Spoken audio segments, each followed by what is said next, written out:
welcome folks. How are you doing? We're back. Late, but we made it. I have a very good excuse.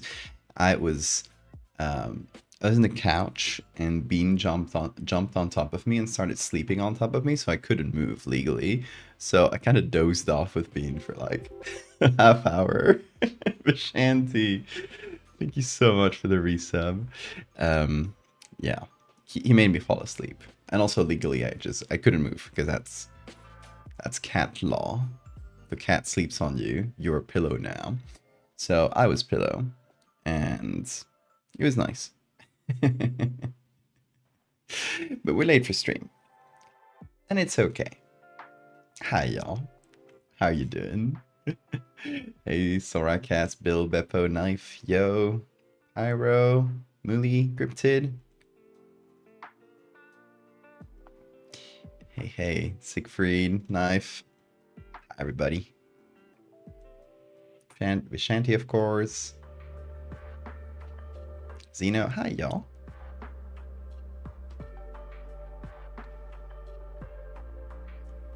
Yes, it was a bean enforced nap.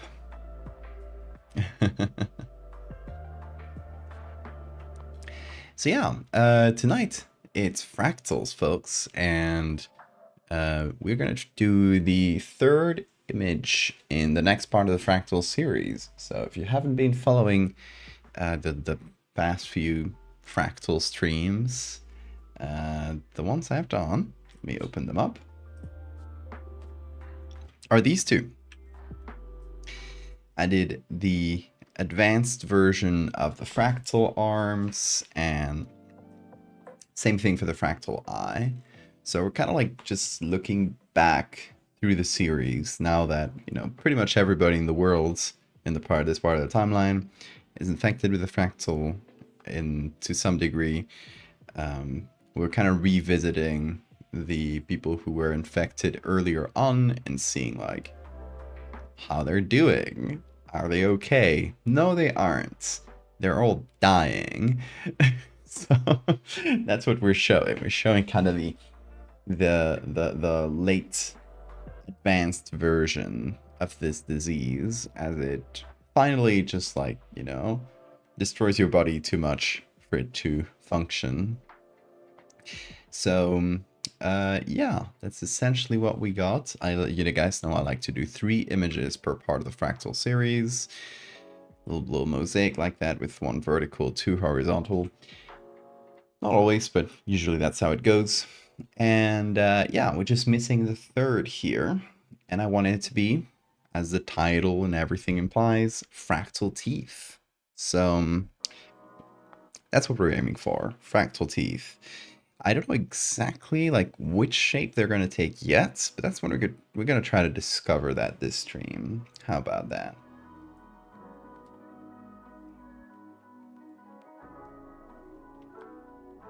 Hey Victoria, good to see you. I heard there would be teeth. Yes, welcome in. So if we go all the way back to 2021, I made this piece. That was the first signs of the fractal infection. So this would have been one of the first people to actually get it and get it in their teeth. So I think this would be the person that, oh, sorry, bumping the mic. This would be the person that we sort of show the advanced version of. I think it would essentially be like so many teeth that you can't even open your mouth anymore. I think that would be the vibe. I want to show that, you know, these people are gonna die soon from this. They're medically not doing well.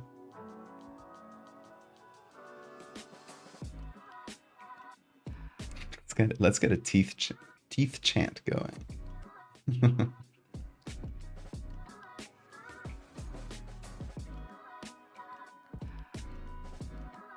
Yeah, we could all do with some extra teeth. Like half of my work is about showing that, to be honest.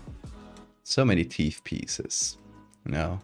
Teeth horror and eye horror are some of the most fertile ground.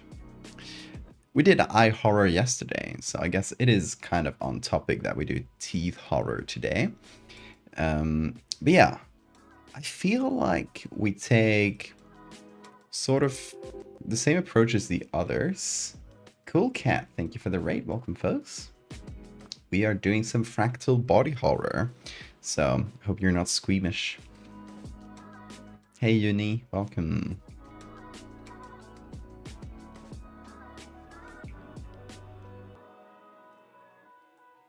They're bones that aren't protected by flesh.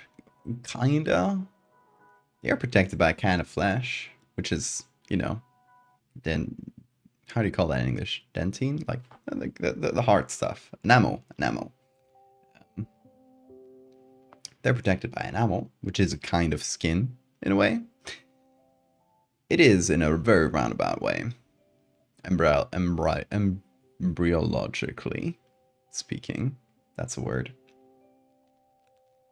Happy giant telepathic evil bug day tomorrow. Yes. Hey Pony, welcome. Yeah, tomorrow, as a reminder, before I get on with fractals and stuff, tomorrow is going to be the 5-year anniversary of me first doing horror. So it's going to be a special stream. We're going to be doing some, I guess, just sort of a retrospective of, what I've done through 5 years. It is a lot to look at. I got this ready.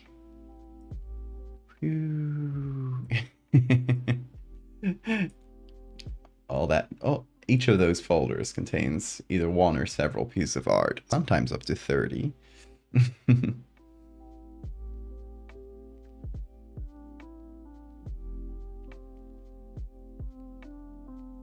Is your boyfriend cool cat? If so, it worked. Like, it did pop up here. Maybe you just popped in a little late. But it did work. You love the eye jellyfish? Thank you. Yeah, in case you didn't see it, I posted these today. Let me just pop this in.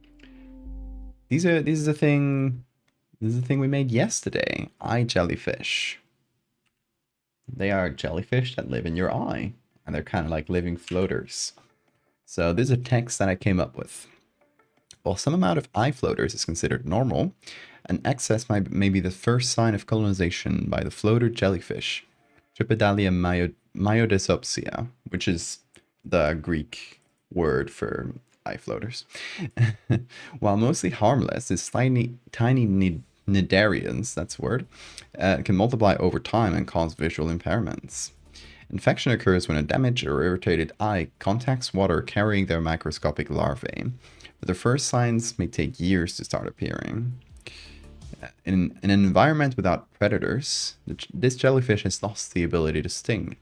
It generally infects fish eyes, where it will wait to be consumed by a larger fish to continue its life cycle. In human infections, though, the cycle is severed, and this jellyfish might end up overcrowding the vitreous body. So essentially like tiny jellyfish that live a long time, mostly harmless. They just kind of like over time will start crowding your eye. Hey Mectal.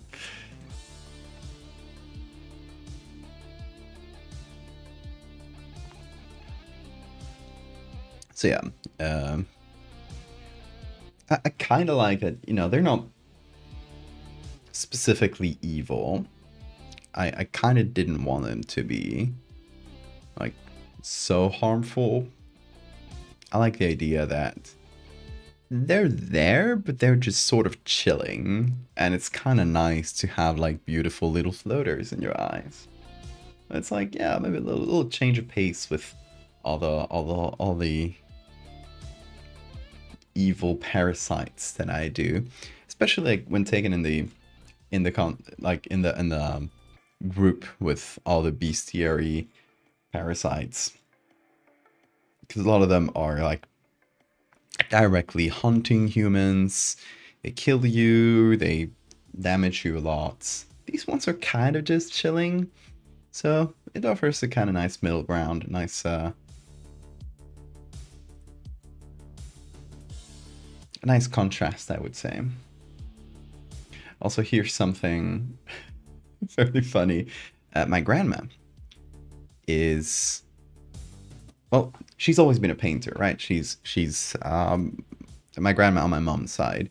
She's where I get the art from. She's always been like the main sort of artistic drive of the family, kind of where we get that gene. Because my grandma, my grandparents on my mom's side, they had 7 children. All of them went to a conservatory. Is that how you call that in English? A music school. They all learned instruments, and then a few of them went on to do art. Especially my mom, who's been doing art all her life. She did pencil, like super detailed pencil drawings for years. Now she paints. That's her main thing now.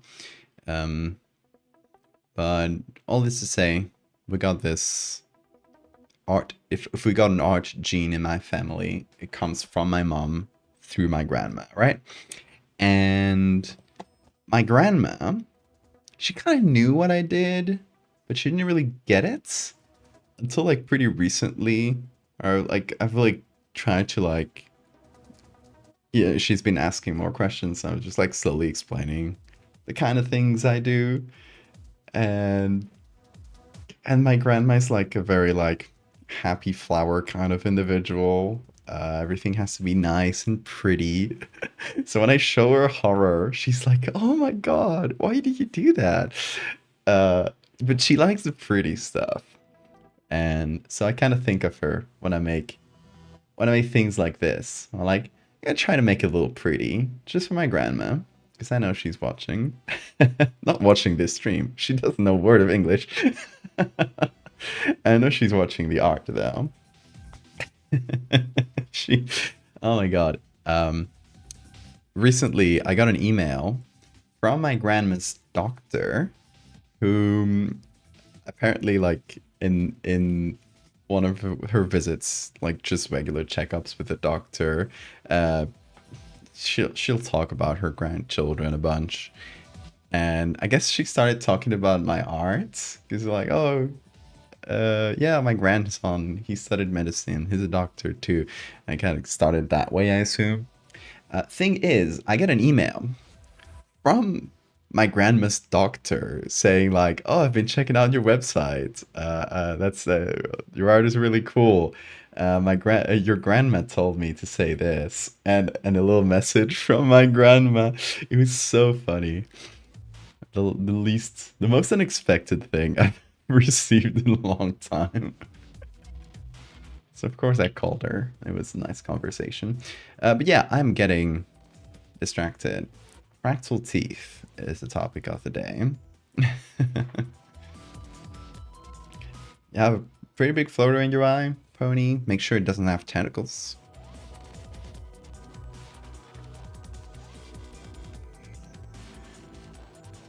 Hey Foxy, no Beckett. No Beckett. Unfortunately, he stopped replying to us.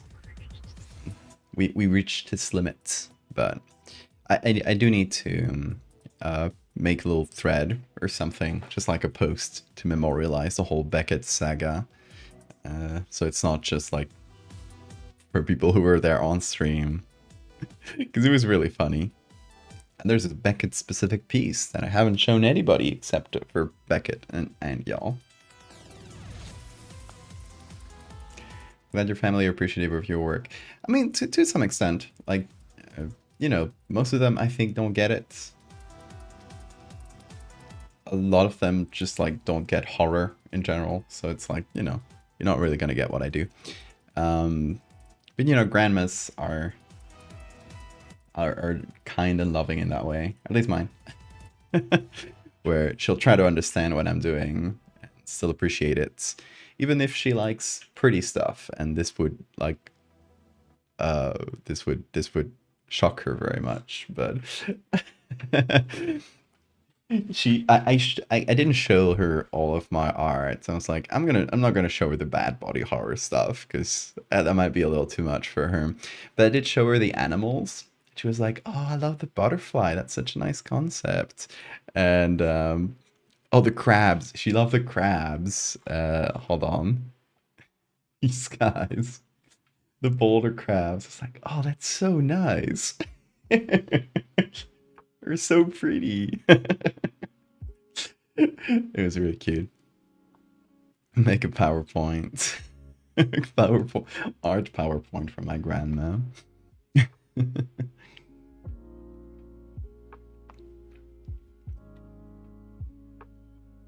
Anytime I send my art to my godmother, she goes and spends a couple days researching the myth and folklore that inspired it, so that she can report back to me. That's so cute. Aw, you're giving her homework.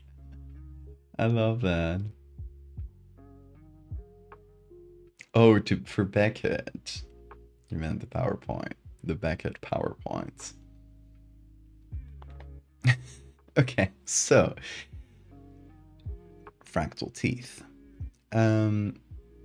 Here's the idea. We got this one from way back, years ago. We want to show the advanced version of it.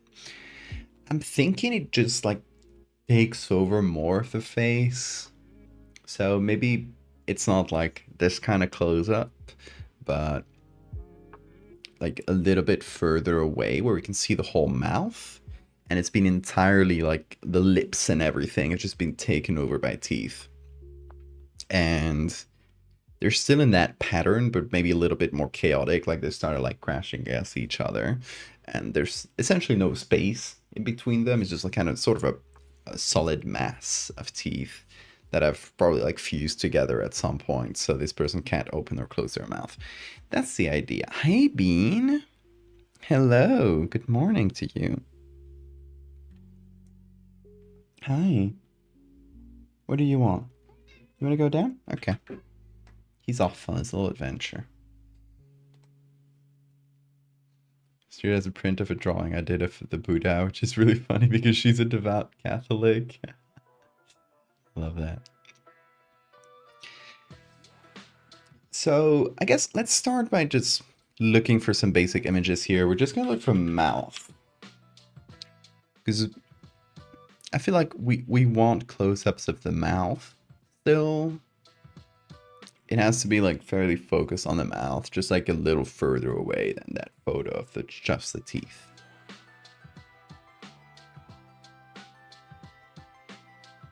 And a lot of these are black and white for some reason.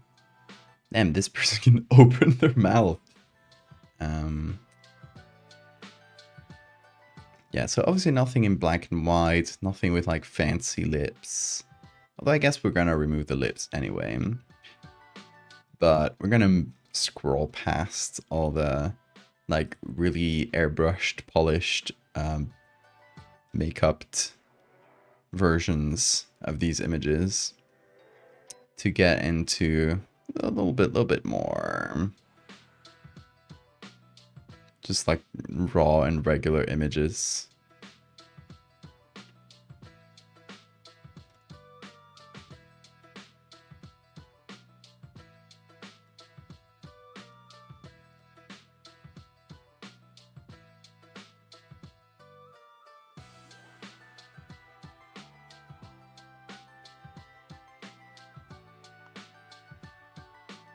The mouth sealed off.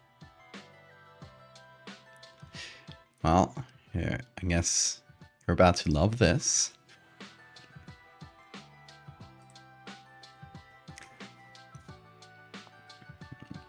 The question is, for the base of this, should we use an open mouth so we got like just more space for more like rows of teeth?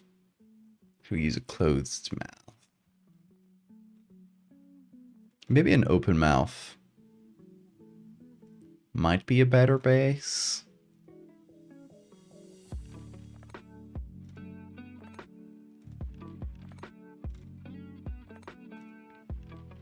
Also something important, I don't want this person to smile, because I don't think you'd be smiling if your teeth turn into a block.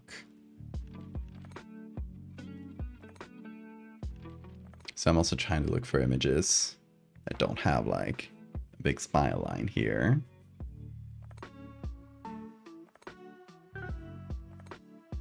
Woman with an extra set of teeth? Where?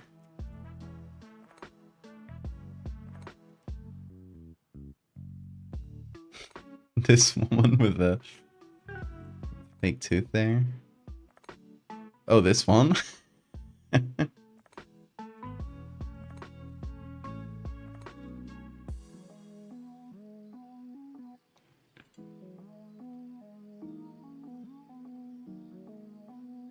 Lots of dentist images.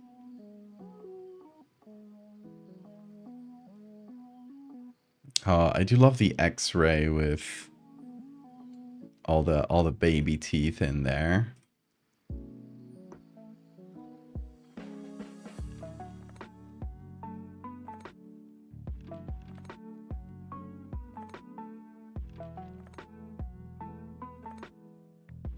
All these photos are so airbrushed.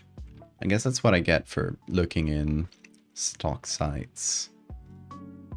Usually gotta scroll down a little more till you get to more natural looking images.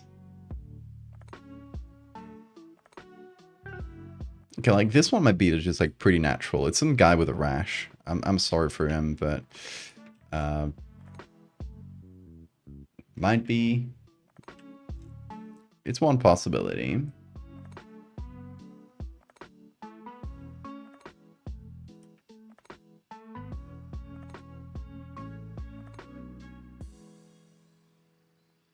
Dentist was using a tool to pull her lip. There was just another set of teeth.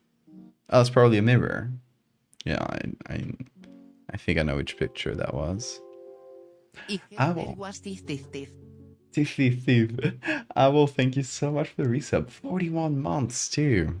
Hell yeah. Thank you.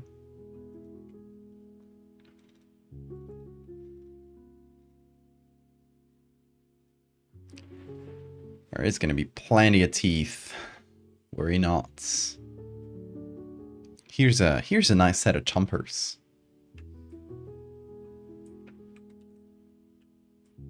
I mean, I don't think I want a guy with a mustache, because that's going to complicate things. But just for the teeth themselves, like we might use these if we go for like a front-facing image, which is the most likely.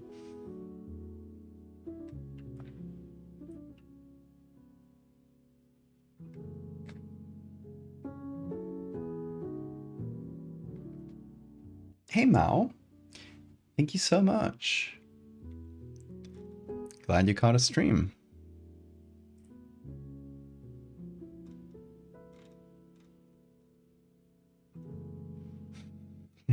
Really good picture.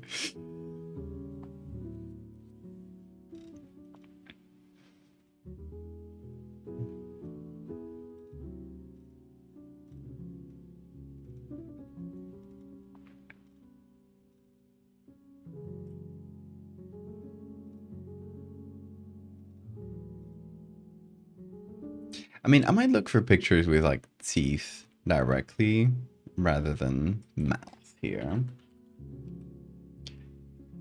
Let's see what kind of close-ups I get. Here's the quote-unquote second set of teeth.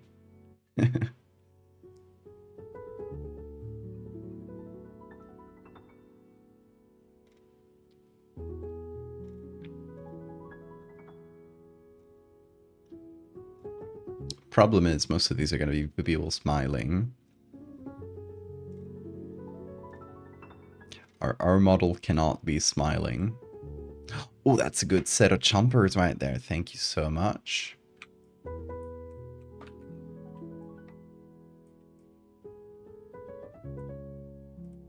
Yeah, okay, I think we can use this as our base for the teeth, at least like the first row of them. And apply that on a different mouth. It's got to be a person who's not smiling. It's important.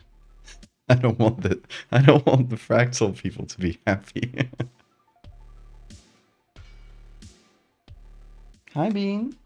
Hello little screamer. What is it? Gotta distract him, because I think he's about to do mayhem. chaos, perhaps. Come over. Yeah, there you go. Would you say the best two platforms for art would be Blue Sky and Tumblr? Just those two?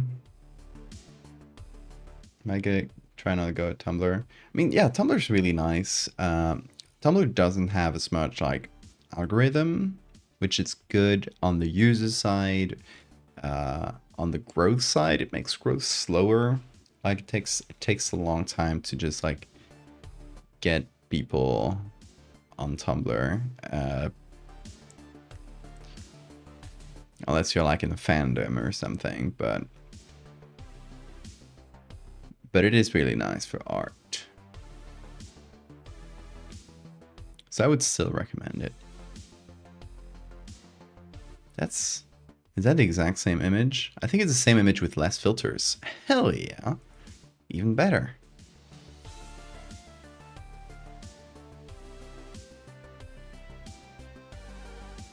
Different site culture, definitely.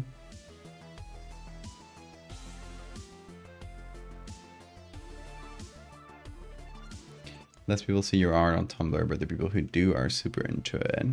I agree, yeah. It's a smaller like site in general, like smaller user base.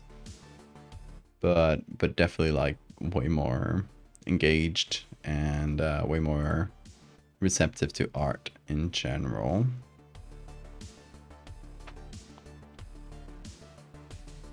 Where are you, Bean? Hello.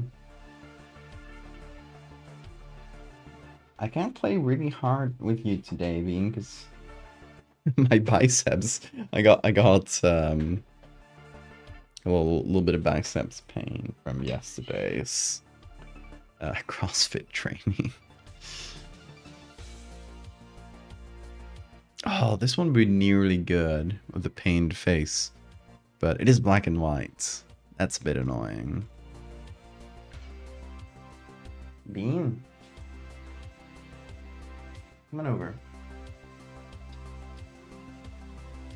Oh, yeah. You make me do biceps curls. Thank God you're really light. Say hi to Chad, Bean. Look, they're right there. Yeah, check that out. Bean, right there. Ooh, ooh, ooh, ooh, ooh. Okay. Get comfy. There you go. Look.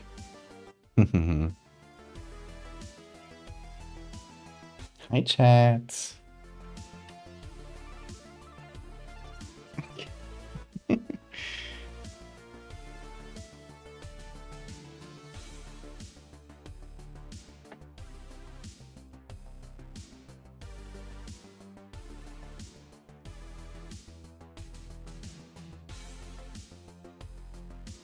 He's pretty light for biceps curls.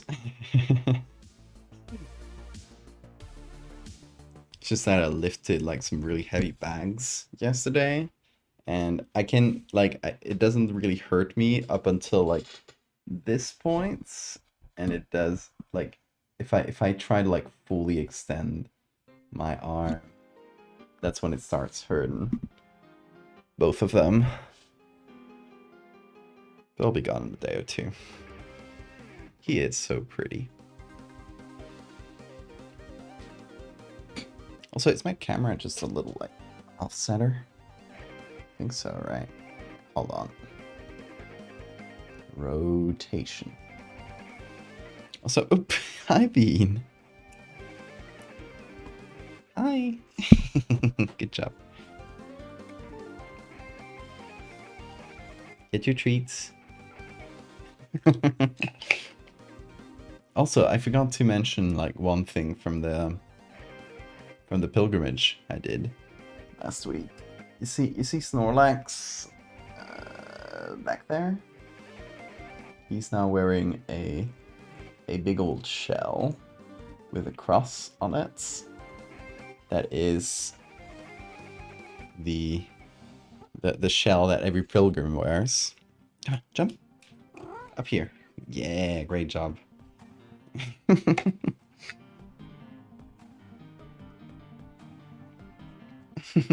Oh, Bean. He pressed on my OBS and changed the scene. Bean was like, focus on art, please.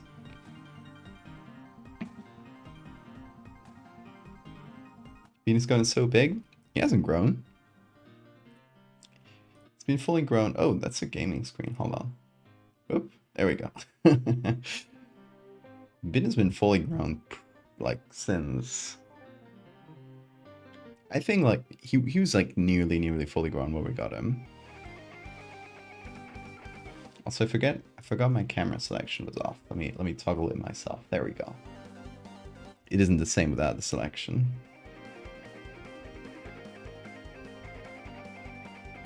The first thought was you gonna sub say no. I can't go that far. But it hurts like from this point, and trying to like fully extend it hurts a bit.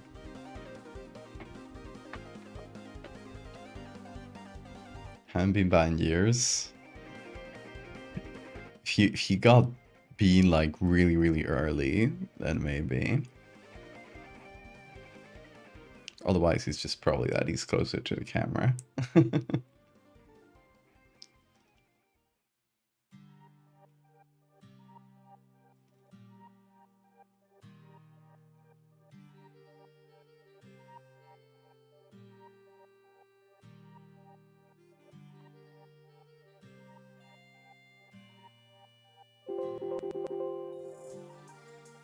Priscilla, thank you so much for the raid. Welcome, folks.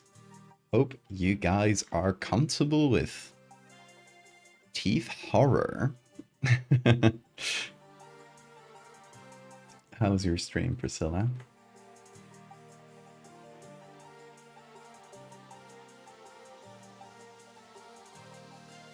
Like, honestly, this one's fairly good, but it has the tools in the middle, like the dentist tools, but we could remove those if we want to use this. And start with like the open mouth, so we can have like, you know, the teeth cover so much that it can't even close your mouth from it. Yeah, so it's like having a fist in your mouth.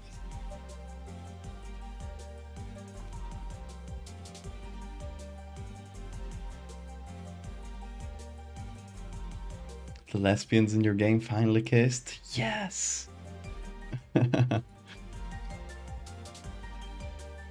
Hi, Nid.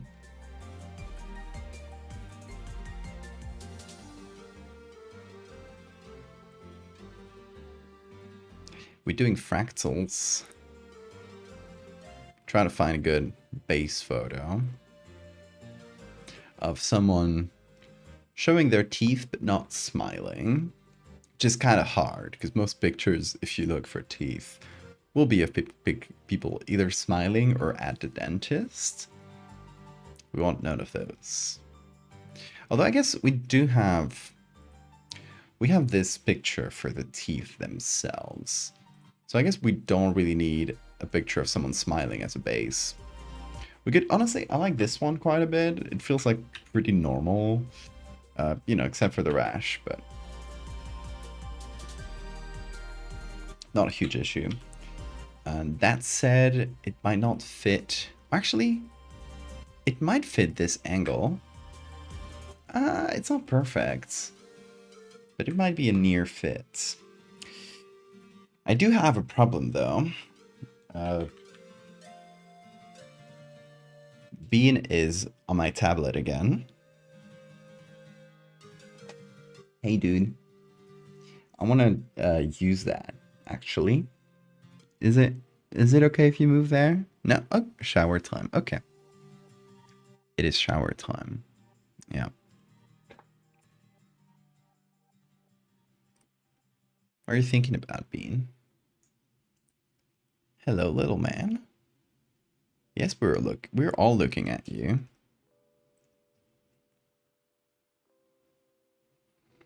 You see that he's sitting on, you see this piece of plastic? That's my tablet. That's what I want to use, Bean. Yeah. You see the teeth there? No, behind you. There. Yeah, you see the teeth? Yeah, I want to edit that actually. Is that okay with you? You listening to me? Yeah? Is that okay with you? Can you like move over here, maybe? No. Well. This is a standoff, I guess. We'll see who has the most patience. What if I get really close to you? Does that bother you? Hi. Hello. What? Is that uncomfortable?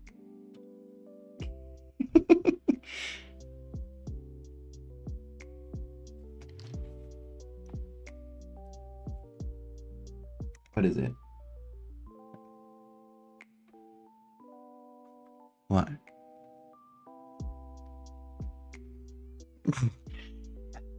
I win. I win the standoff. Just by getting really, really close to him. Okay, I get my tablet back, folks. So, we're gonna try this. We got these teeth, which are pretty much perfect. These ones are really similar. I wonder if this is the same image. It actually isn't. Really similar images. Actually, this one might have a slightly better angle. So if we... Oh, hi, Bean. Oh, he's back. He brought me the toy. The toy. Well. Okay, show us the toy, Bean. Don't... Show us the toy. What is it? It is his hair tie. You gotta give it to me. Also, he slobbered all over the place. Give it to me, though. It's a toy he plays fetch with. He's telling me he wants to play fetch. But he's not giving it to me. And I'm not playing until you give it to me, Bean. No, you can't just, like, lick it. If you want to play fetch, you gotta play with me. Give it? Give. He refuses to. Okay. Come on, you got this. Oh, okay. I'll allow that. Okay, you can get a treat. You can get a treat because you gave it to me. Good job.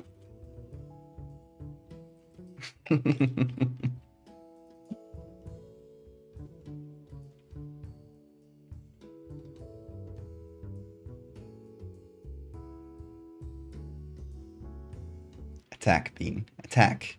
Ah!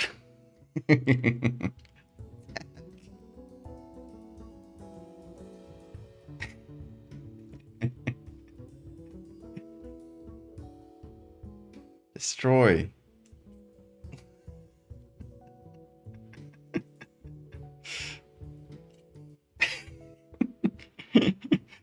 He attacks chat so gentle.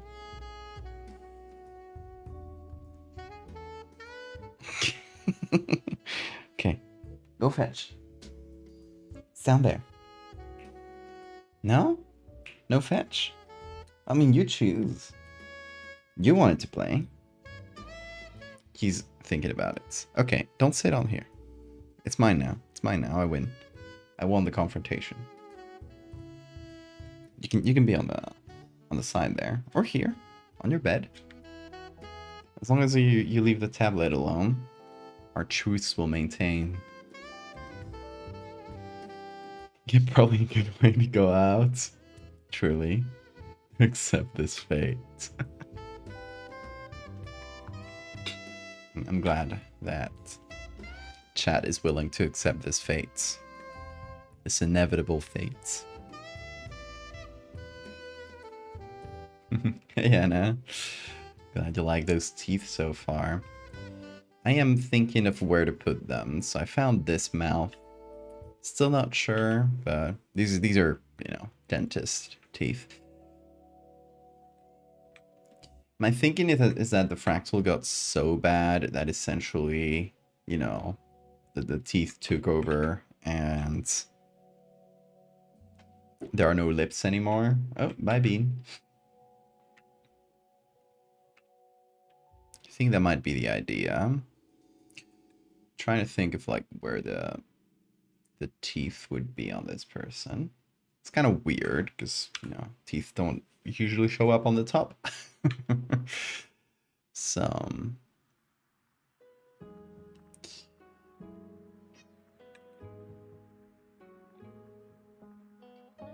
Hi, Bean.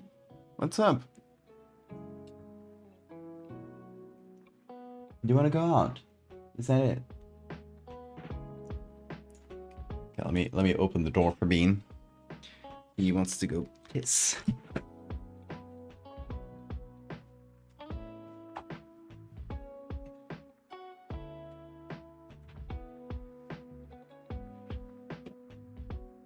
There he goes.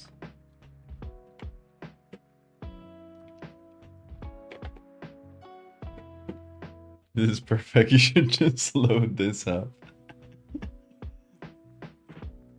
Did I ever tell you that they took your fucking teeth? Ooh, the dentist? Oh, no. What did they do with them? That's fucked up and evil. Hey, Wen. Good to see you.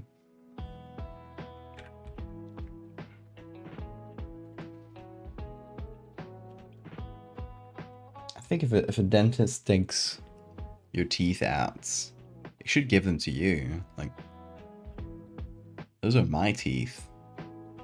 What do you want with them? They still have them? I think you should sue them. Sue them for every last cent they have till we get your teeth back.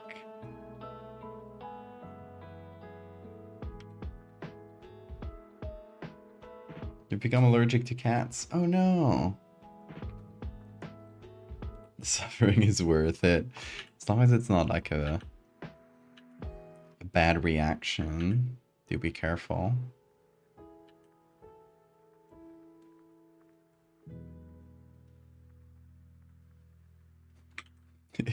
It's fraud under Tooth Fairy law. I'll accept that.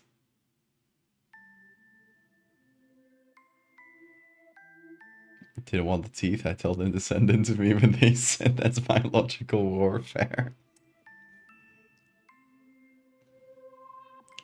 Damn these laws. I wanted those teeth. It was fucked up. Okay, okay. Now let's think. How to expand these teeth in a way that's horrifying. So we got our base teeth here. And in the original, oh, where is it? I think I closed it. Fractal. Here, I'll just open it here. In the OG, it was just like the first signs of the fractal infection. So it was just like, you know, little things comparatively to what's coming, right?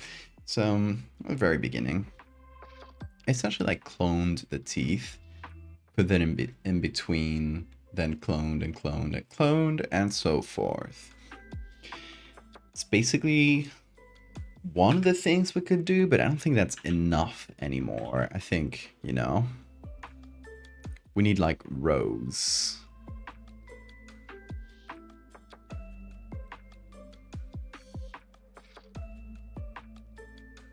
And there needs to be a little order to them. It can't just be like a chaotic mass of enamel or something. We've already done that in a way for Dreadfarer.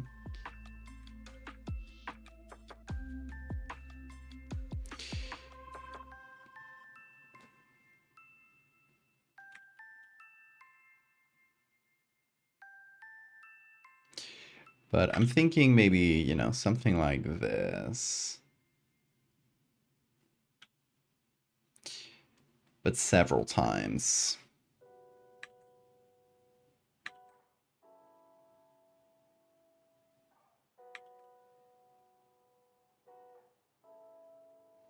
Like we need to have like pretty big rows of teeth.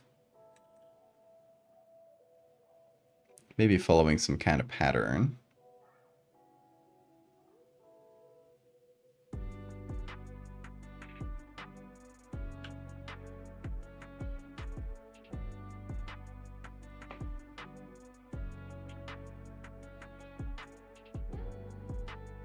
You have to show me something in Discord. Okay, you put it on the Discord, let me know.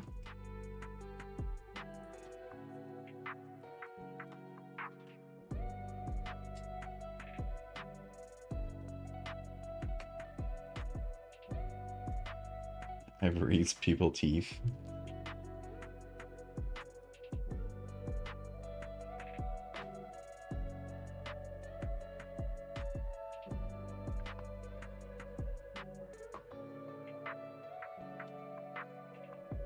Also, did Bean just meow? Probably asked a few minutes ago. Probably not, because he's not in the room right now. But he might be outside meowing. Hold on. I don't hear it, but he might be waiting outside. Let me check.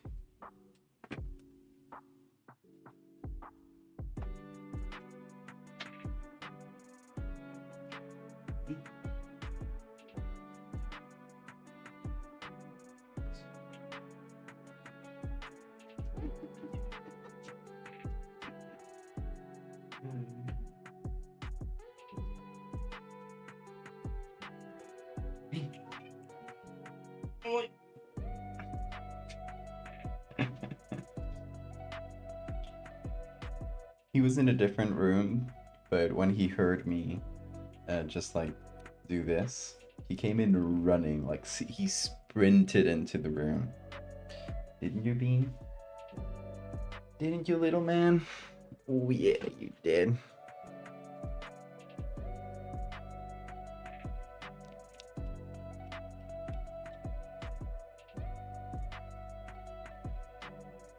Oh, careful.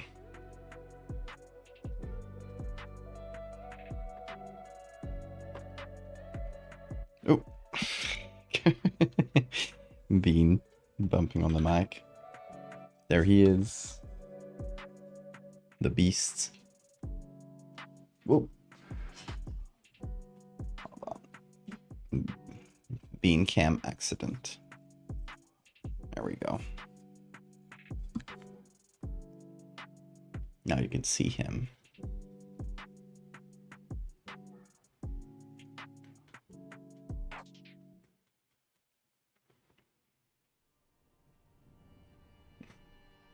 Hippos are not people, they're demons. Oh, I have seen that image, Ned.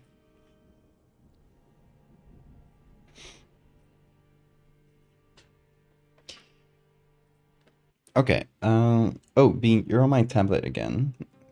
Oh yeah, you're so full of love though, so it's fine. You wanna hop on? Come on. Hop on, man. Hop on. Ooh, careful. Careful with the mic. Careful with the microphone. Hop on. Here.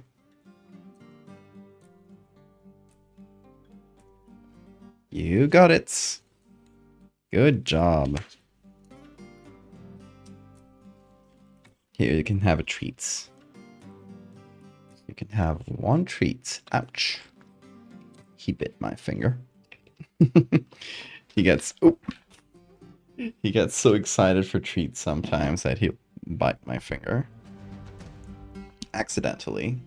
Not on purpose. Also, he slumbered all over my fingers. He's so clever.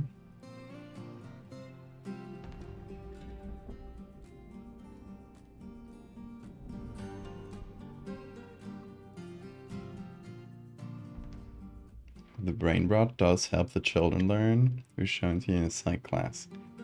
Your teacher put Subway Surfer Slam ASMR and Italian brain rot on while we played booklet. Blue Kit? What's Blue Kit? Did it work? Did you learn?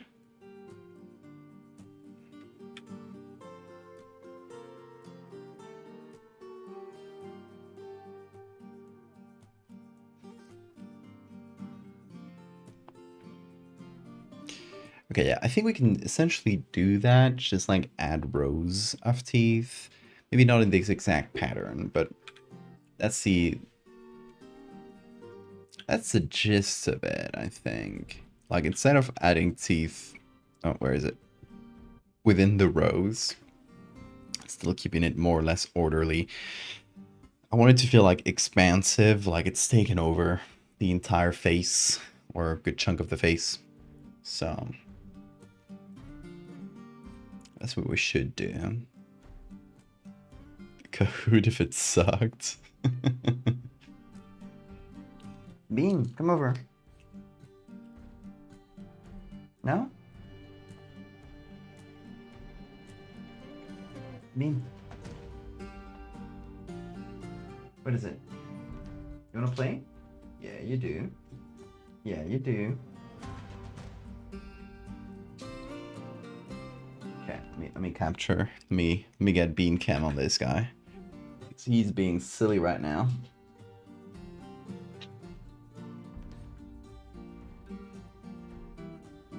Bean, show yourself. Oh.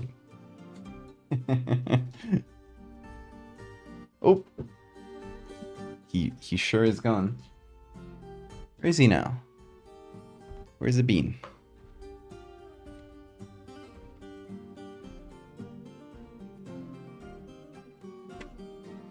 We're more focused than he's ever seen us. Better average score. I love that. Good experiments. Are you going when? Have a good night. Bean is my favorite streamer.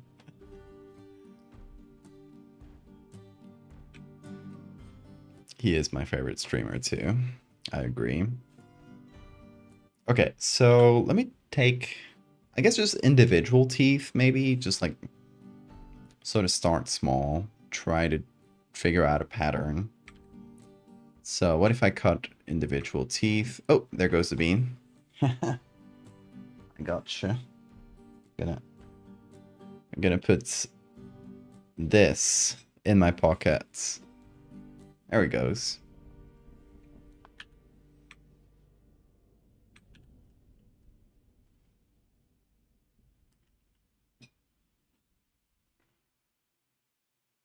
So, oh, this is off? Yeah, okay.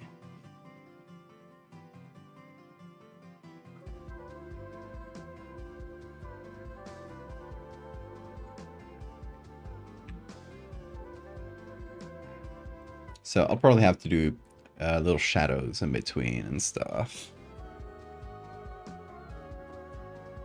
Where are you, Bean? I'll find you. Oh, right behind me. Hi.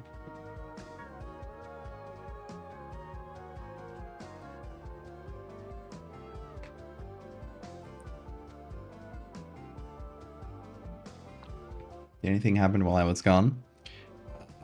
Probably not.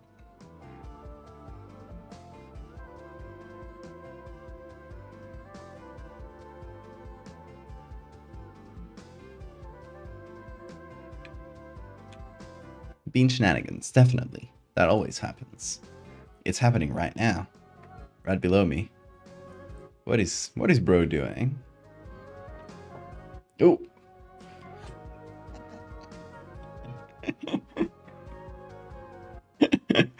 He suplexed this string and then ran away. The Bean special technique. Are you coming? Come over. Come. No? Okay.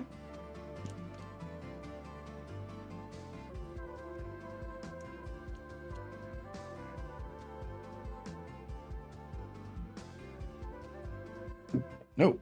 He did come in. We were just waiting for the perfect moment to strike.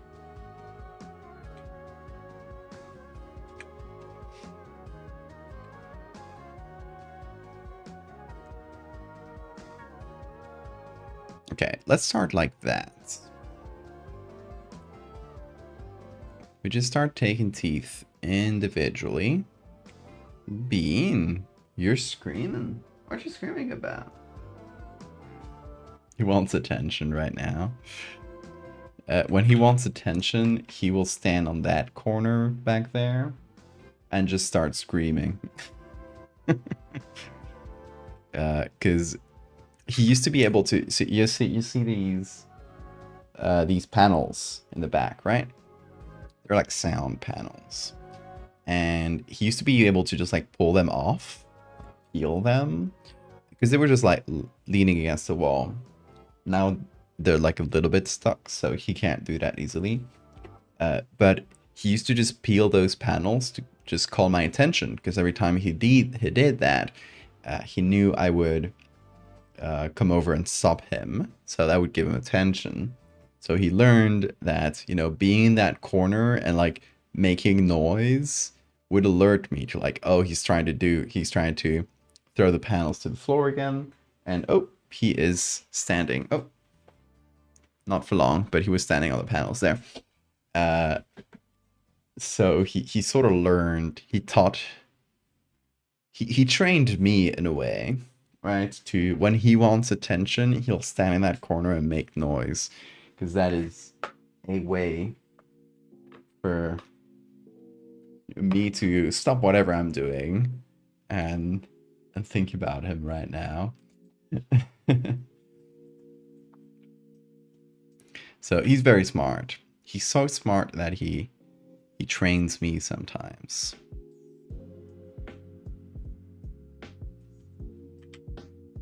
But I don't fall for it. Try not to fall for it.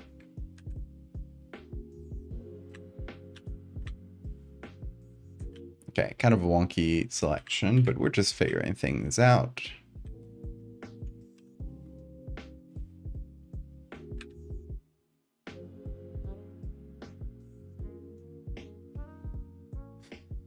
Me? Come on over.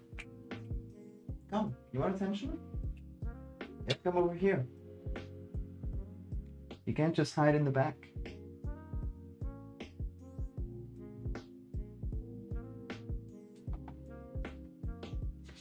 There you go.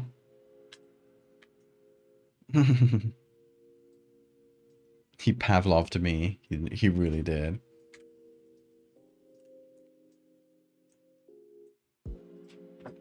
Oh. He loves doing wrestling moves on this string.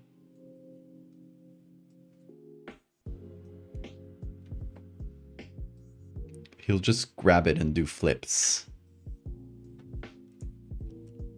He'll become a great wrestler one day. Bean, you're doing great.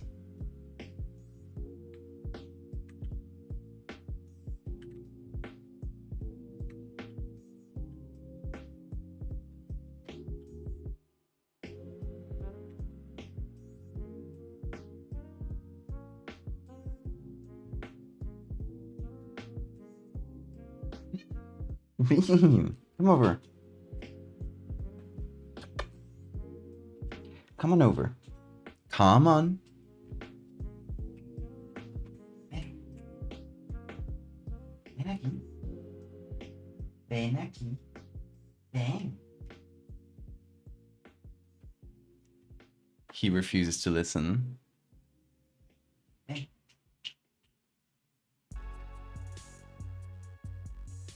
Ven aquí. Vamos. Venga. Venga, mi niño.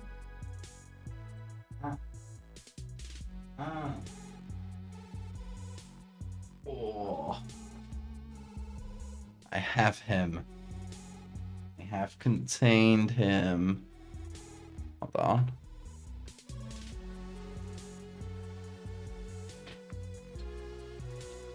He is contained.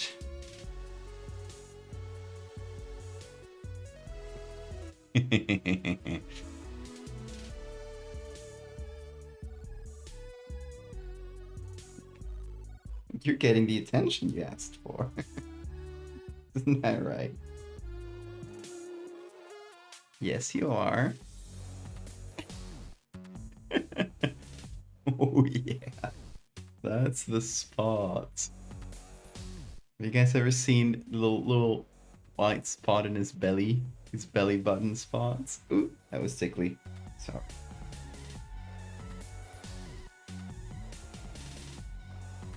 He is living for this. He's not even moving. I thought he would try to like squirm away. But the moment I started petting this spot, he's so happy. This bliss. Kitty bliss. He is very happy right now. Aren't you? Say hi to chat, Bean. Yeah, you're being recorded. All your tummies out to the world. Look at that.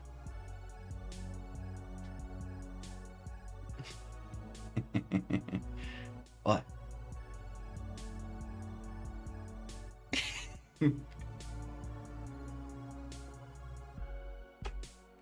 You're so kind. You let me do like anything, and you chill with it.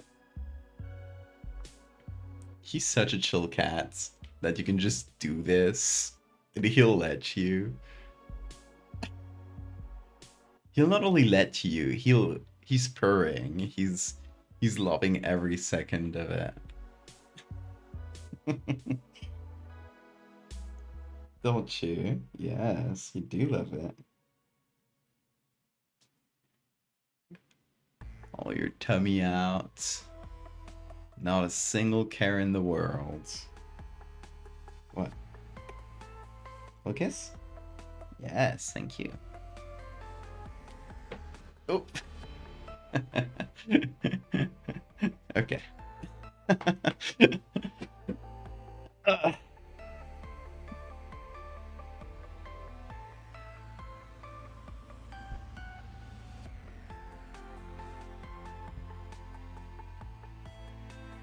Come on over.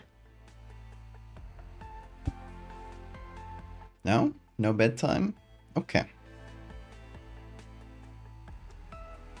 Bean does not get very easily overstimulated. It's really hard for him to like get tired of pets. Because I've seen cats that get overstimulated where you'll like pet them in the same spot for a few seconds and they'll just get like annoyed and swipe at you and stuff. Bean really rarely does. Oh, bye. Okay. Well, there he goes. He just ran away. Anyway, let's keep going.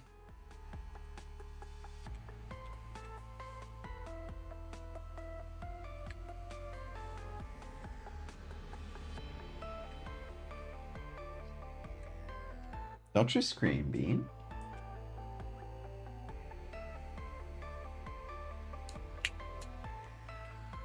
Over here. No? It doesn't get overstimulated, it just gets bored. Yeah.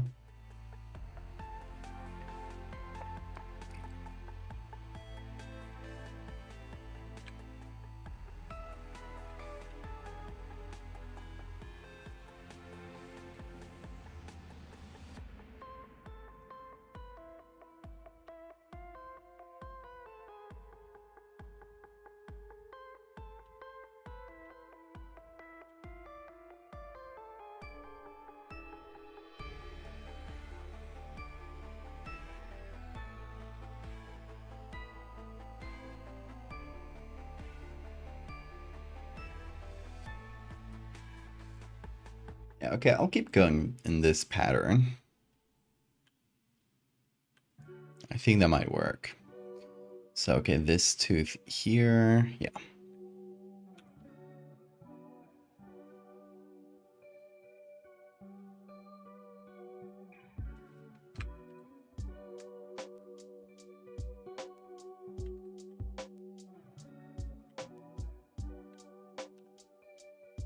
A little smaller.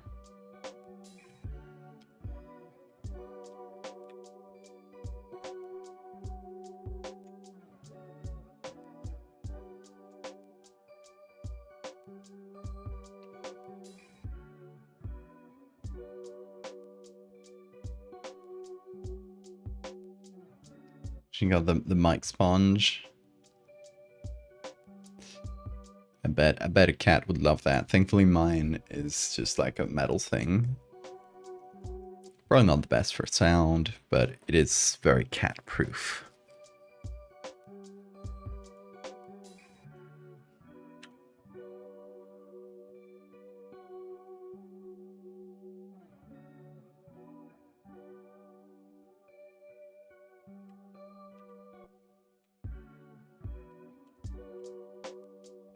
Okay, so I'll do the same thing on both sides, which is just like taking this one tooth, copying it there.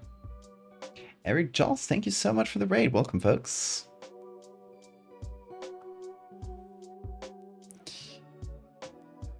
I hope you guys are comfortable with body horror and teeth, because that's what we're doing. So I'm sorry if that was a jump scare. AK's welcome. How was your stream, Eric?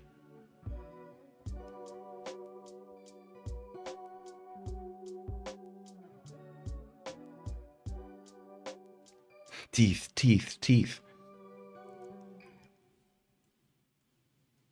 I love a good teeth chant.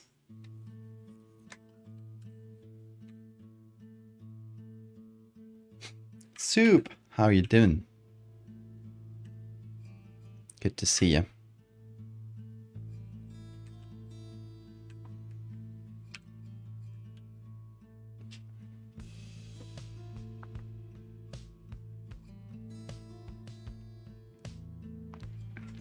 So, I guess for the newcomers, we're working on this story I've been doing, or kind of a world building project called the Fractal series. And it's all about this world that's been taken over by fractals. So it starts like warping people's bodies, and we've been sort of exploring that. Way back in the series when we first talked about that, about like the changes it makes in people's bodies, showed this image, which is the fractal teeth, and later on we also did like fractal arms, fractal eyes, so like, you know, this eye, or fractal arms a little later on. And now I'm essentially taking these cases, these people, and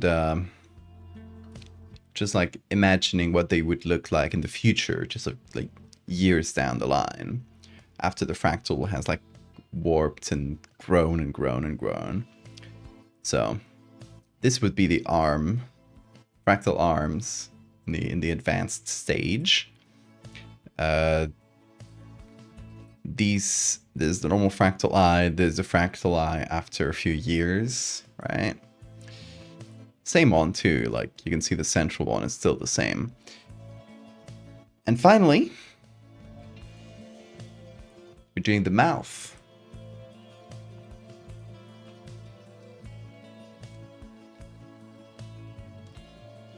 Thank you, Salt. Glad you like it.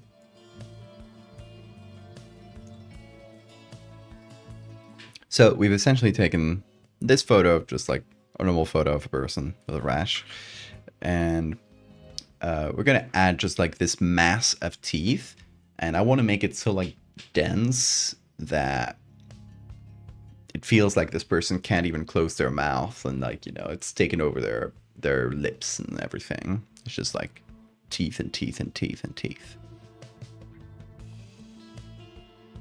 That's what we're aiming for. So far we've done,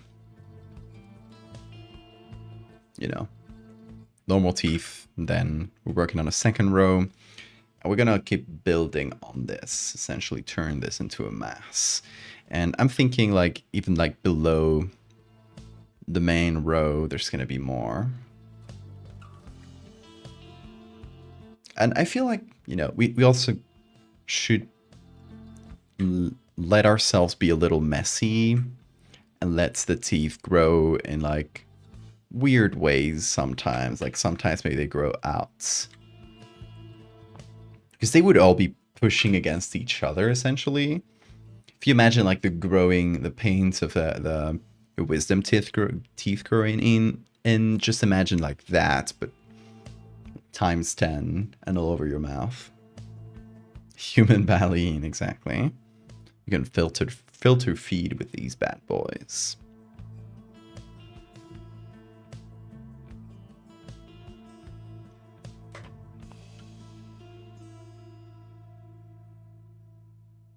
So let me get another tooth here.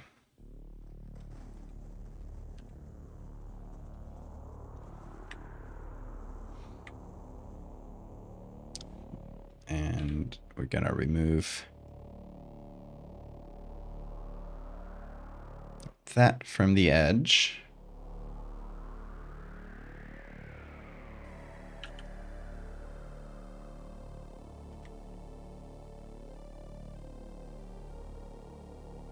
Basically just trying to get like the clean teeth. And gonna do third row over here. Then I'm not sure, maybe we fill in like the corners, like these little corners with like smaller teeth, just to make it a bit more fractal. Teeth scale mail. Another round of fractal juice. Hell yeah. Pass it on, brother.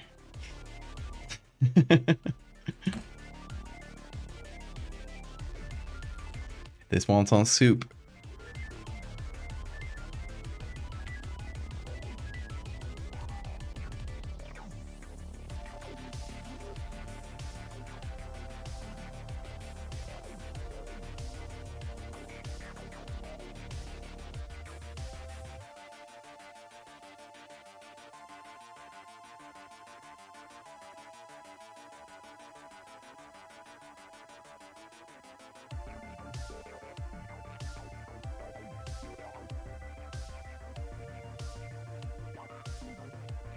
Okay, I can see the pattern forming. We essentially just got to find the good pattern and then try to stick to it.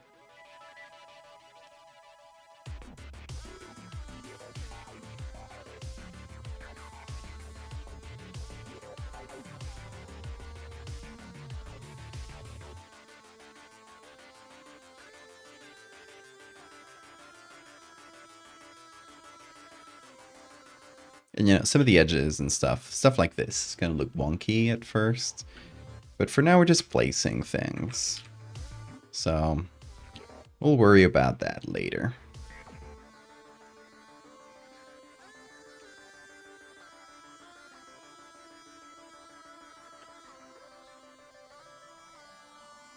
And I do want to keep them a little messy.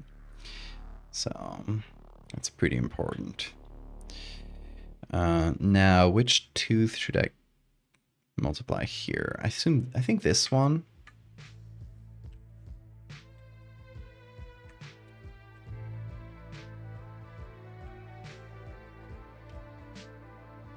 Like that. You'd rather not willingly succumb to the fractal? Come on! Owl! Have a sip. Just one. For me. Just like that. A little bit of fractal juice.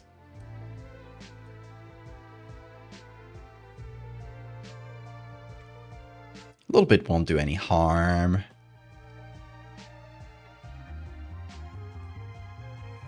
I'm sure your body won't change in horrible, unforeseen ways. Probably not.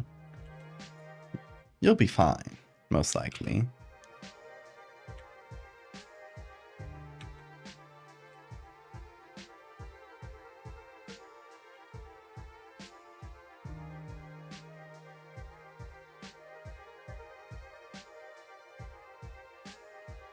The non-believer.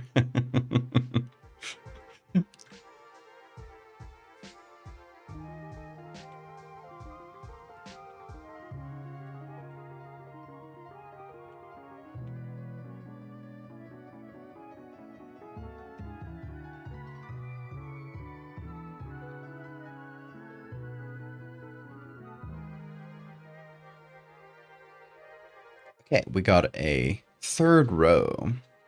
They're starting to blend together a little bit, but I like the pattern so far, so I'm gonna try to continue that.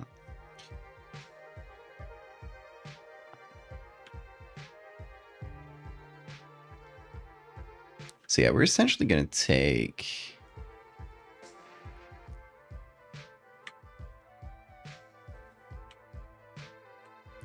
let's see, probably this one. For each row, it's gonna be a little smaller than the previous one.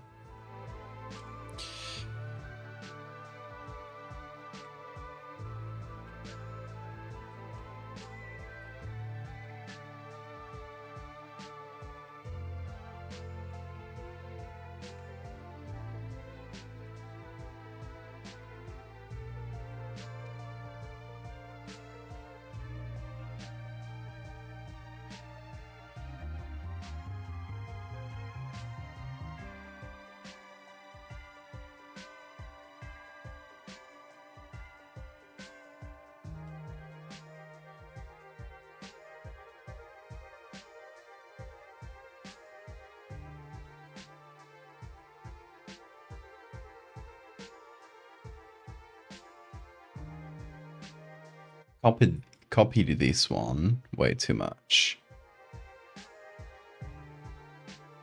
The problem is I'm sort of running out of teeth to copy paste, but we'll probably we see if we see that it's too copy pasty, we'll just go in and add like some manual differences between teeth, just in like their shape, their textures, that sort of stuff.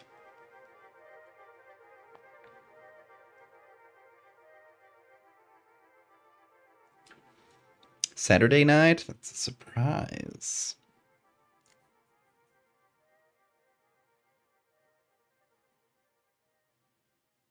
Creating living body part donors to constantly regenerate body parts to use. I like that.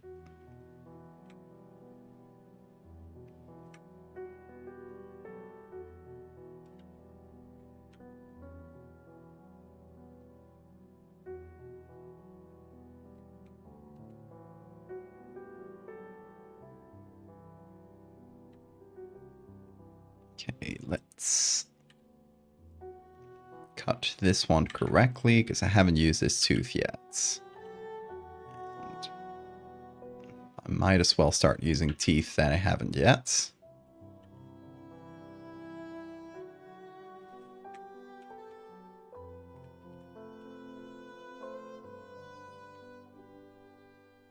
Actually, did I? No, I have used this one.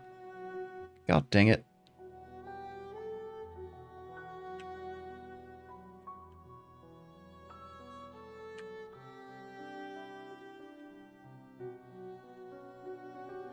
Yeah, I guess I can't use much of this tooth. So that's too bad. What has it been? Hi.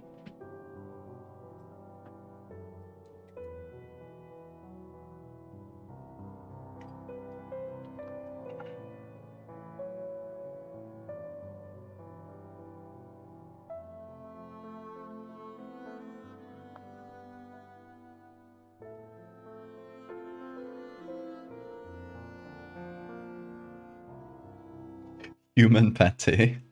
I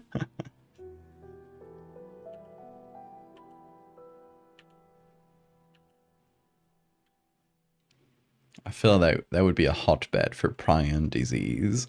I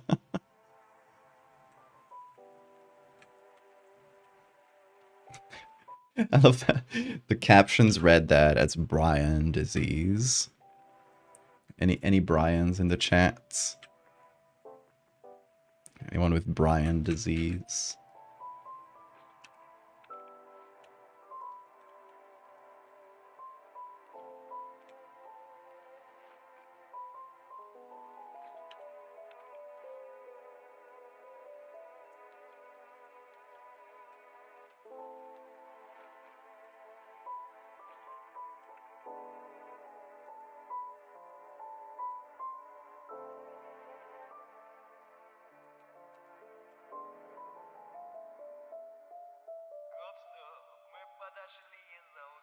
Chronic Brian disease.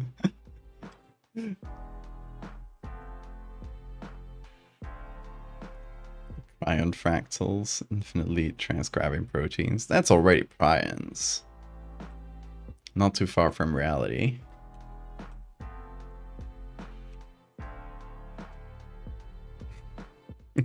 Also, every time I say prion,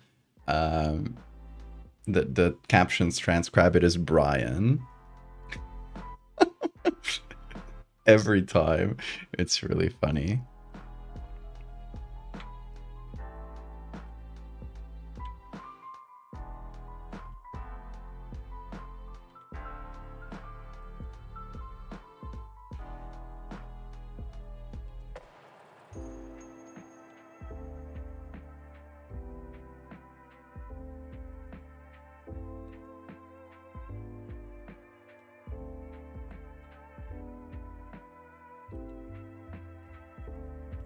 You know, I heard someone say that in English, the P and the B are basically the same letter, and they're only like usually only distinguished through context. Like they're usually pronounced the same, unless you like really try to pronounce them differently. So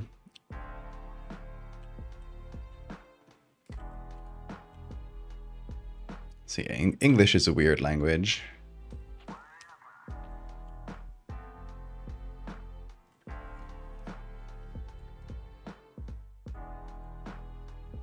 You did a photographer interview stream. Oh, nice. That sounds fun.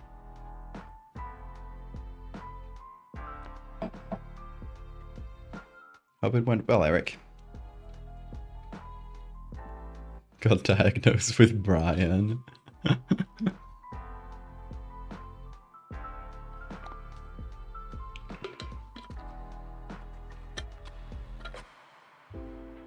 actually thought that's what I was saying.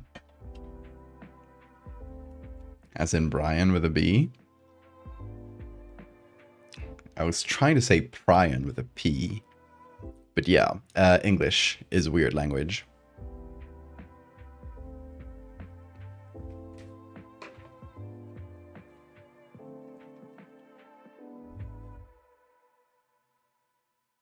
I've got a massive teeth.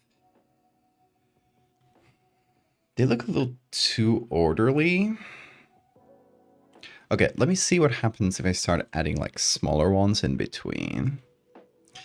Like, let's say I take this little chunk, or let's start with this little bit here, right? And so if I take this,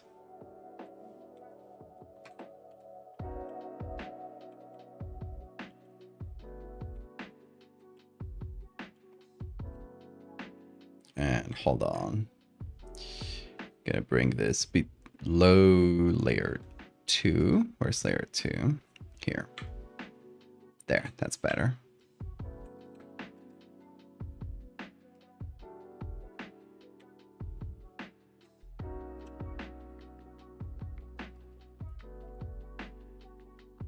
English is 3 languages in a trench coat who regularly mug 6 other languages.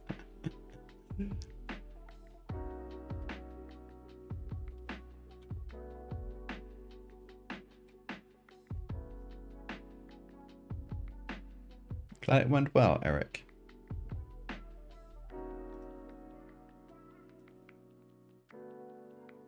What happens if you throw up while you have your fractal teeth blocking your mouth? Well, I guess that's staying in.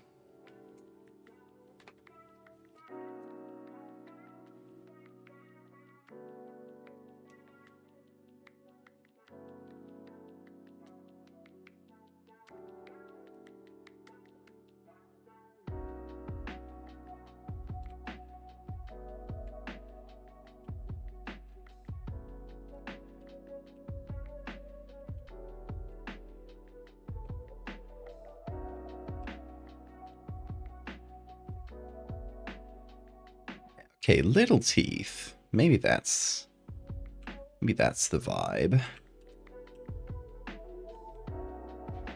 We fill in these spaces with like 2 small ones.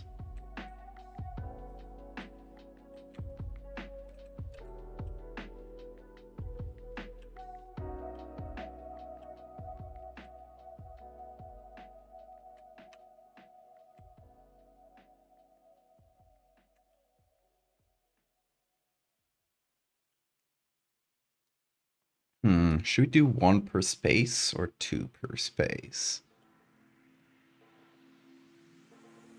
What did we do for the original? Yeah, we only really did 1. So let me try to keep it at 1.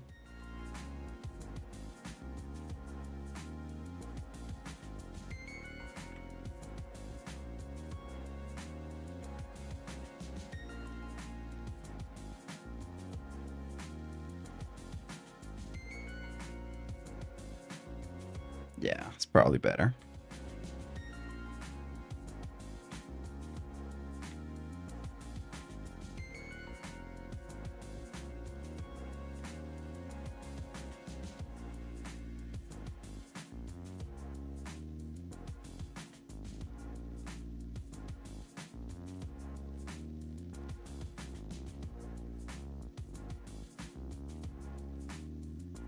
You don't even need the middle letter in the right order for words to still make sense.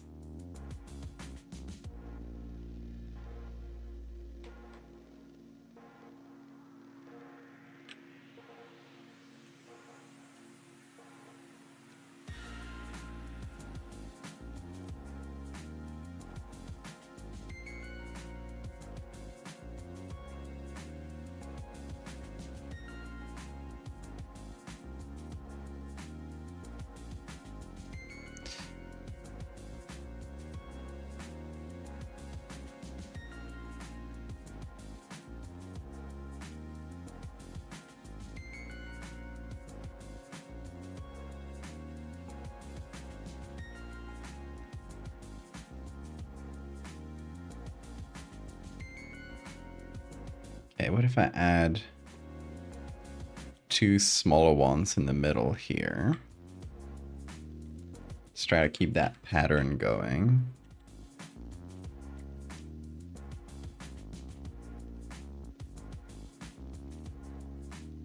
Maybe.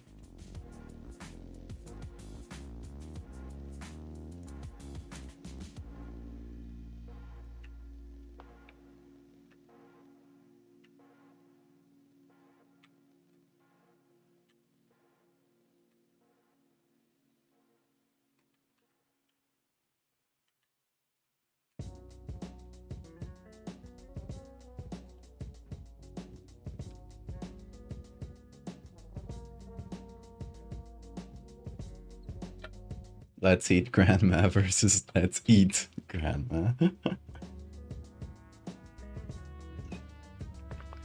Corn on the cob. Yummy. Sunbeam, you want to go on? Okay. Let me open the door for the kitty.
Okay. I won't have to do all the small teeth like in between the others, because like on this spot here, for example, they sort of blend together. And we can only see them from the side, so we couldn't really see those tiny ones.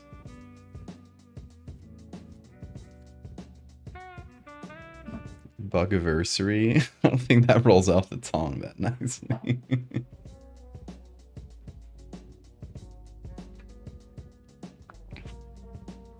Why use many word? One few word work good. Yes. Agree.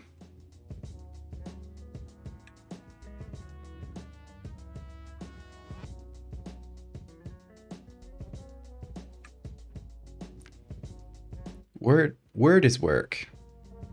Don't like work.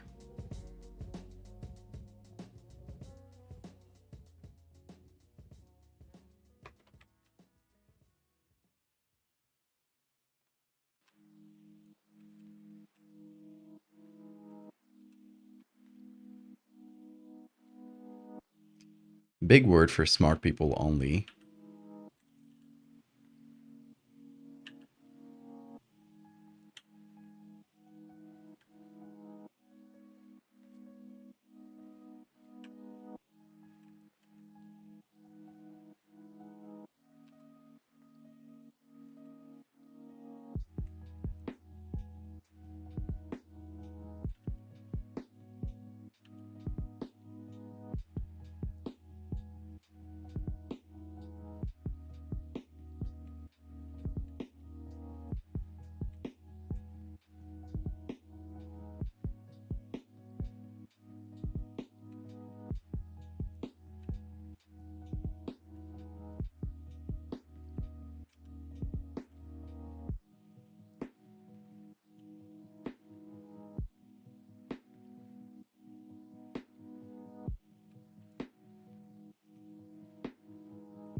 I'm getting confused with which spaces to fill with teeth, honestly. It's getting weird.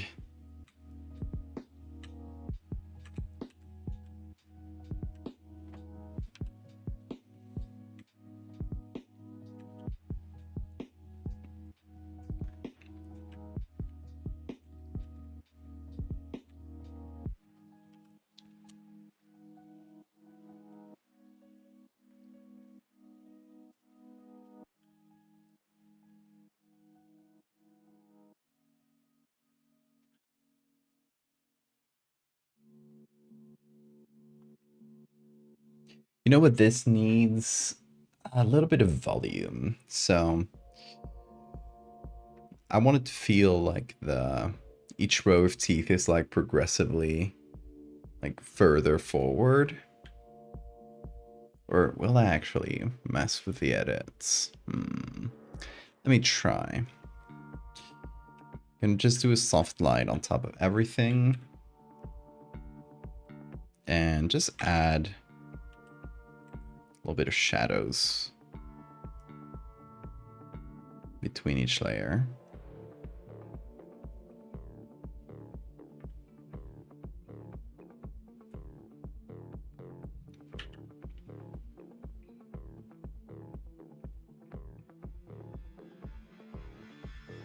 And a bit more light on the teeth that are closer to the front, like here.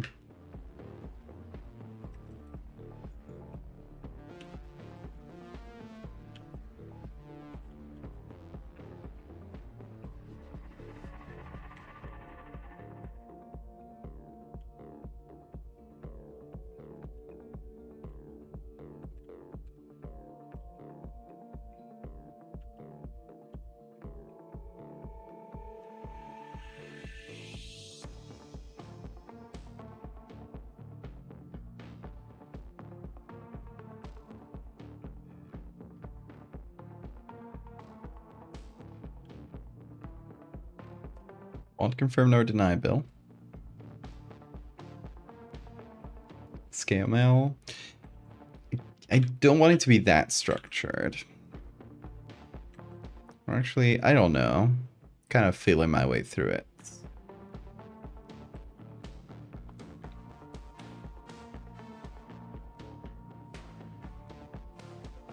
I want it to be more like a mass. Where the teeth are kind of growing over each other.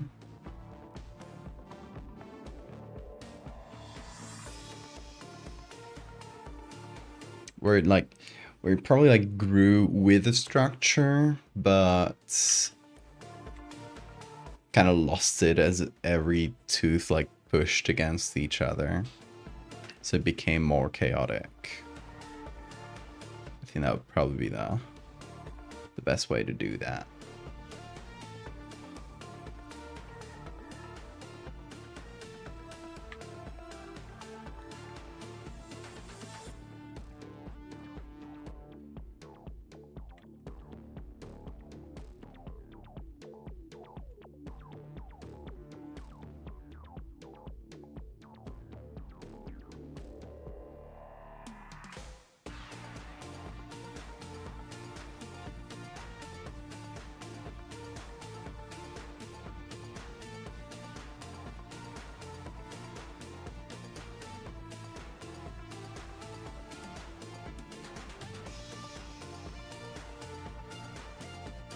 Something as simple as a little bit of shadow between each layer will help a ton.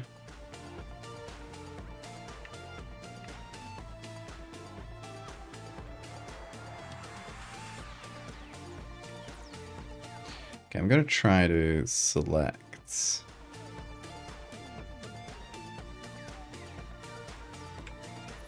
all the ones in the second layer.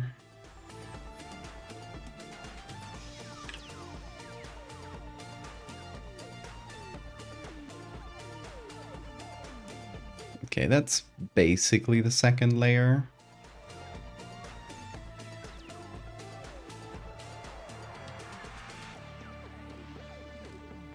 And, oh. That's basically like third and fourth.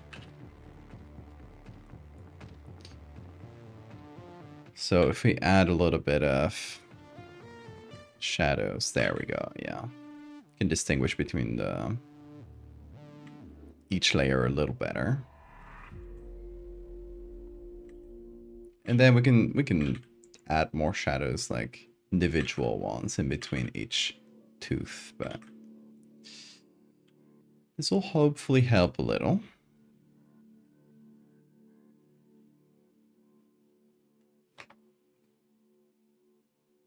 Thanks, Bill.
Oh, I know already that this document is gonna have so many layers.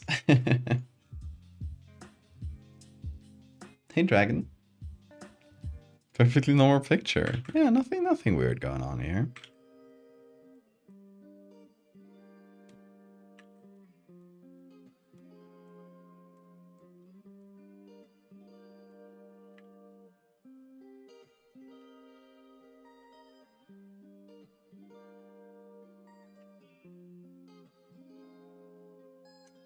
The song test is not the song playing thing is not updating. That's true.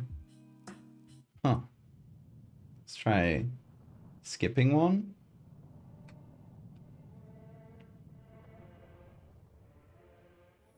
Oh yeah. Hold on. Needs to update. Oh yeah. I did not check this.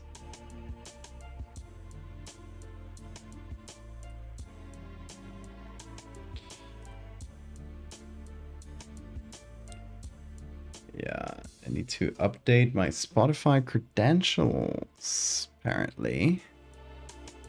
I'll check how to do that after the stream. That's not a very interesting stream activity. But yeah, this is going to be incorrect, the music thing. I'm just going to hide it for now. Or, wait. There we go. Was it like that last night already? I did not notice.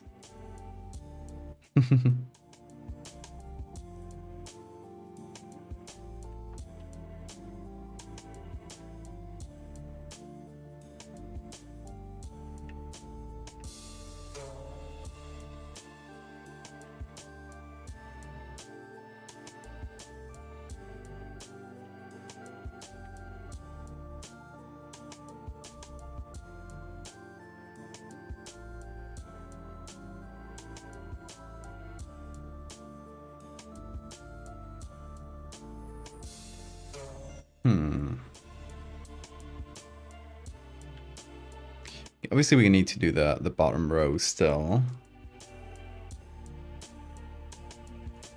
I think we need more teeth that sort of jut out.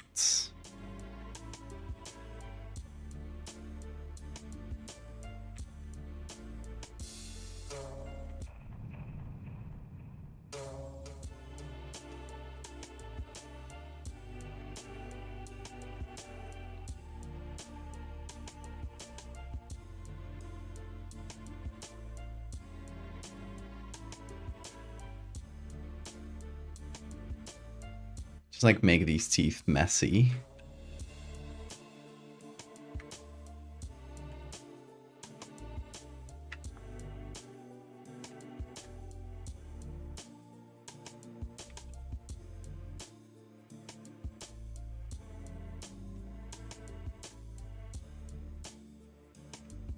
Oh, what happened to that layer?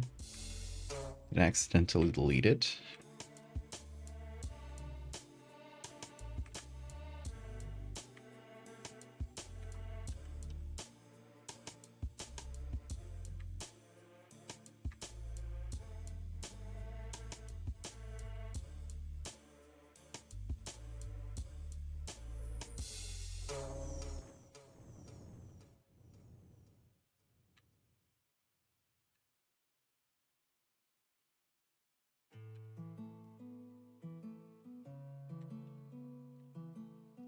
So I should go check on the bean. I'm not hearing him scream at the other side of the door, but I assume he's out there. Let me go check.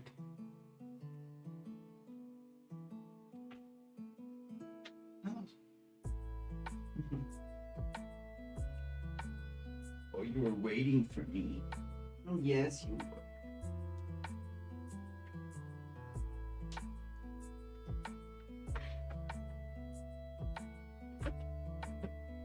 Hello. Yeah. Love you too.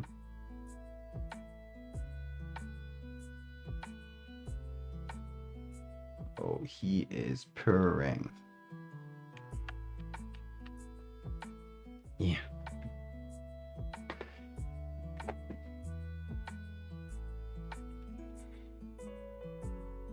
A Tooth Fairy snore's nightmare. It's so much money to cover this. Yeah.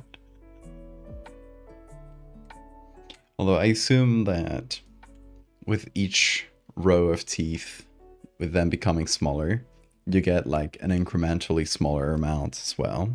Me, up here. Come on. Up here. No? Do you not want to? Come on.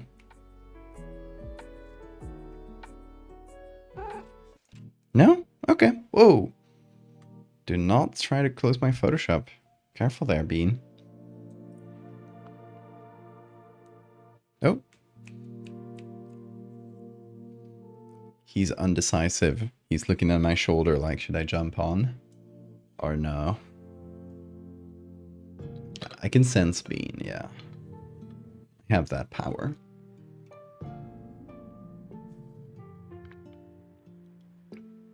He wants some of my water? The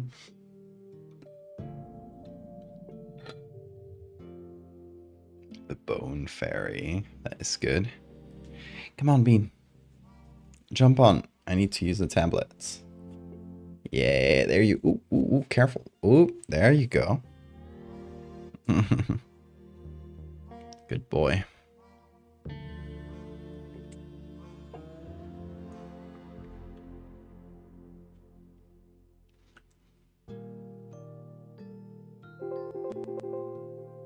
Dapper! Thank you so much for the resub. How are you doing?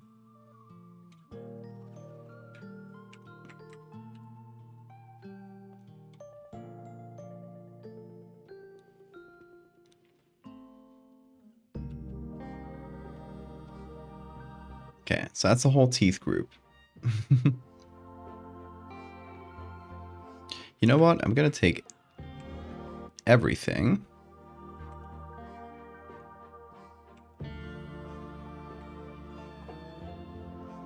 I'm gonna expand it a little bit.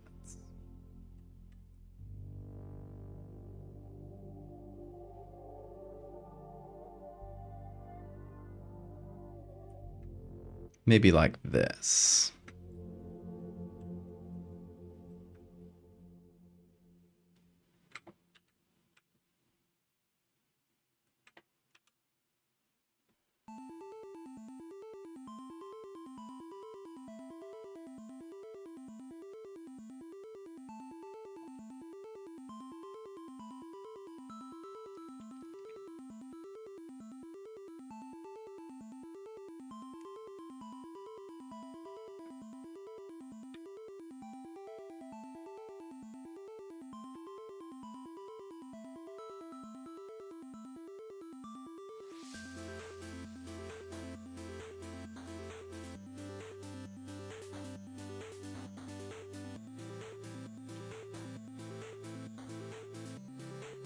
I'm also considering, like, how do these teeth pop out?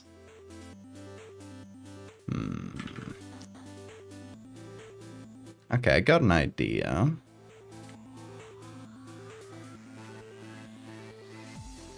A copy of this.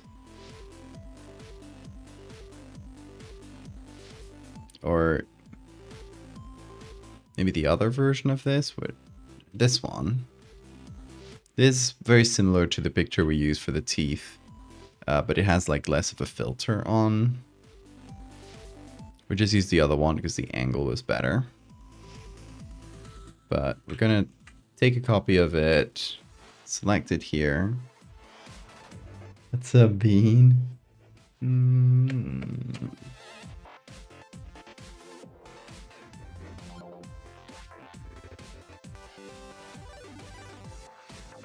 Cursed pastel.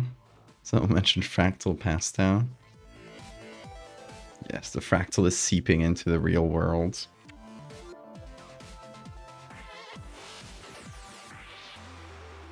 If this happened to a vampire, would they have an extra set of fangs with each row of teeth? I guess they would have little fangs. That would be less useful though.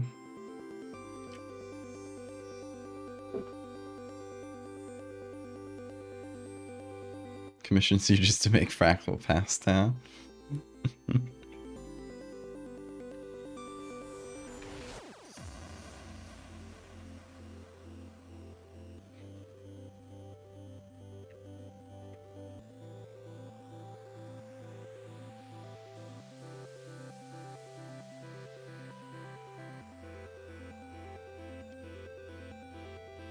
Okay, yeah, that might be the way to do this. So instead of it kind of popping out of the skin, we essentially just get like the skin transitioning into like a mucous membrane, and the teeth are popping out from there.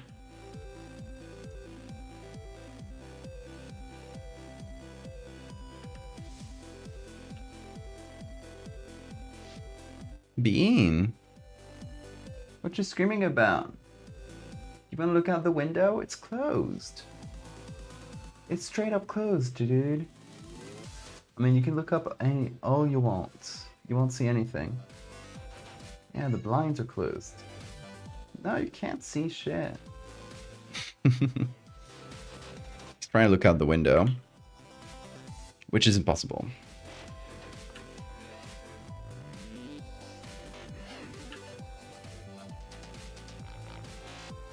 Bean, what you doing up there? No, no, no. You're gonna make that fall. Careful. Come over. Come on over. Up here. Up here. Come on. I've been training you. Don't forget your training now. Yes. Yeah. Good boy.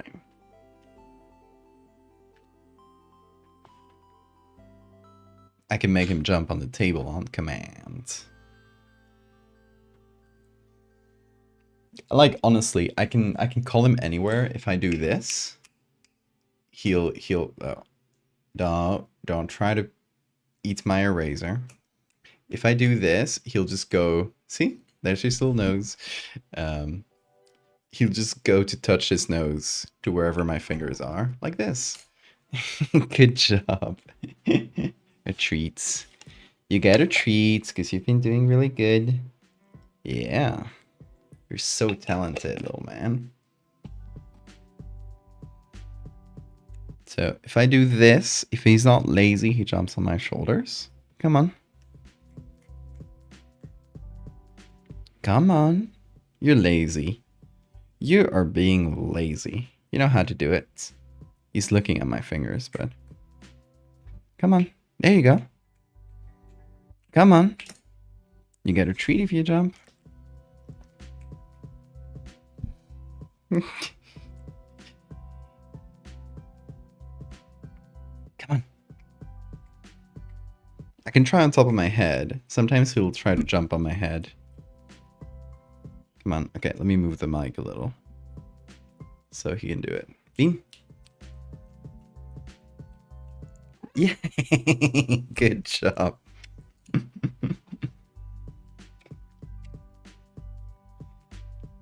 Here. Ouch. Got me. It's Bean's opinion on Beanie Baby. He's never seen one in his life. But he is a Beanie Baby. Now, gotta do the sound. There you go.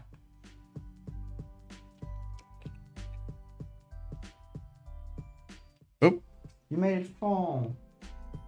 Hold on, I get it. Found it. It's incredible. I can have his treats bag or his... Ouch! He's so excited about treats that he bites me trying to get them. Accidentally. He's just very excited about treats. Yeah, I can have this open next to him and he won't like stuff his mouth inside. He knows that he only gets treats if I give him one specifically. He's so sweet. He's so sweet. Oh, yeah. You are.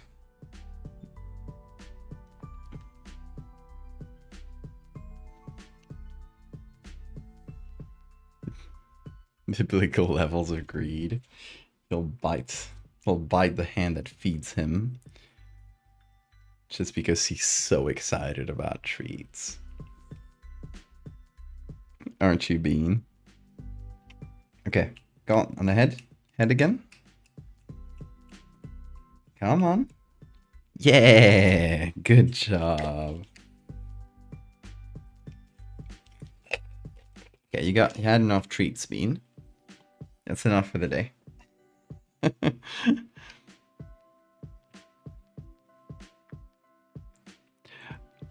Linking, I have no idea, Bill. Maybe someone in chat can help you though.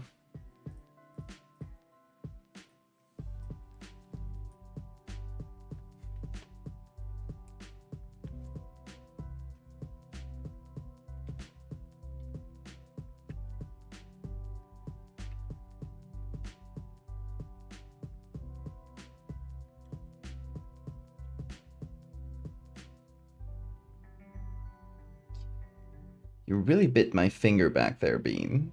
You did not break skin. So that's good.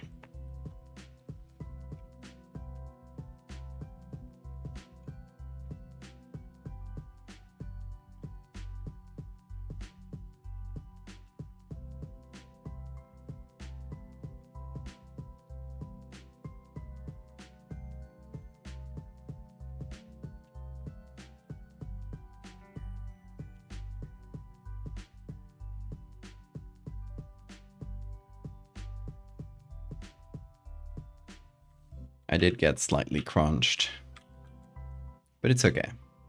It's for a good cause. For a good boy. Oh, there he goes, my Bean.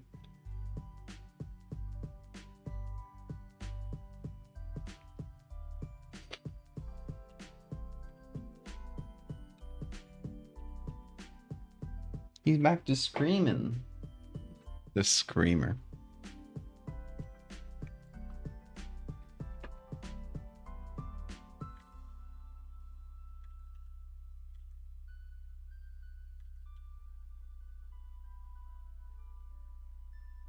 Oh, Bean couldn't be any sort of monster. He's too cute.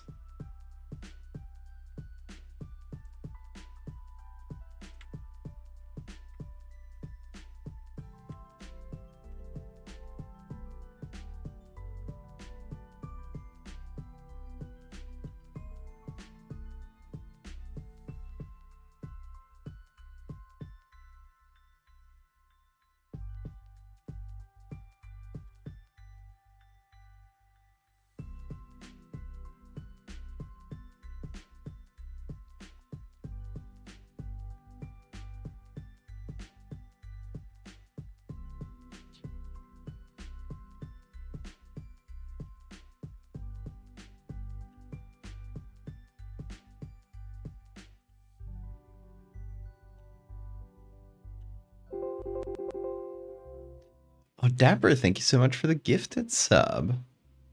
Really appreciate that. Bean, what you screaming about? Do you not have water? Let me check. You do have plenty of water.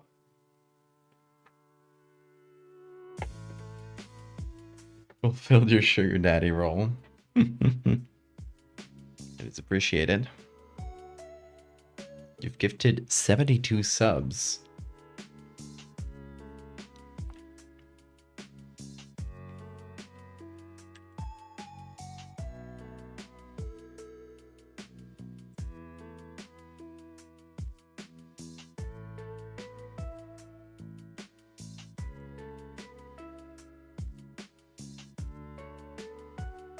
Yeah, a total of 72 over time, so over years, but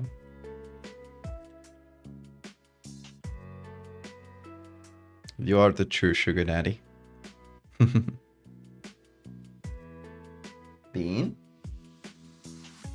What you doing back there? Okay.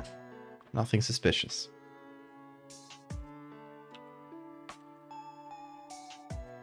He just looked like he was eating something.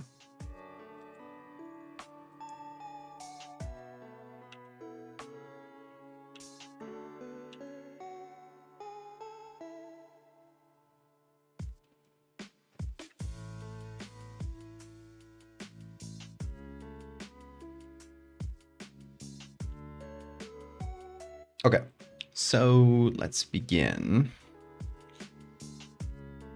the lower rows. We'll do essentially the same thing we did for the upper ones, I think. So I'll just have a few selections of all these teeth. I'll clean them up. Start with these two.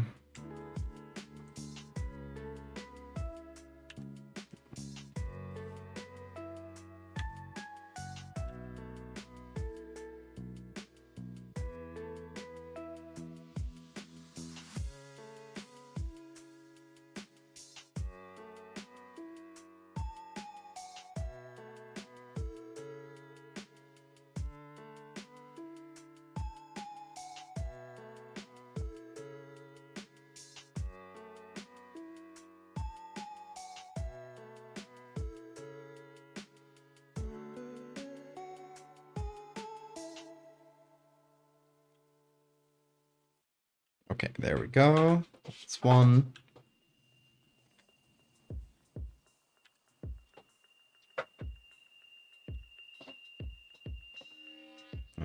I can feel the Hottermon slowly come in, because when I'm streaming, I'm stuck in this room, door closed for a few hours.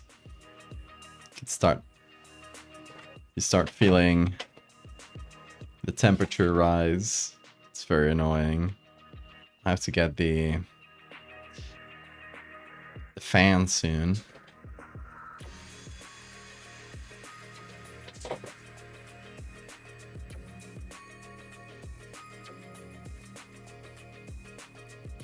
Big screen bean. Whoa. You got big lungs there.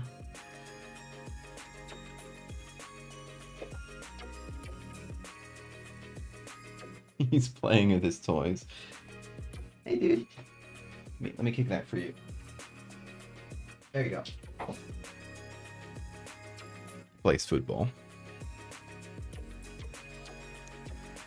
The sun god is closing in on my location. Fuck, he found me again.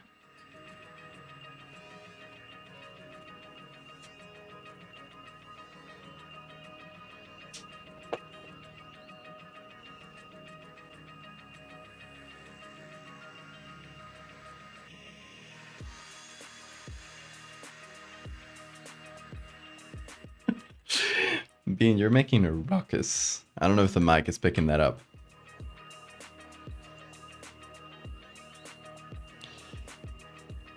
But he is playing with his bowl.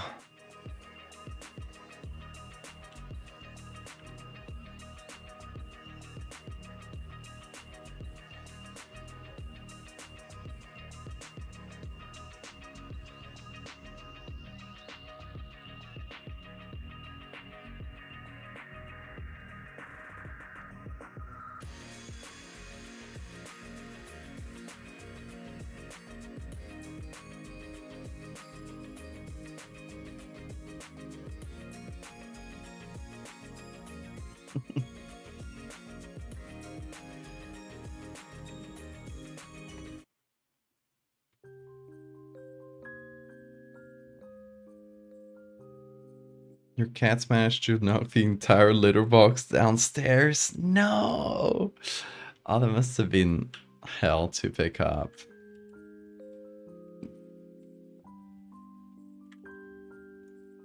How long did it take you to fix that mess?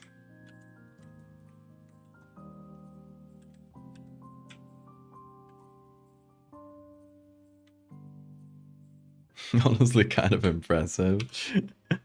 Yeah, props to those cats. Really ingenious of them.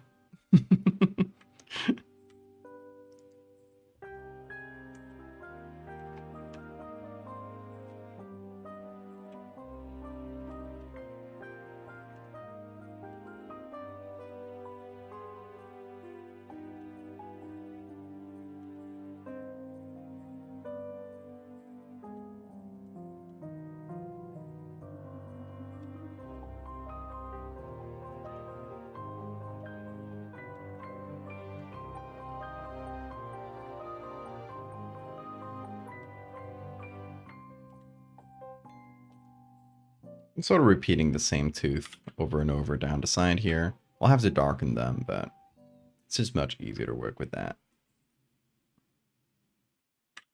And I can change the shape a little too. Yes, hello Bean, I hear you. It's really funny because what he'll essentially do is, oh, hold on. Do it with Bean Cam.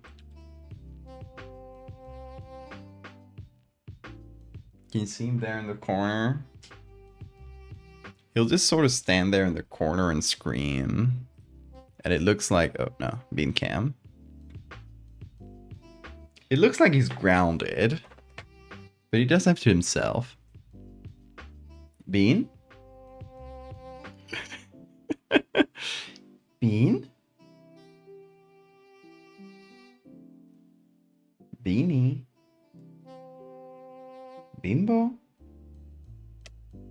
King? He's grounding himself. Bimbo. Finicky.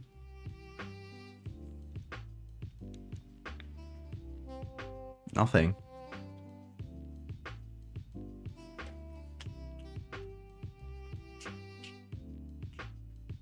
Come over. Why are you looking at the corner? You're not grounded. You have not done a single thing wrong, except for biting my finger a little bit. But that was an accident, so... You have not done a single thing wrong in your life. You're not grounded. He wants me to feel sad. Oh, there he is. He got tired. Jump up.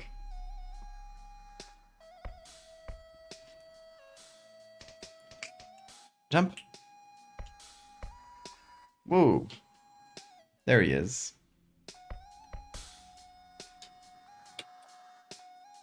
Get the cam. There we go. Oh, all right. He has decided that this is his spot now. Okay, and I'll allow that. I will let him. I'll let you have this bean. I'll try to focus the camera a little bit there. There we go. I'll work around him. I'm an expert at this, essentially. I got a corner, a nice little corner of tablets, so I can work around the bean. I just gotta work like around this part of the screen. And I guess if I gotta move layers, well, I'm kind of screwed, but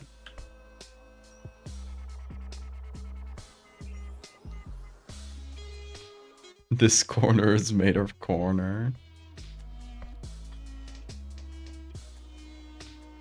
You speak in Spanish with him or in English?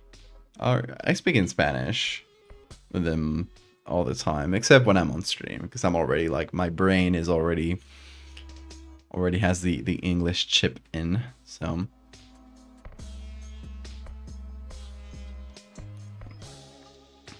It's 99% Spanish, a little bit of French, because I've always spoken French to my dogs, and I still sometimes speak French to pets and animals, for some reason. Just something I've always done since I was a kid. Do you ever call him frijolito? Yeah, many other things. Lately we call him bimbo a lot.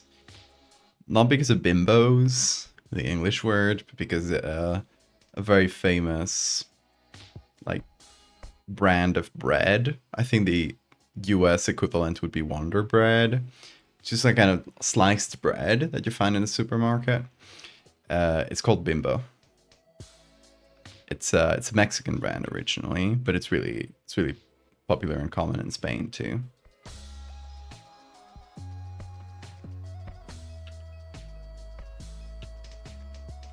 So we call him that a lot.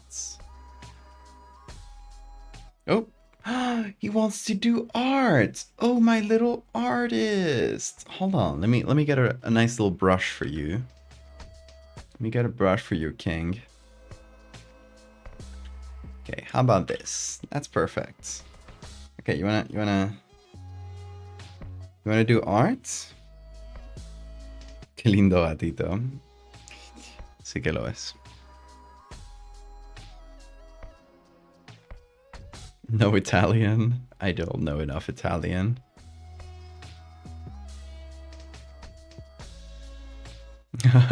Bambino. Bambino is somewhat something we call him sometimes.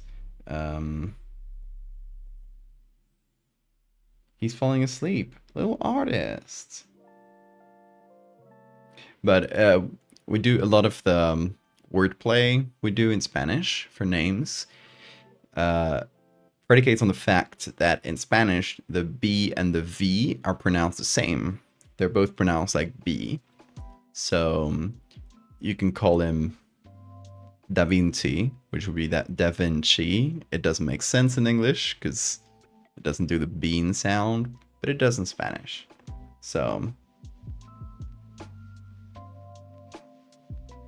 Vincento. Like Vincent in Italian. Lots of names that contain bean. Bean diesel.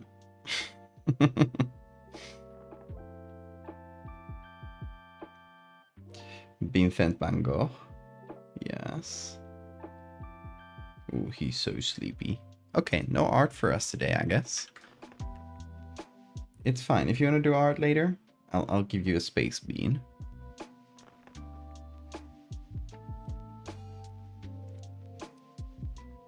Childish Bambino. Oh, Okay. I guess you want to bite the... You want to do art. Hold on. Let me see. He's leaning against the bed, so I can't really move it. No art? Oop. Oh.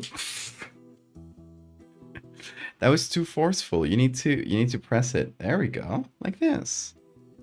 Okay, we got a squiggle.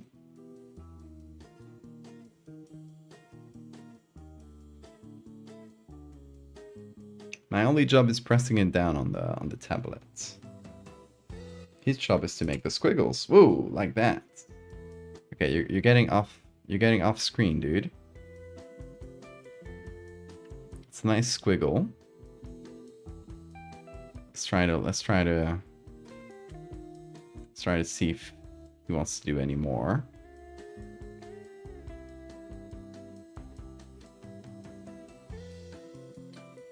The teeth creature is part of the fractal series. So it's not a creature, it's a person afflicted by the fractal. Try to get him to draw. I've got him to draw plenty of times. We do have a sub goal. Where are we now on the sub goal? Hold on. Oh yeah, I got this on my screen. I was trying to move my... to move my mouse and it didn't work. I'm silly. Oh yeah, we're 27. If we reach 50 subs, we will do a stream where we take Bean art and we turn it into an edit. So we gotta let Bean do some art. It doesn't have to be on the stream because he has to be in the mood for it. But we got some Bean art and we gotta like interpret it into an edit. So if you want to see that, I got some subs in. Get your own sub. And I'll tell you this, if you get a Patreon sub, I'll count that double. I'll count those manually. So get on that Patreon. Get some cards. I haven't shown this in a while. I should show this more. But if you subscribe to the Patreon, you will get little packs like this every 3 months. And inside, you get collectible cards. They're like little Polaroids. For each pack that you get, one of them will be scribbled. So, you know, they'll have a message written on marker there. And you can just collect them, or you can use them as playing cards.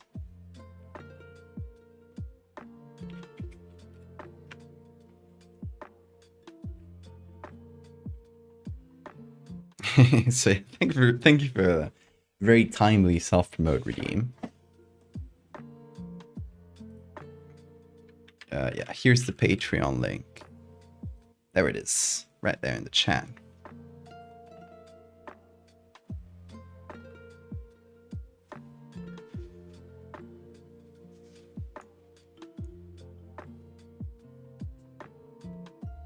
Forgot to sub to the Patreon. Next month, little treat. Hell yeah.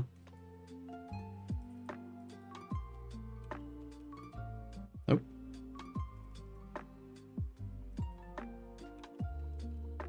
There we go. That's Bean Arts. Bean, do you want to do more arts? Oh, you're just lounging now, are you? Oh yeah. He's presenting the good spot. The good spot is here. This area right here. That is his favorite spot for pets.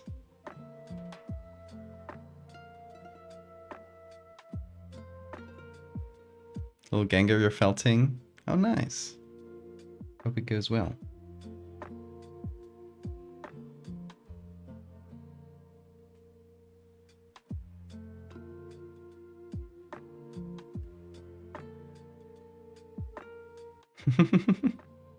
He's so relaxed right now. He's like, don't do art. Just look at me. How could I not?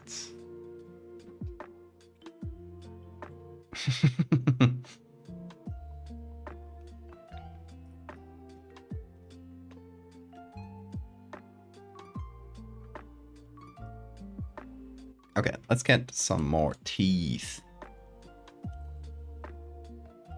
Okay, we got a pretty limited area to work on because Bean is sleeping on the rest.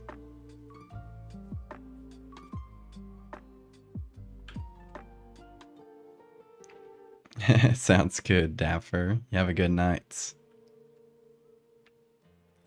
Good luck at work tomorrow. Oh, it's kind of hard. Kind of hard to get a good pulse on this with Bean pressing on my fingers. But we can fix it up.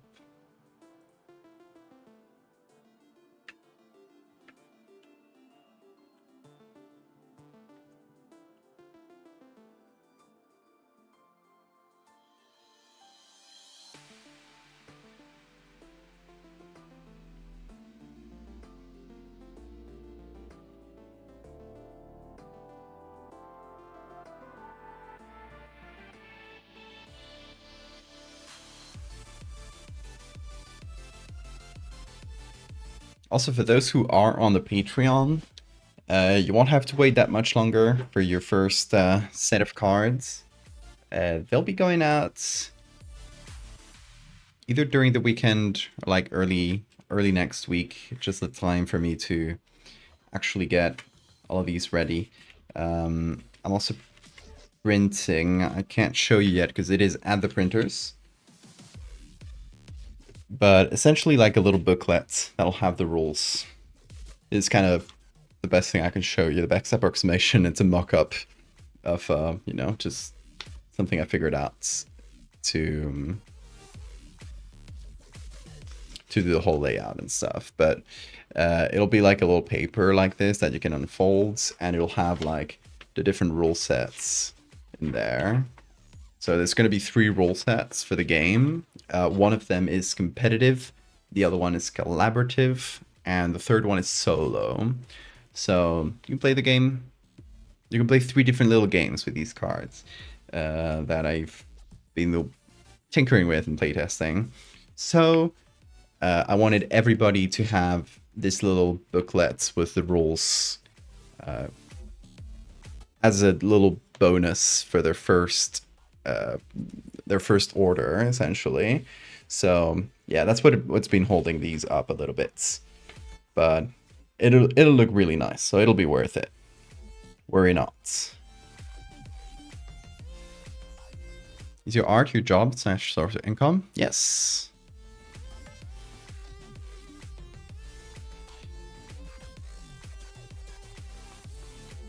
Mostly through the Patreon and commercial commissions. So a bit of mix of both.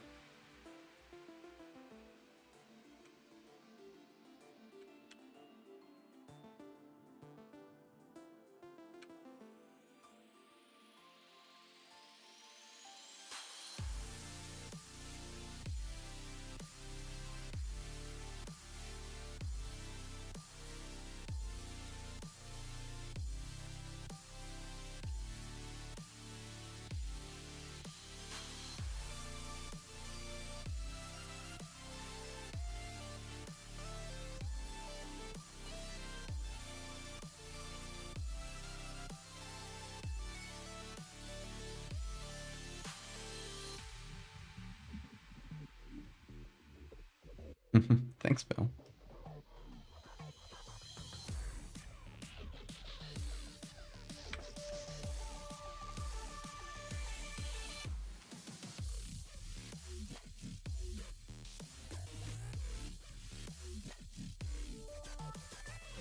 Yeah, it's honestly the fact that I can do this for a living is a little bit baffling to me.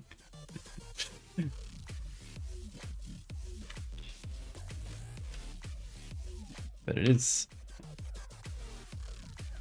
dream job, to be honest. I'm able to do horrible teeth and make a living out of that.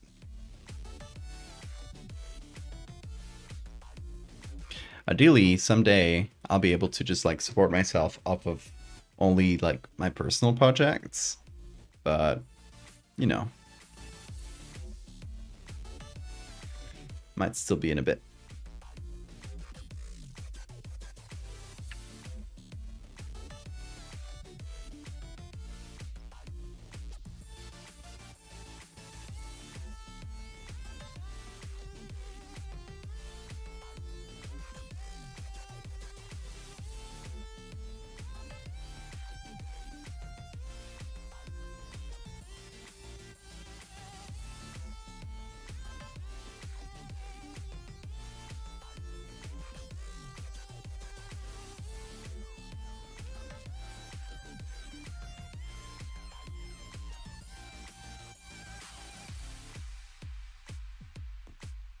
Trying to like maybe layer them a little bit closer.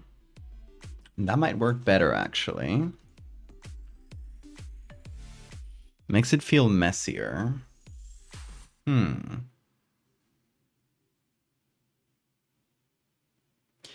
Yeah, okay, let me do something. What if I took all of this, just pushed it down?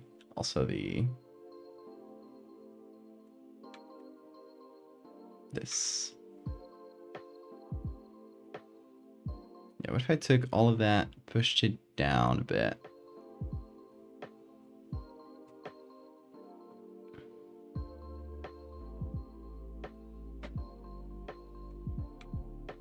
And I have to maybe remove some teeth to make that work, but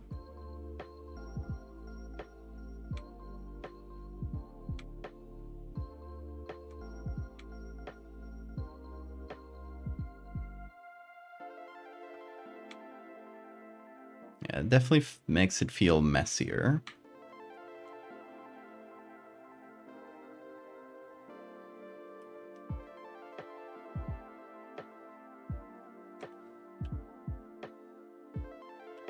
It's the way to go.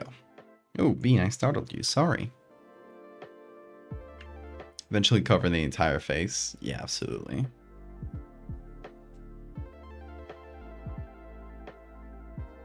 Honestly, at some point it would just like you wouldn't be able to eat without surgical intervention. So it would be really hard for someone suffering from this to go past that point, because you just essentially just need like a tube through your nose to feed, and from there you get all sorts of complications that'll eventually probably get you before the actual like teeth multiplying gets your whole face.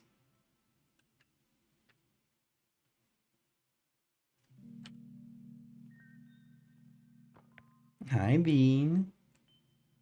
Oh yeah, love you.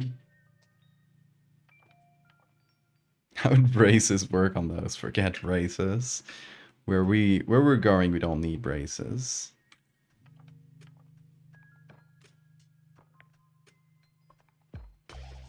Spreads down your throat, choked to death. Yeah, absolutely.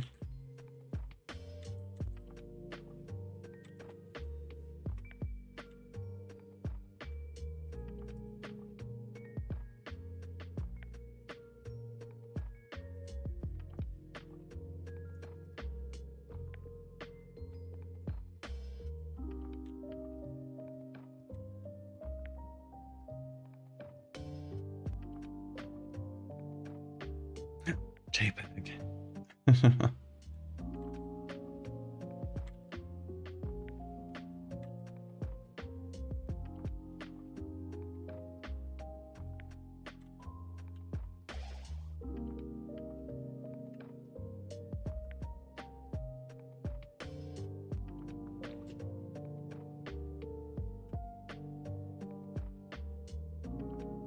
Okay, these teeth are getting there. I'm kind of liking the bottom row better, because they're just a little like messier, I think.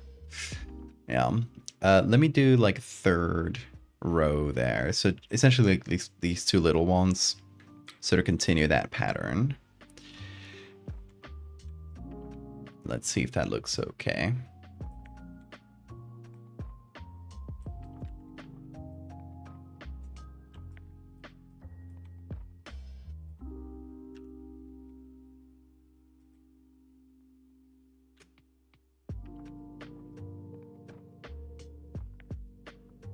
Teeth. Hey, Mandy.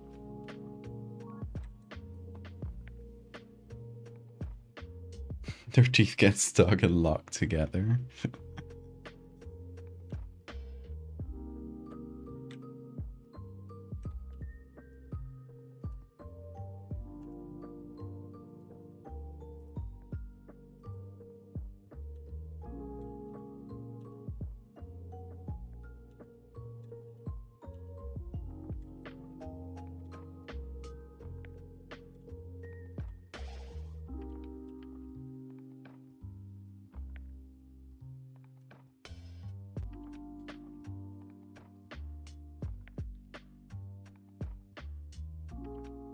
Two questions. Do links get purged? No, you can link things. You prefer not to bring up similar art comparisons?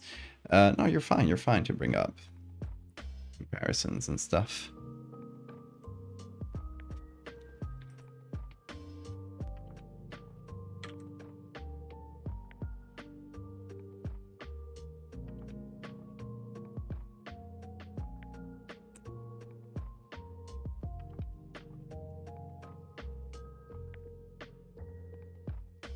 We are compressing Val. Yes, I'm getting compressed. Oh yeah, that's a Channel Zero teeth guy. I love that design. Oh, I'm getting compressed.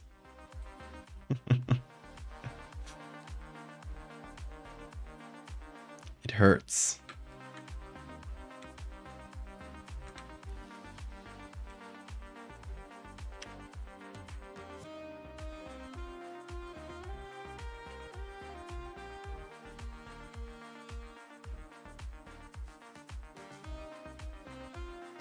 Level 3.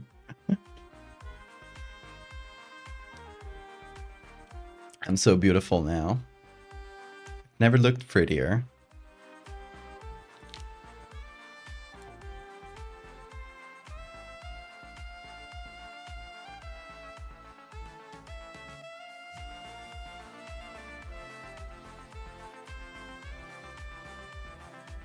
Do you guys know the way to lock me in level 3 without a timer? There's a secret way you can do that.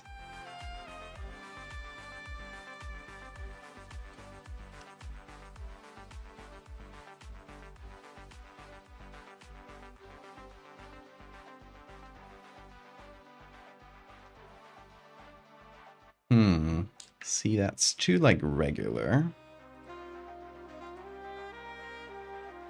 Gonna remove a couple like that.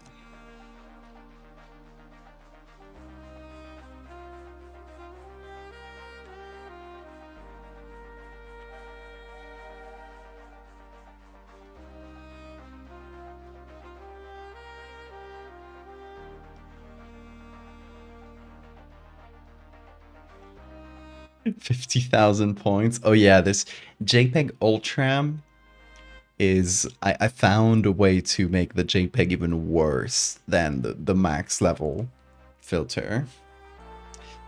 But you'll have to work for that.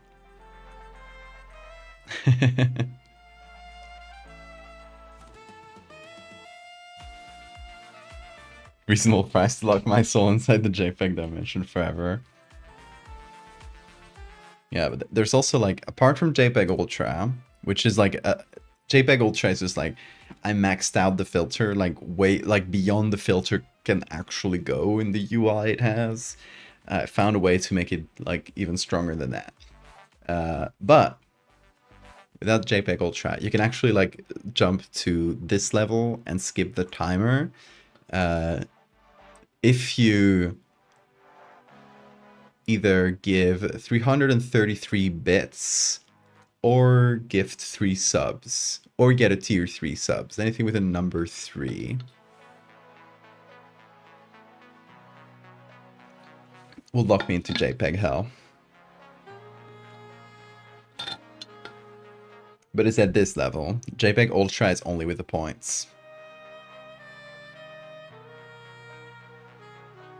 The bean pounds. $1 Valdillion.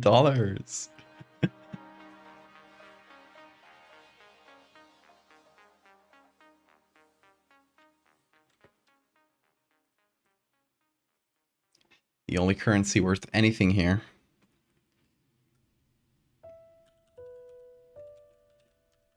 Okay, so that's all lower teeth. I'm gonna create a little shadow. Oh. Got hard with bean.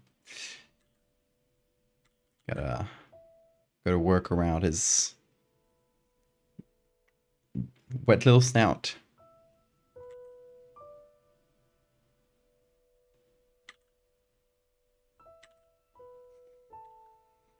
Okay, and then we gotta do some soft light and some color on this row of teeth. Oh, he's resting on my hand now. Oh, Bean, you're making it so hard for me to work. It's okay. I will sacrifice my hand for you. You know that.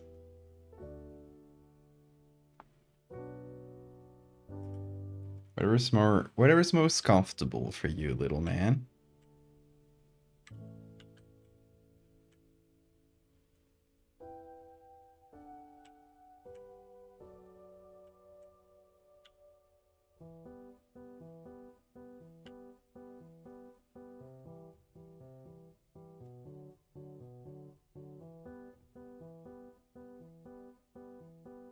You get to JPEG level 3 and I pull out a gigantic glass jar full of channel points. Start counting them one by one.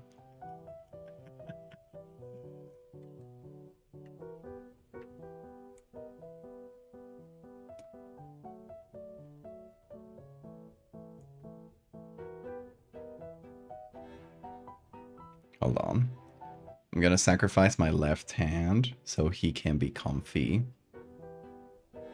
That said, oh, now I can only do things with one hand. Ooh, okay. We can do this. It's just like much more awkward.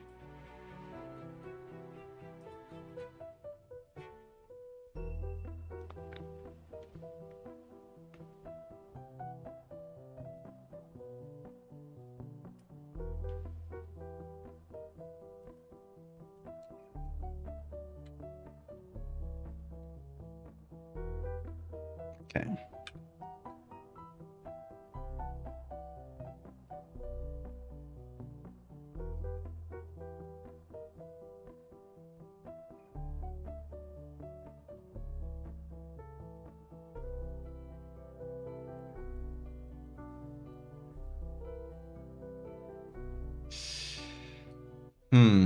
Sorry, Bean. We're gonna have to maybe add some of the upper bits. Not sure yet. So we need more texture.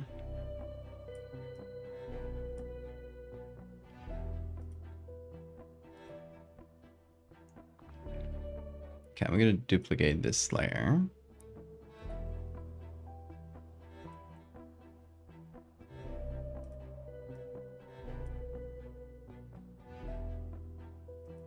Gonna edit, transform, vertical. This is so awkward with a single hand, but I'll make it work. Just so Bean is comfy. That's how important he is.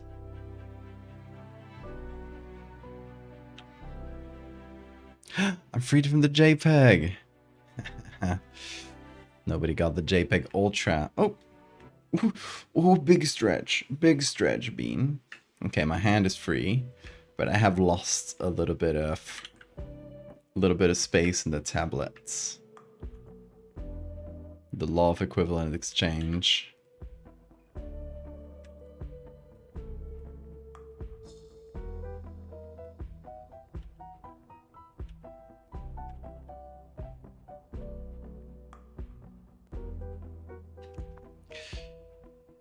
Okay, there we go.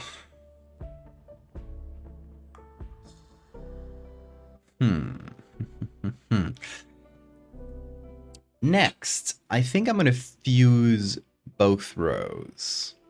So this little bit where we can see the inside of the mouth, I'm just going to copy some teeth like in there. So I'm trying to think of the best way of doing this.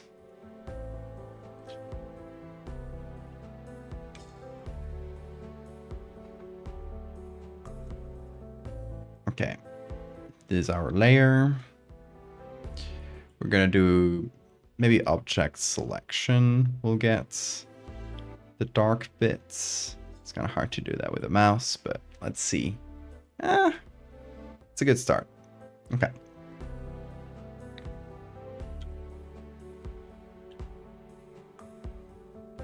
We'll keep this bit because that's actual teeth. And this bit too, maybe we add a little bit of this dark area there. Oh. Working around the bean.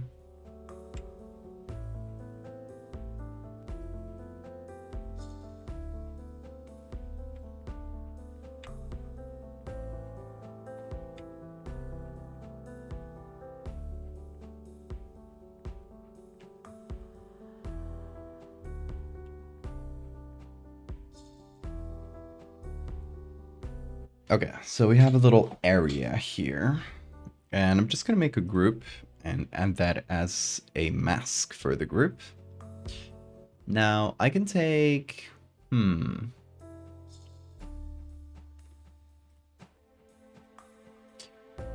me see. Let me take a copy of the entire thing. All them teeth. I'm gonna group that up as a single layer. And I'm gonna put that inside the group. Where's that group? Here.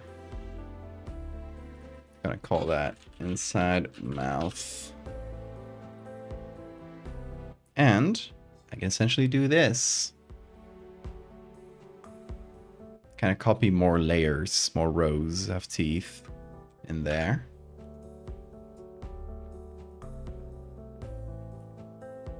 Sort of darken that.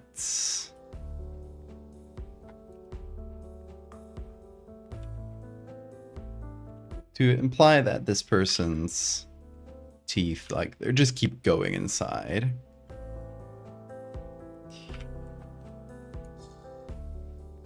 Normal mouth jump scare. After seeing this for a bit, seeing a normal mouth kind of feels weird, doesn't it?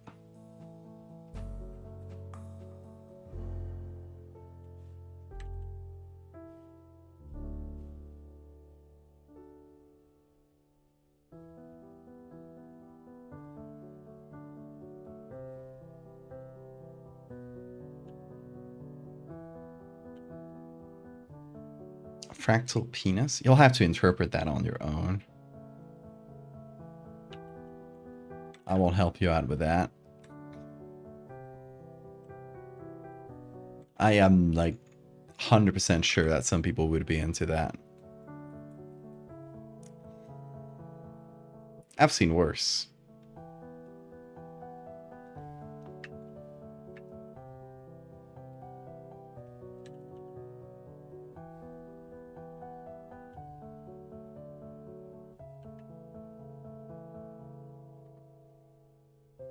Challenge accepted. Okay, in your head, please. If you interpret it, make sure it's privately.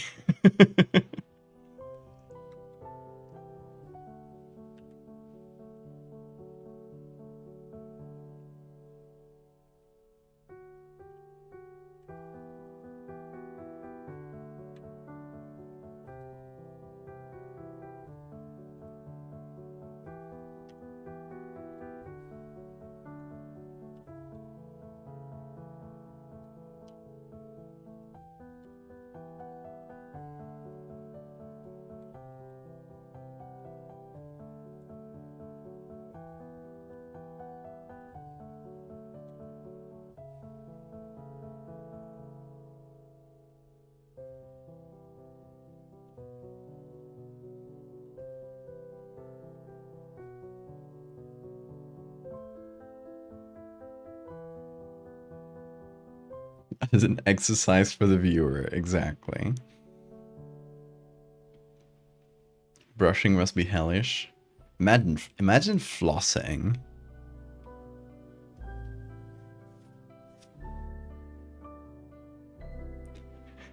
Do not make an actual fractal penis image. I will not look at it.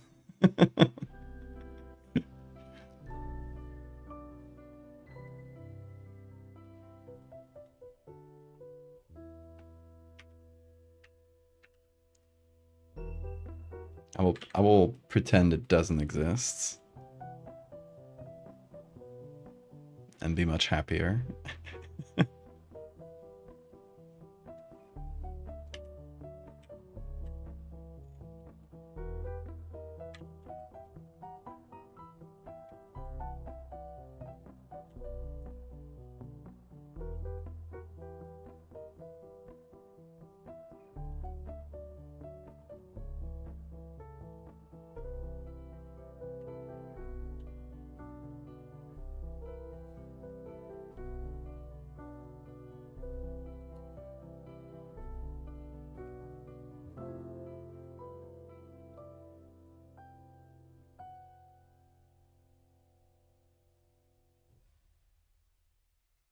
Fractal hot dog out.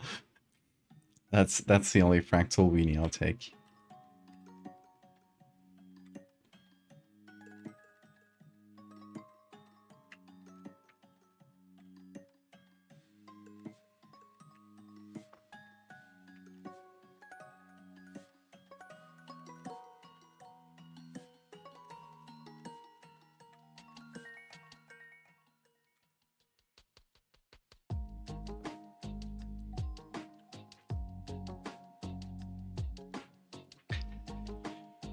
Okay. I think the teeth themselves work.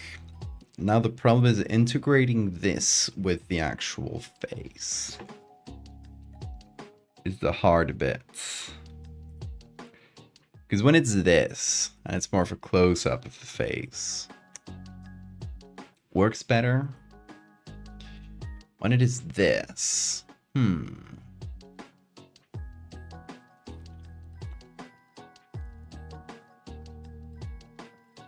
integrating that with the flesh is the hard part.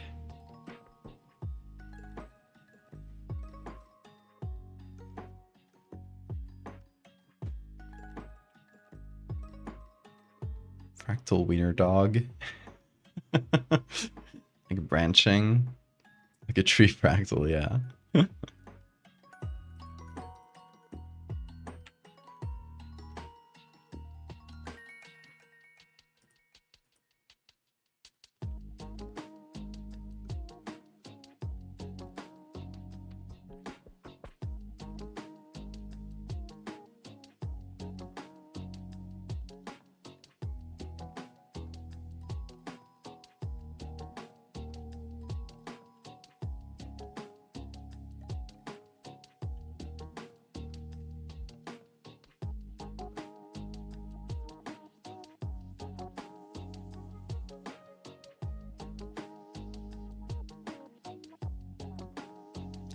What if I make this like bigger on the face?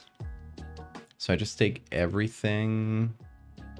Let me see, this whole teeth group.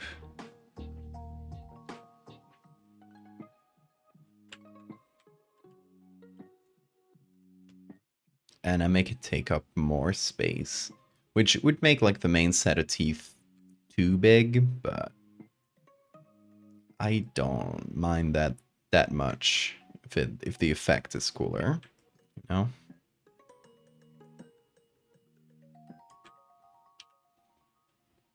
Fractal culinary arts. Yeah, how do you fillet a fractal fish? I will leave that up to the viewer.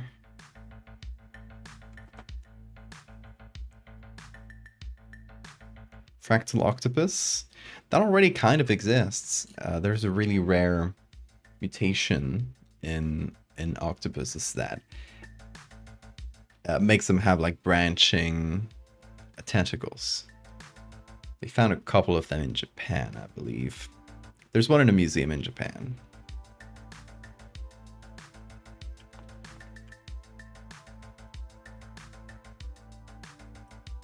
So that kind of already exists.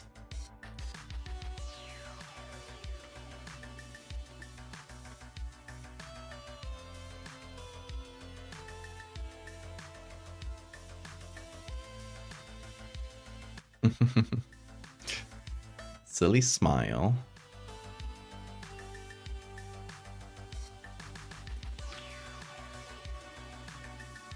I'm kind of thinking like, what if I add like lips to encase it? But that would be really hard. And I don't think it would look too good. It might look a little goofy.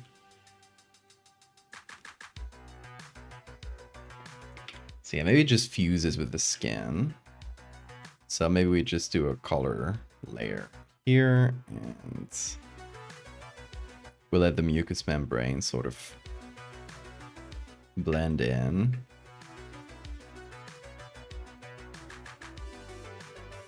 Yeah, okay, I dig that.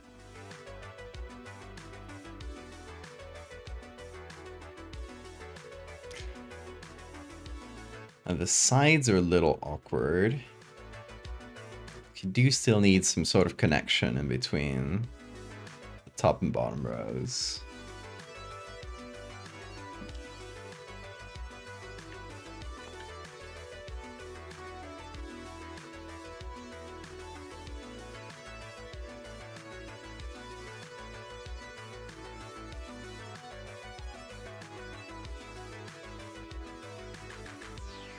Can hear this person wheezing. Oh my god.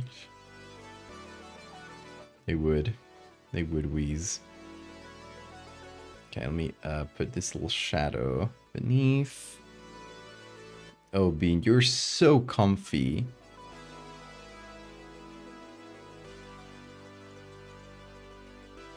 He's putting his head on my hand again. Okay, not for long. Can you stay there? There we go. Now that's working.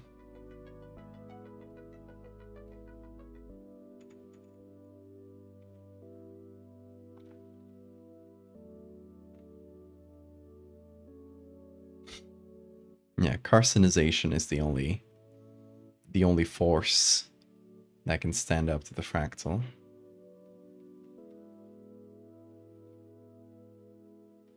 No form of evolution can uncrab the crab.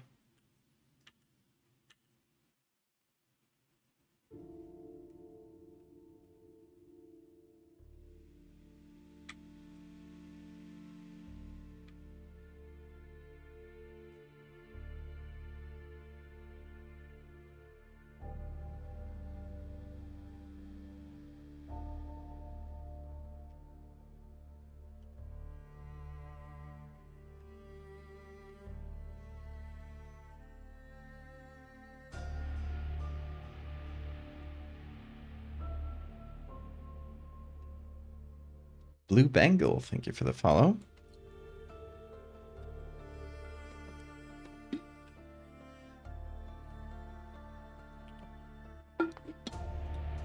Humans get carcinized to survive the fractal juice. Crabman tie-in.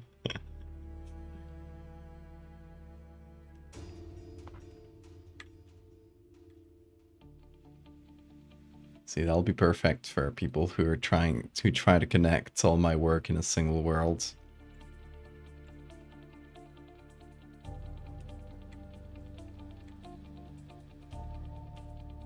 I can't give them that satisfaction.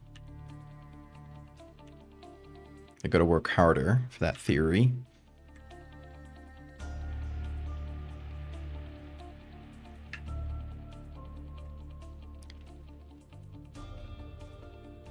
The only thing that truly does connect canonically is Shipetatek and Googliel.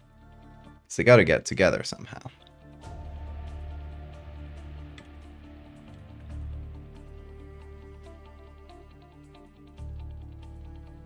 If you want to connect the rest, that's up to you. Good luck.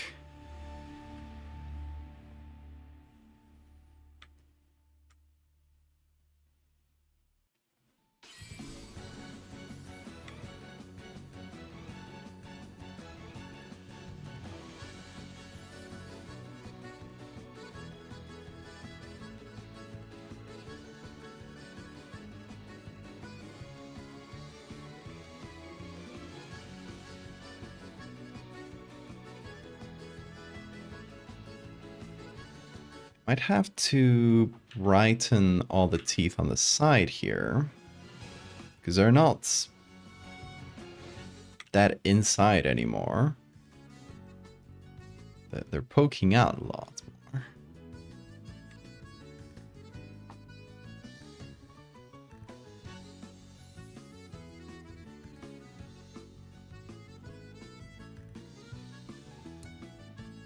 And the teeth loop over on the sides.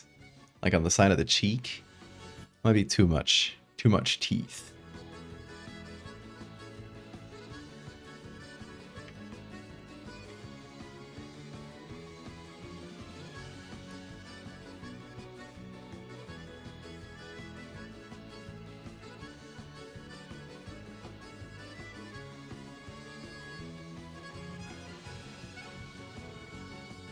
What is Googliel's story? Googliel was an angel that was created without eyes.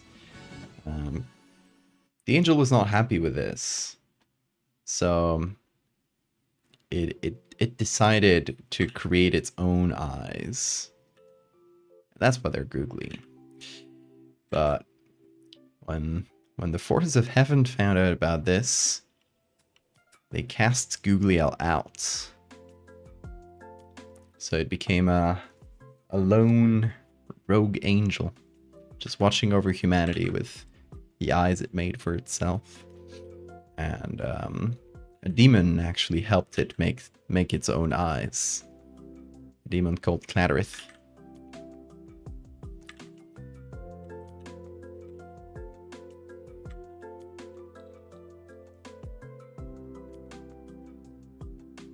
So when Googliel meets Terry, it's just kind of a wandering angel. It's watching over people, casting its weird blessing. Quite the case of Aperiodontia. It'll get better. What does that mean?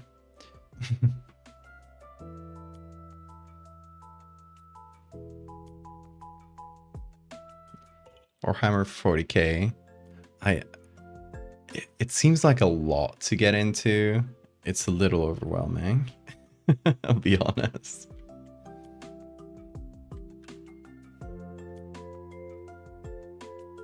My sister and a friend of mine are really into it, but they kind of sound insane when they talk about it. Oh. Bean movements. Oh, I think my stream is going... stream's going weird again. Why does it keep doing that? Anyway, it should be back soon.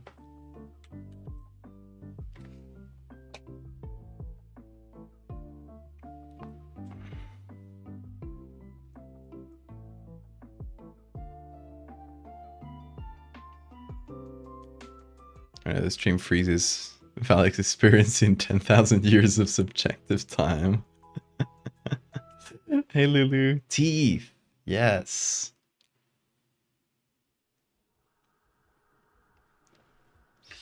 You guys know I like my teeth. I like a good tooth. Yeah, for the people coming in, this is sort of an evolution of this one. Oh, googly eyes. Let's wait for them. There they are. Where should the googly eyes go? You got no face. I guess we'll put one in each tooth here. Beautiful. So this is an evolution of this, which was one of the earlier parts of the fractal series. When we first start seeing the fractal affecting humans and starting to slightly twist their bodies, we see this. And now we're sort of seeing the evolution of all these fractal people. So we've seen already done the other two bits of this part of the series, which are the evolution of the fractal arms and the evolution of the fractal eye. So this is the third image in that set. Do all googly eyes act as windows for googly eye? Yes, they do.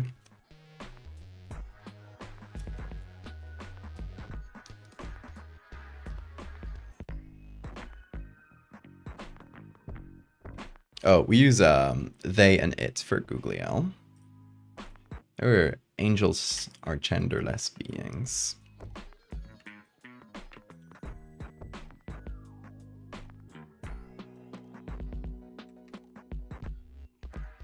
Same for Terry. Meat planets are also genderless beings.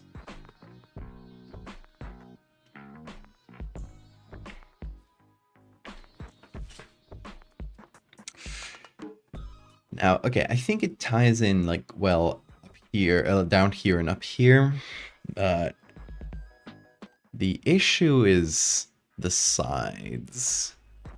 Just wondering what to do with that. Should they go further back? I'm not sure. So if we take our original here.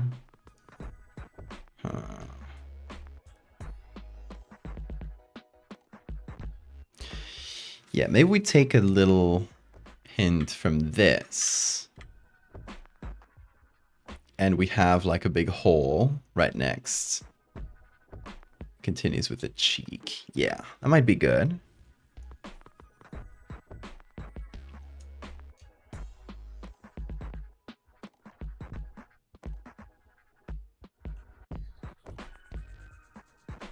I might have to like remodel the face a little bit.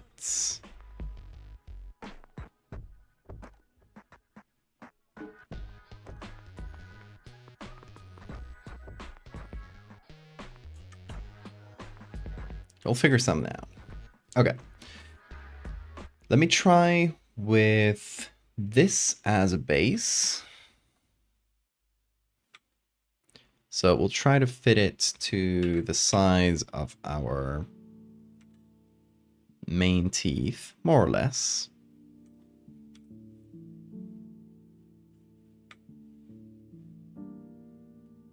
Or wait, are we using this one?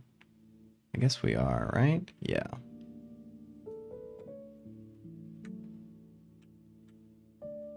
Okay, what if I just add this without all the plastic? Then we sort of expand that out of the plastic. Have you heard of the cusp of Carabelli? No, what is that?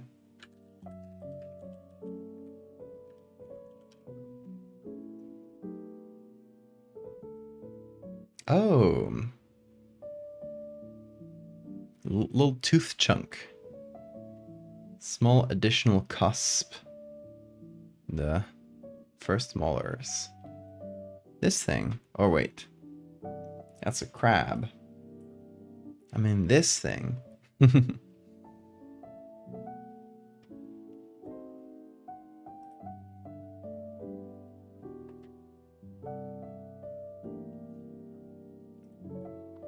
If it was an opposite or same gender relationship, they both have no gender, so it's gay in some way.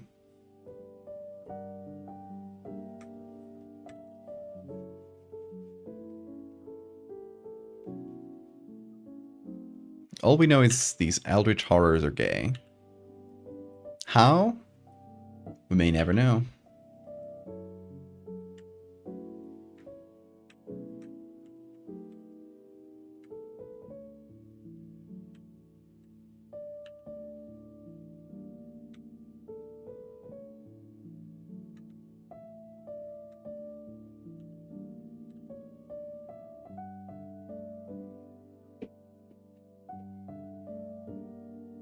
Good night, Nid. Oh, and thanks for the save reminder. I don't think I've saved since the beginning of the stream. Don't kill me.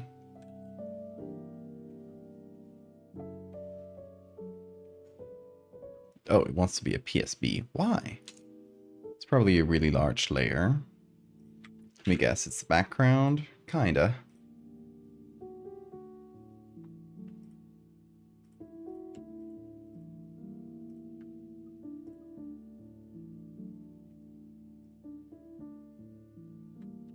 Also, these layers are big. Yeah, okay.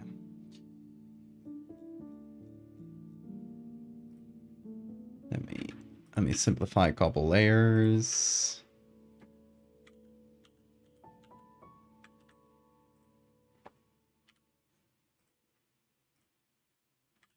There we go. Thank you, Mundy.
Okay, yeah, I think we can do something like that. A little hole.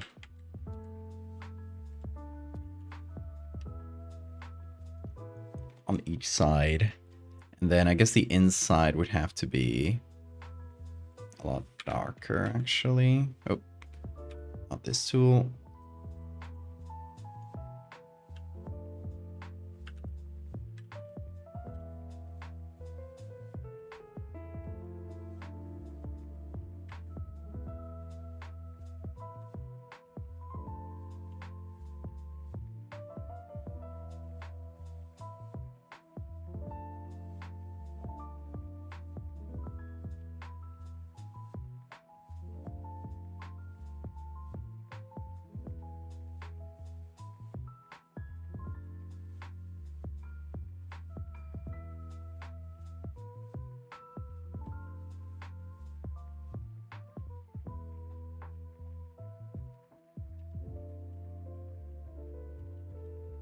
And I'm still not sure about the base face, actually.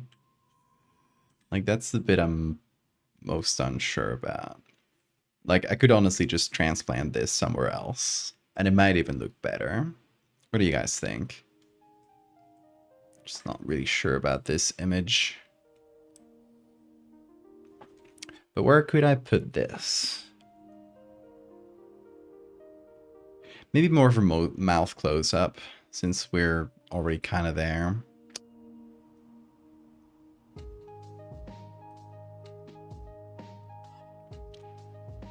So we just take all of this and zoom it in a bit.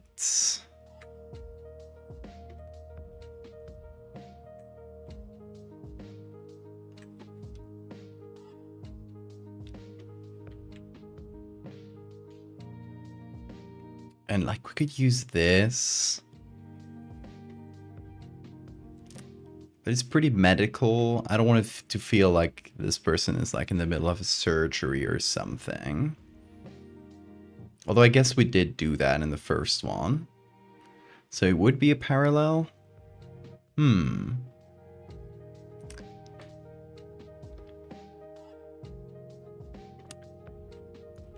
me look at just what that would look like. So we'll delete the layer mask. Just gonna reduce the opacity here until we get a nice spot here to match.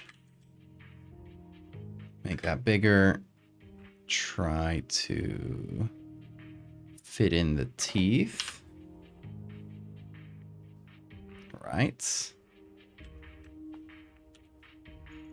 Then we just add that as a background.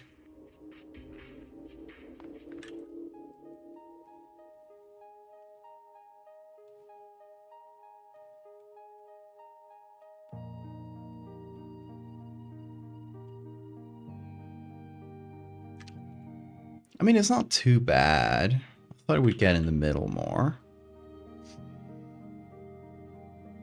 We do have to figure out the edge right there. So it does cover a few of the teeth a little bit, but not in a super distracting way.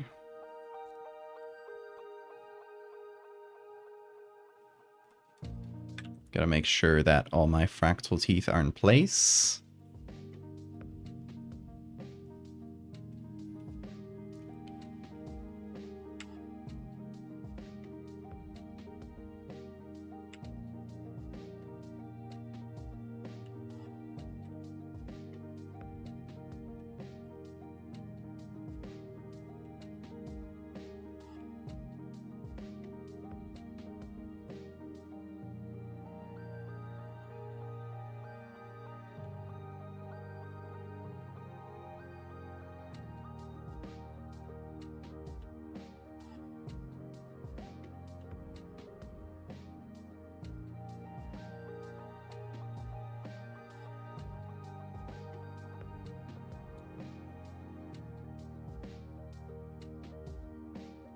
Look up Canner Magic.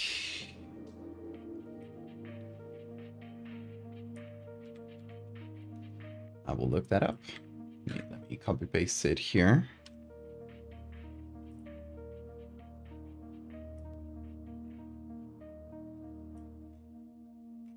Oh, they follow me on Instagram. Oh, that's really cool. Hold on, let me pop it up on the stream.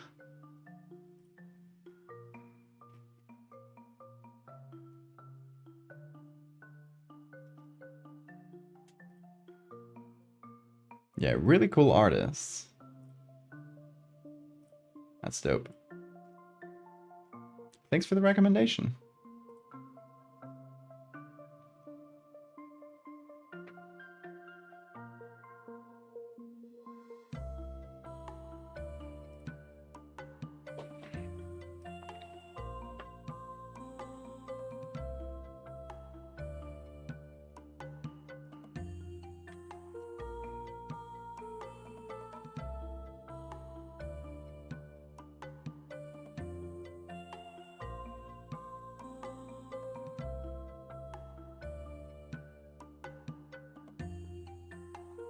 The 4 series you've made, sad.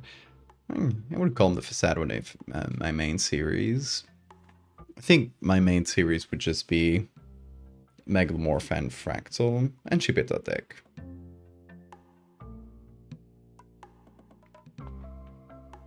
Which one would you want to live in the most and which the least?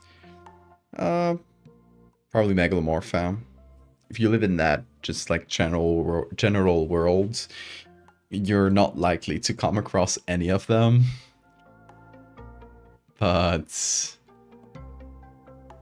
with the others, it's apocalypses. So you are gonna be screwed. Yeah, I think I'll go with this for the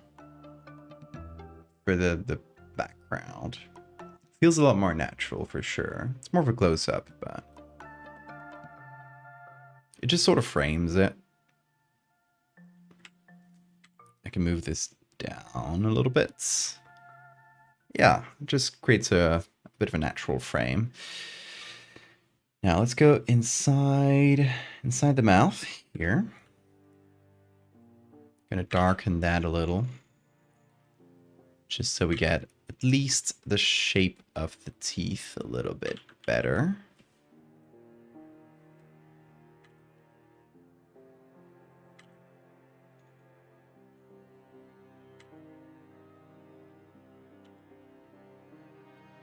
But, you know, I still want it to be clear that it's just a mass of teeth in there.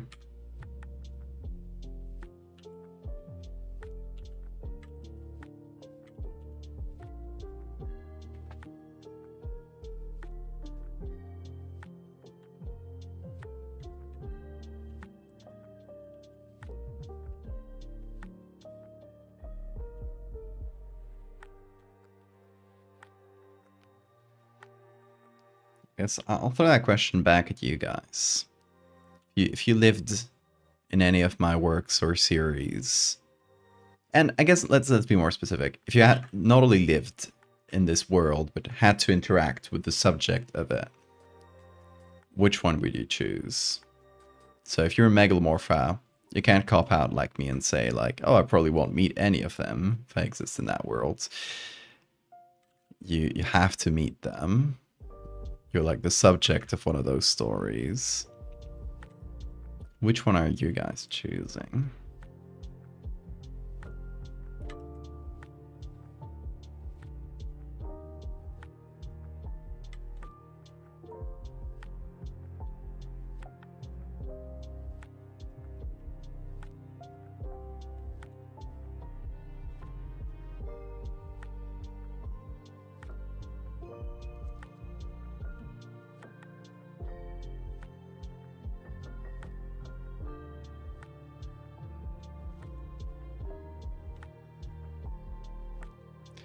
I'm gonna do this with auto selects. No, okay, that's not gonna work. No auto selects. I want to move a few of these layers around.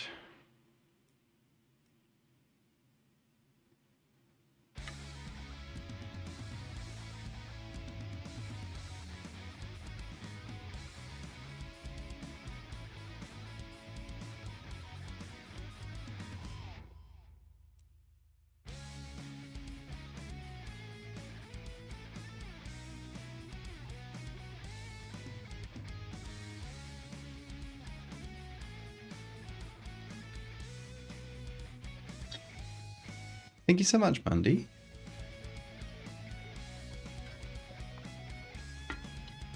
Shoutouts to your friend for recommending.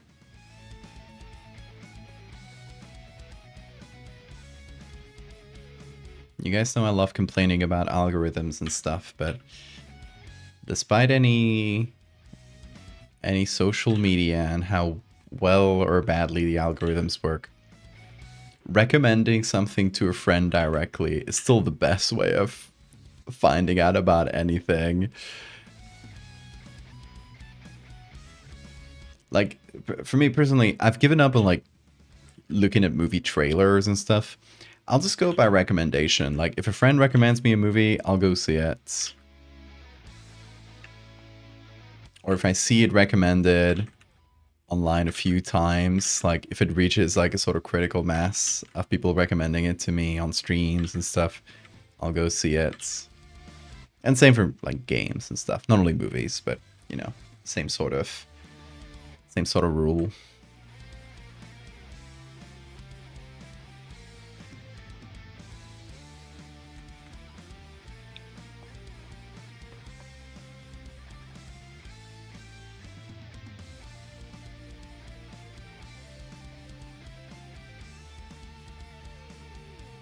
Oh, what if I added some of these teeth up on top for a little bit of variety?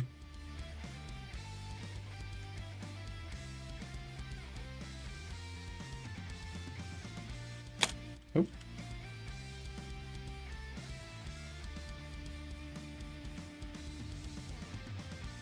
It's gonna be my homie Terry that takes you out. I respect that.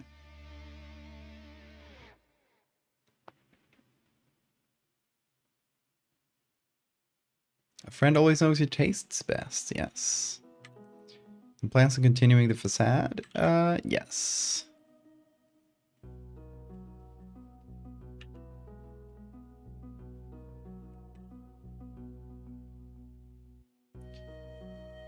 My biggest problem in life is I got too many ideas and too little time to do them all. So if your question is, you have a plan of continuing X or Y, probably yes. There is an idea, at least. There is a plan.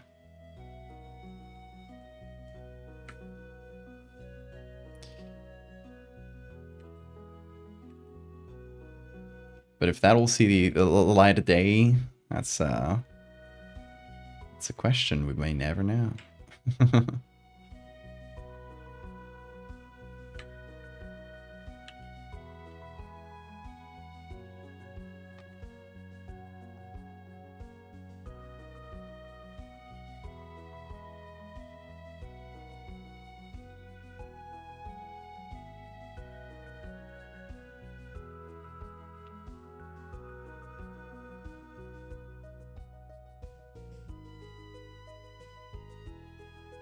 Not sure when Sinners is out internationally. I'm trying to grow additional arms to give it more thumbs up.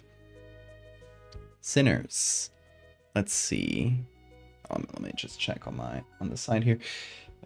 Sinners. Let's see what it's called in Spanish. It is released in Spain. So let me just see Spanish. Los Pecadores. So yeah, just a direct translation. The Sinners. I'll see if it's on cinemas. Set in 1932, Mississippi Delta. Okay, interesting. Yeah, I won't check out anything else. It does sound interesting.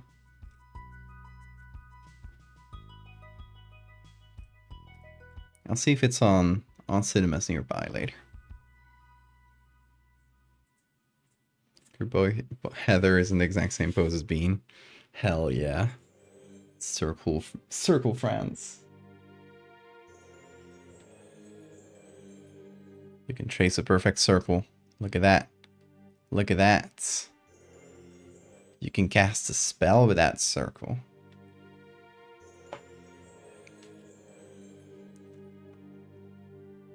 Reminds me of... Only know it in Spanish. Abierto está el amanecer. Yes. Okay. That's a old Tarantino movie, right? I don't know the name in English either. I've seen it in Spanish. Long ago.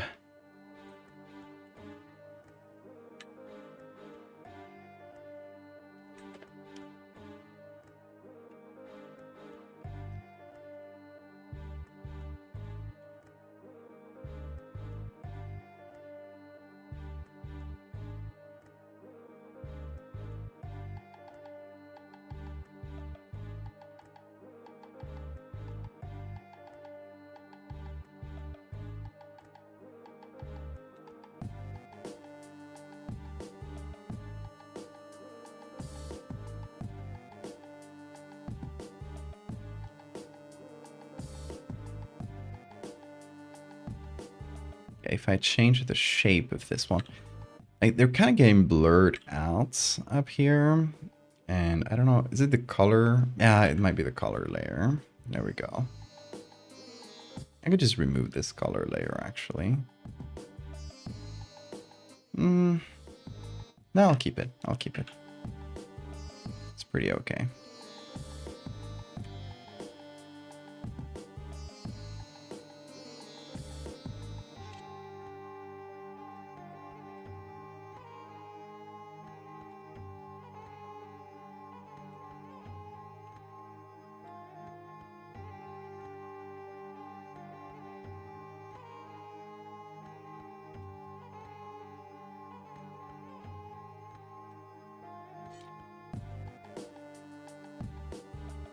From Dusk Till Dawn. That's the name.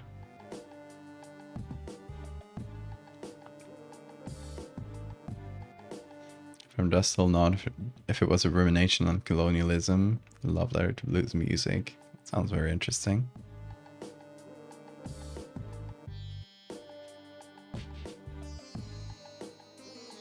Can't believe I just said rumination on colonialism in a Twitch chat. Someone make me go to bed. No. I like that. I like that.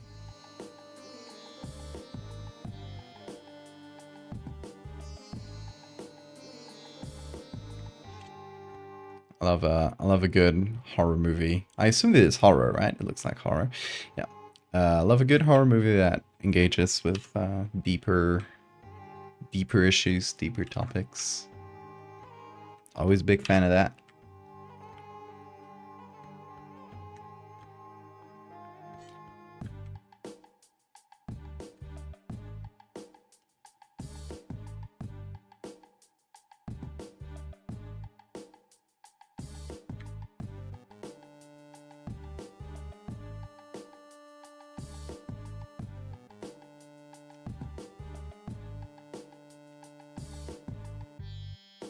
How many individual teeth layers must I have already?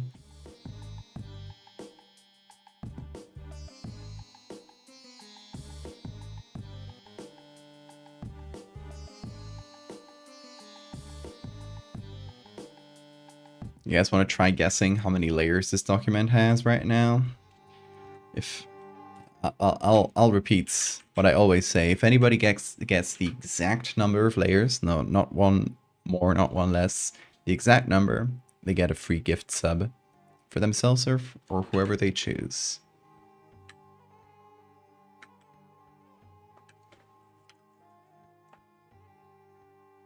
So good luck.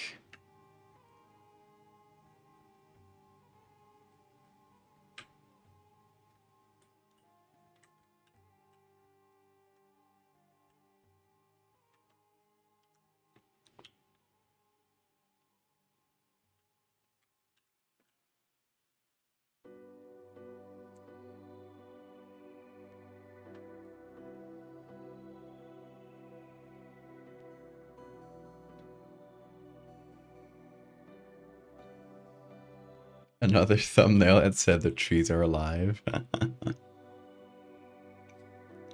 Only one guess per person, Bill.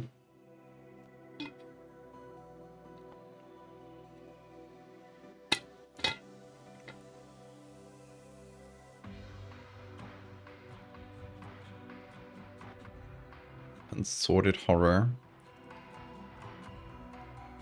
Unimportance of the employee against the products. Interesting.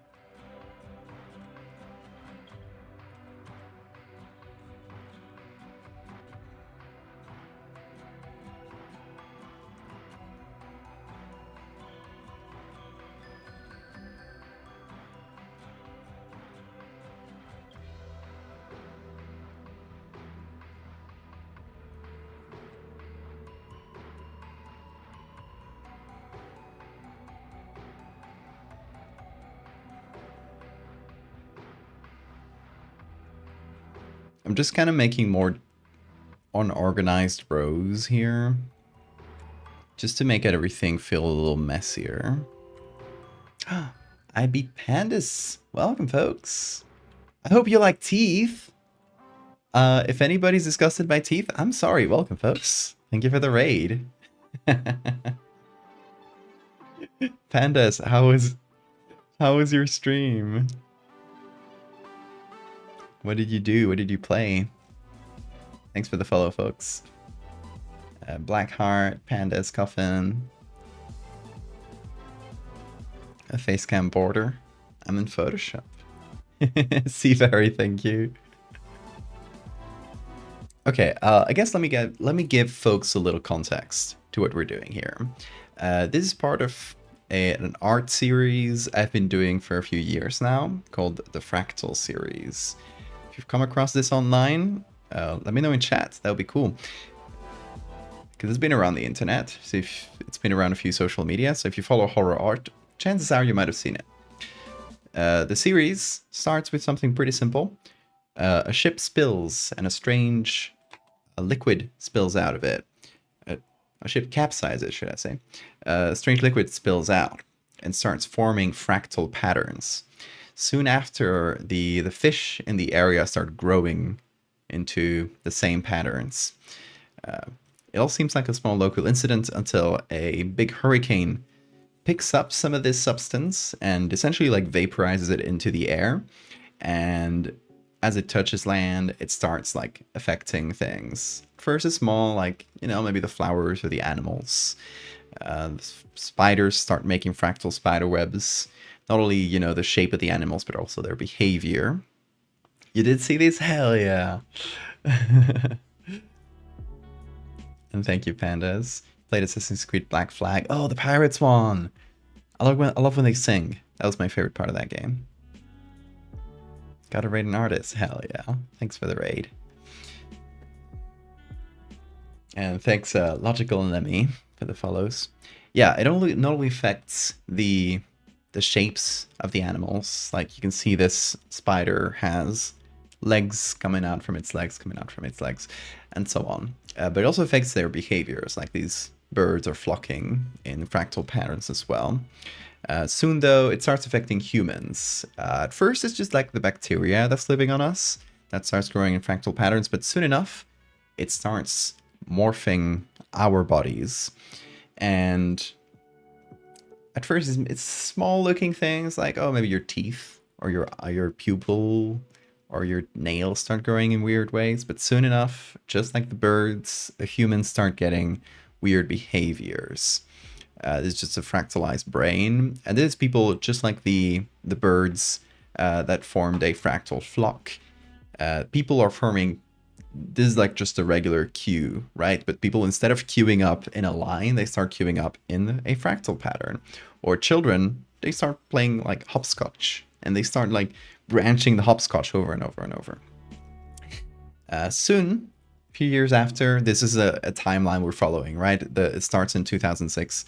We're in 2009 now, so a few years have gone by of people being affected by this. They start forming major religions. Because imagine you're blind, right? Imagine you can't see out of this eye. You put some of the fractal juice, this substance that was spilled into the water, right? It's now being like concentrated and, you know, isolated and concentrated. You put some of that on your eye. Boom, start growing new eyes. Now you can see. It's cured your blindness. It's literally a miraculous substance, isn't it? So people start like seeing this, and religion starts forming, not only because, you know, of the physical effects of the fractal juice.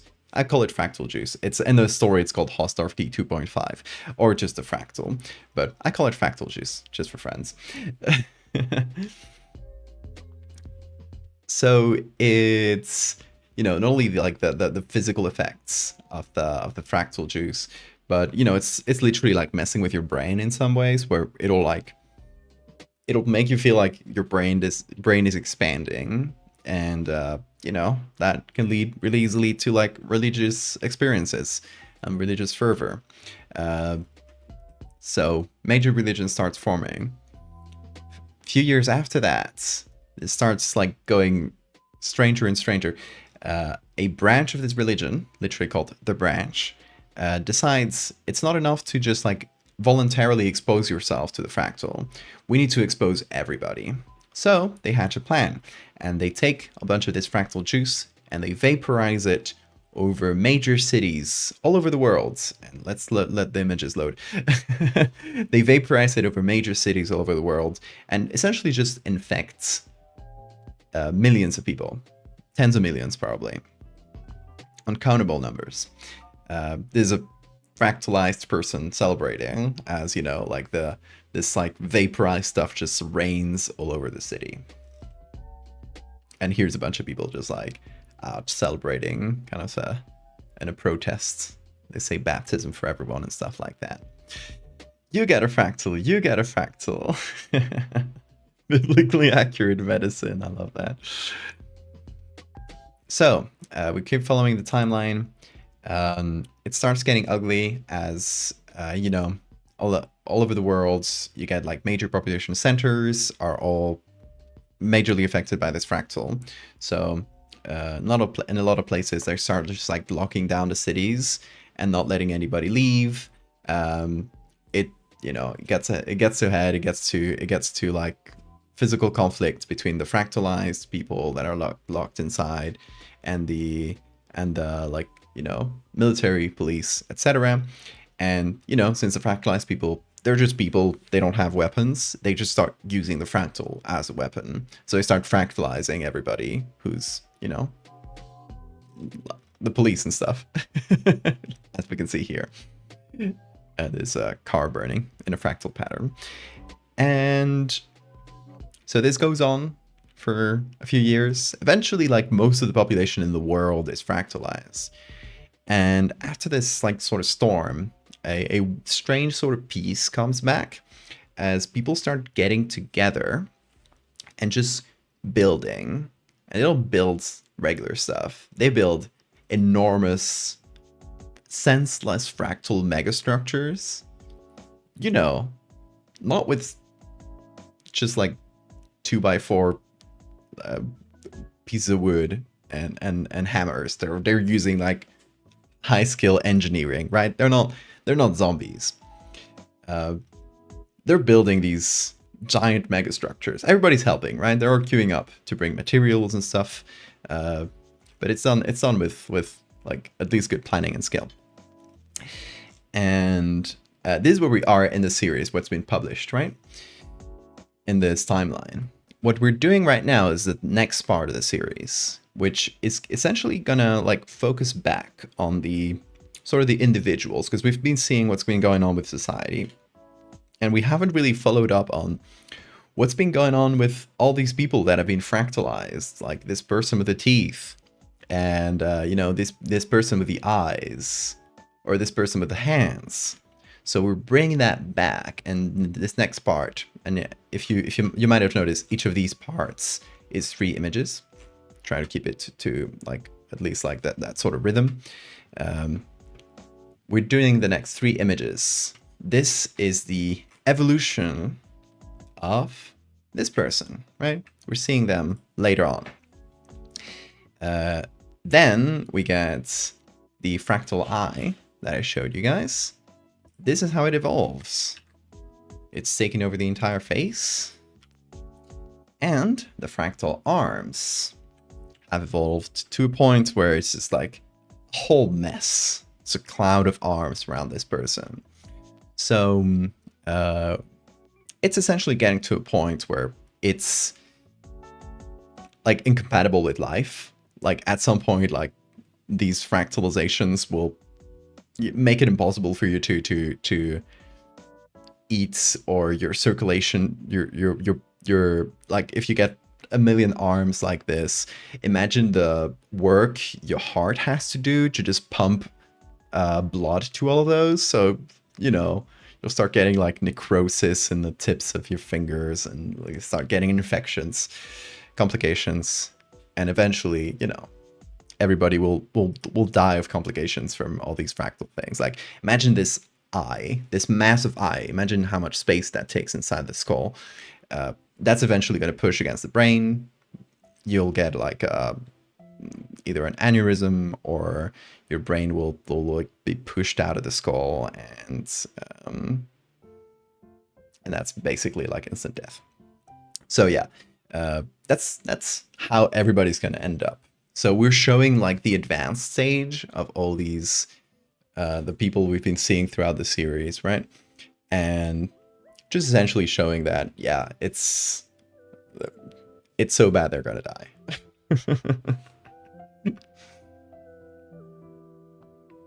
So yeah, that's the series so far. Gotta go back to the concepts of grand architecture. Let's start building some fractals, baby.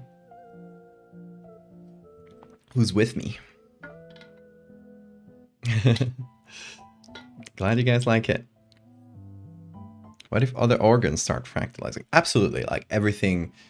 The way I think of it is like the first part of your body that was exposed to the fractal, that's like the one that's gonna take over essentially.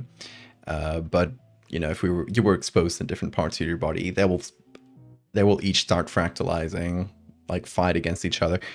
We've essentially just been showing like small close-ups. Like this person, they have the fractal eye, but maybe, you know, their liver is fractalizing as well, and it's causing all sorts of trouble. Like this person, we're seeing the arms, but we haven't seen what's up with their face. So there's probably like several things going on with each person, even though we're like just sort of laser focusing on little things. So you definitely not only die of, you know, this person would have so many teeth that they can't open or close their mouth, so they can't eat. They have to be fed through a tube, probably through their nose, that sort of thing.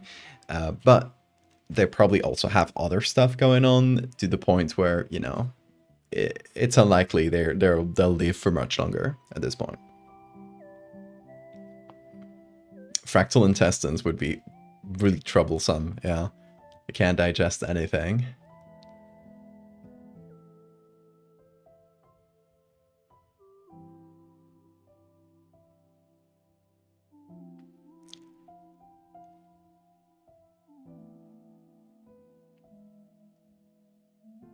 Yeah, I guess like external parts will get fractalized first for most people, but you know, your digestive system, if you swallow some of the fractal juice, your digestive system is going to be all sorts of messed up. So that's going to, you know, affect those people too.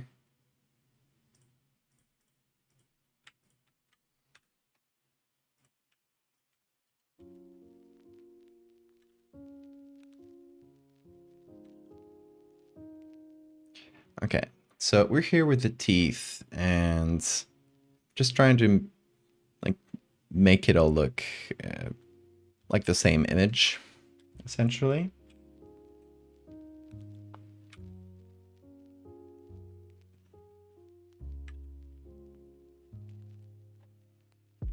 So we're just going to add a little soft light layer here. And I just realized it's getting super late. Okay, we'll do a couple more touches, and then I think I'll leave it here.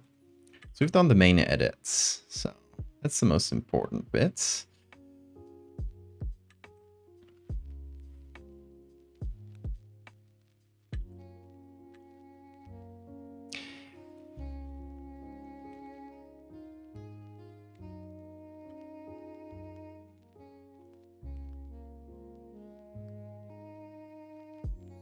Could someone survive if 100% of them was fractalized at the same rate? Probably not. I think that would be the first person to go. Imagine the amount of complications you've had at once. That would be hell to deal with for a doctor. Fractal blood cells, sharp blood, yeah. Research polychoria. That's the pupils, right? Am I getting that right?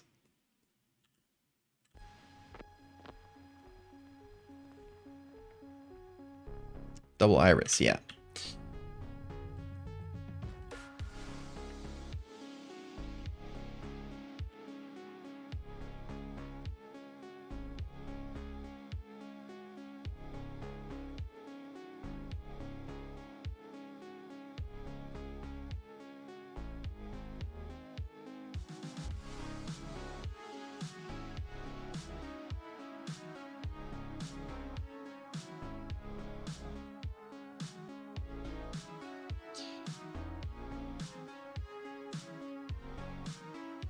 Okay, I'm gonna need a color layer to sort of bring some of the colors together.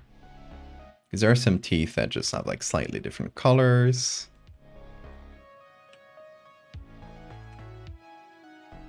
And we sort of need them all, at least the ones that are close to each other, like on the same level, same colors, etc. Okay, that's pretty good. I want to add a little bit of, since it's like a wet, like sort of glistening surface, it needs some of this, some of the soapy textures. So I think I got some of these right here. All right, I got a few versions. Let me see what works best. Here's one.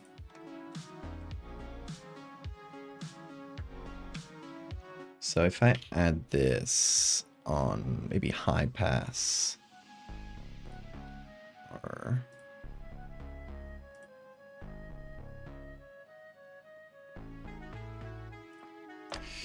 not sure about the color here. Let me try a different one with softer colors. Maybe this bubble.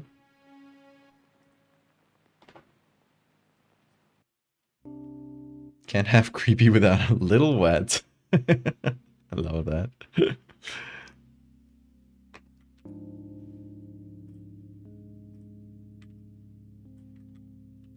Oh yeah, that's a little better.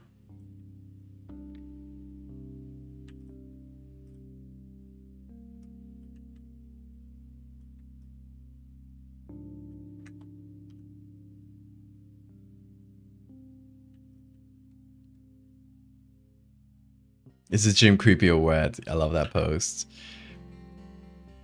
And yeah, but we'll talk about that, about what you mean at a later point. I just don't want to like switch topics every minute since we're on fractals.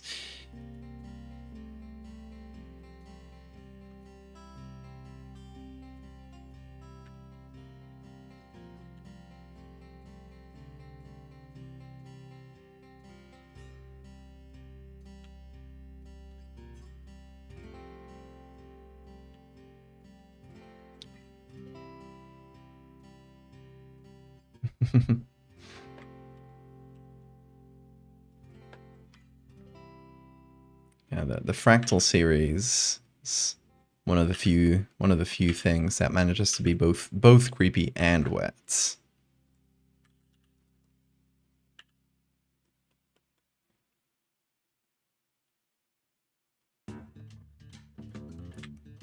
One of my highest achievements.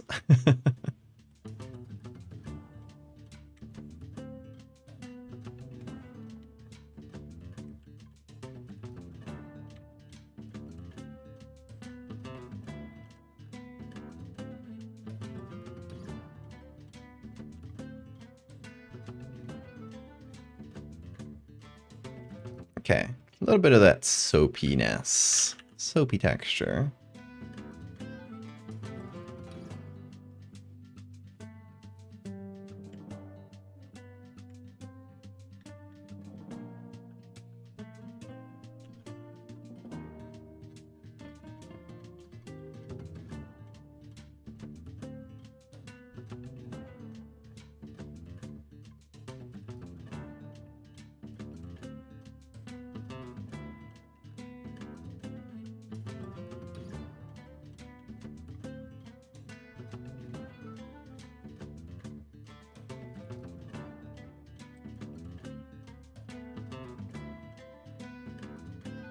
Thanks, pandas.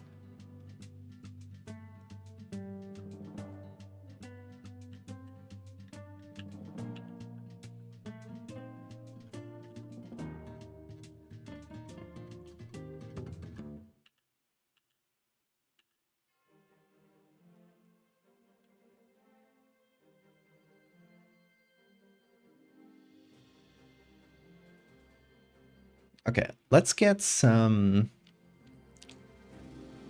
filters going on to make this have the same color scheme as these two. So we put it all together. We add our bit of blur, our bit of sharpening. And then we go into a camera raw filter where we will drop the temperature down, add a little bit of pink and on the tint. And, you know, that's where most of the magic happens in this little filter.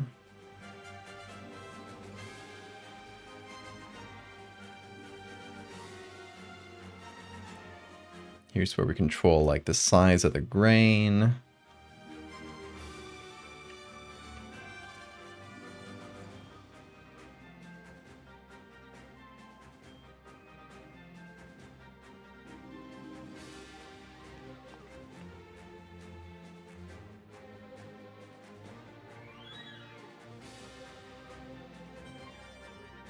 the general contrast of everything, and most importantly, the colors. So just like messing with these temperature sliders can do a lot, especially for the fractal series, because for the fractal series, I generally just want to be, I go pretty hard on the colors, because, you know, it's the one series where I allow myself to not be like photorealistic, and I give myself, ooh, good stretch bean, and I give myself like a lot more freedom with colors and everything. I have fun with it.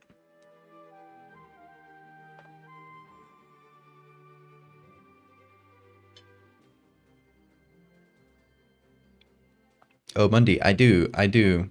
Oh, there goes Bean. I do streams like 3 to 4 times a week, so most of the work you see online that I do is streamed. Hi, Bean.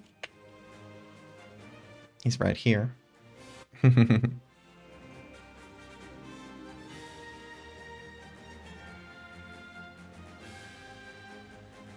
Okay, so let me add blues to the shadows, and let me have this on my other screen just so I can try to match the colors. Hi, Bean.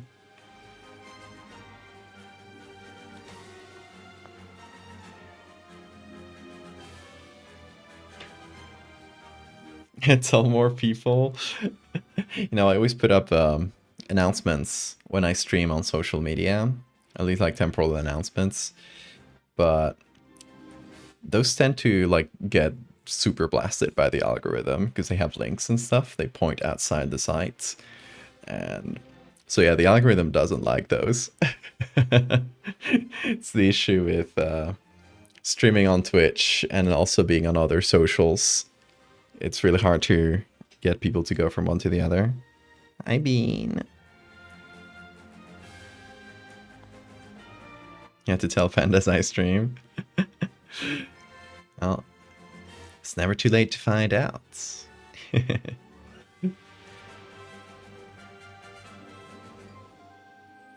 Okay, we got some nice color. I think the white is a little too bright, probably.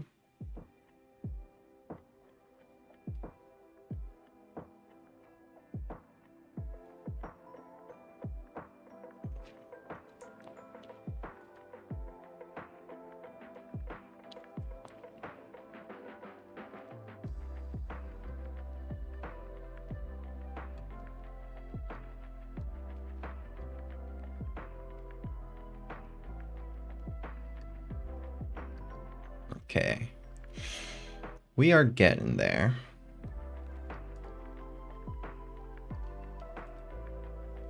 I think maybe the midtones need a little more blue. Or purplish blue. Bean is a pillow kitty. Yes, he's a neck pillow. He's the best boy in the world.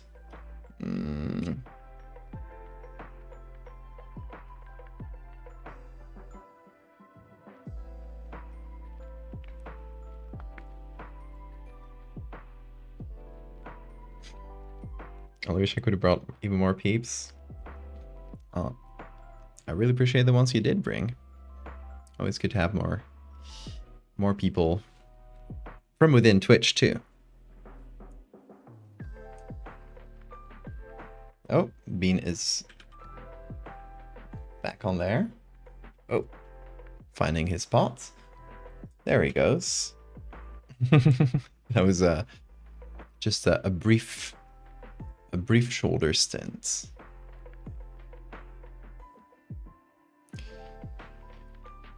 Oh, he's pressing on my mouse accidentally. Okay, I think that's a pretty good color scheme.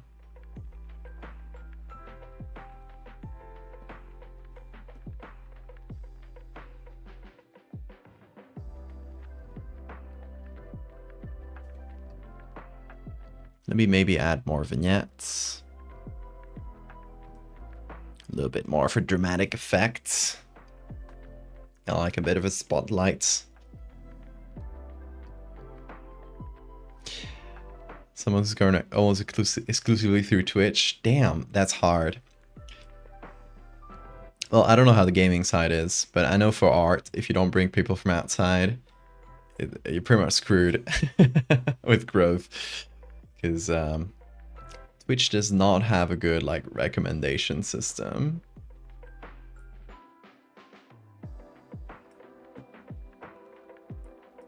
Especially for arts.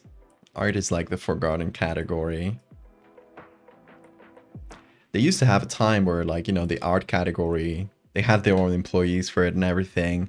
And they used to like give out partner roles to people who, even if they didn't meet the partner like quotas, you'd get kind of a different like partner role for creative streamers. Nowadays you don't see that.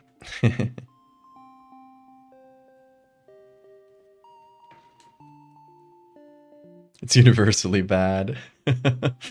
Glad to hear we're all in the same boat. At least we can complain about it together.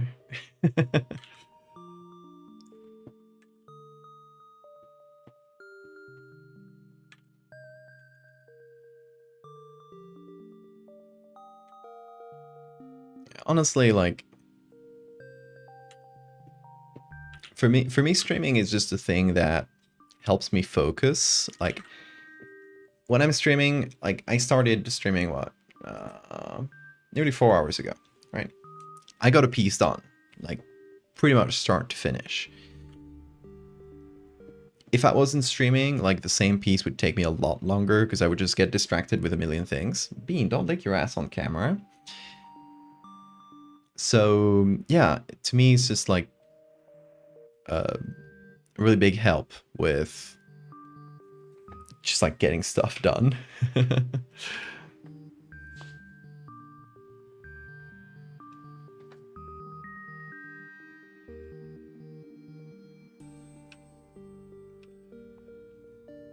So yeah, I'm personally fine if like streaming doesn't like bring in a ton of people or a ton of subscribers or anything. To me, it's just it's an extra. It's not where I make my living. But for people who do or who aspire to, it must be so frustrating to like try to get any like natural growth on Twitch.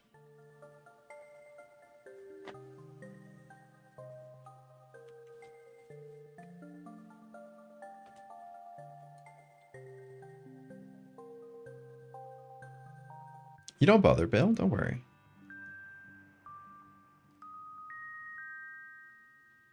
You cannot focus on music and stream at once.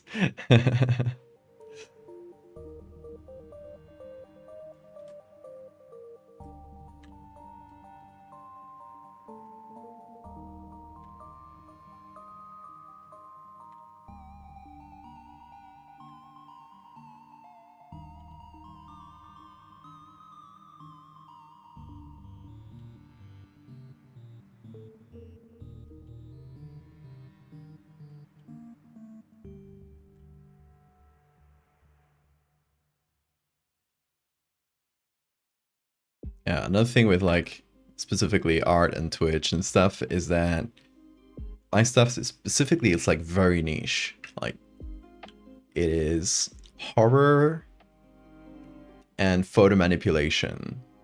There are like no regular streamers that I know of doing photo manipulation on Twitch right now. There's people doing photo editing, like photographers will edit their photos.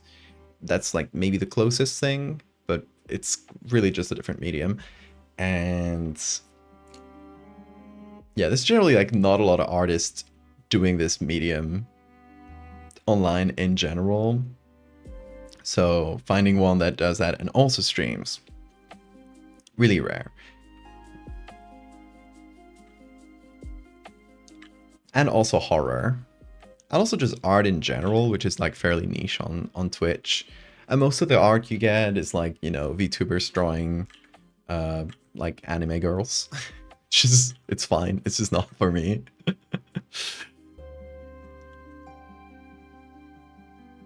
So it's not something you can like build a community on Twitch for, right? It's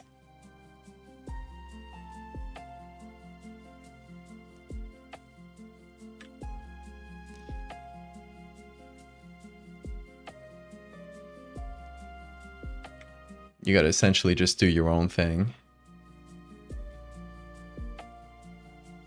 and hope that enough people like it, but there's no like community for it.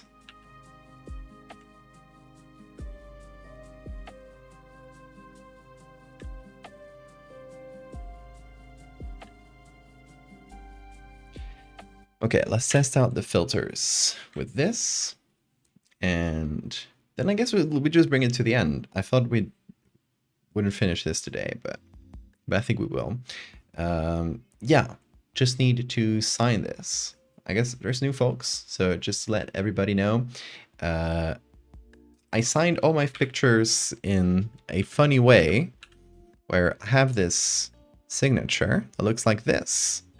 It's a V and an H for my surname, right? It's V and H, or it's also like V, an A, an L for Val. It's both. But yeah, I hide this symbol somewhere in the photo, but it's always like integrated somewhere in the photo. So if you take, I don't know, what's the last thing I made? If you take the eye jellyfish that I made yesterday, it is signed, but the signature is hidden in the iris. Or I guess in the floaters, it's hidden as a floater. So sometimes it's more obvious, sometimes it's more hidden. For this, though, don't have a lot of space for it.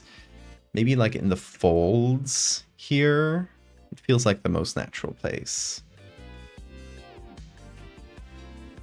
Welcome back, Tartarus.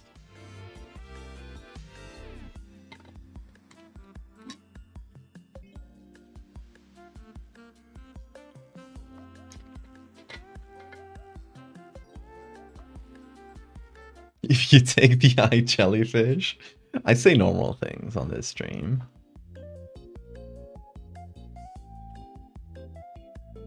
I say normal things that could never be taken out of context. Okay, let's take this bit here and use that for the signature. Okay, where is... that's the edge. There we go. So let me see. You can get like this little line. Connect these two bits.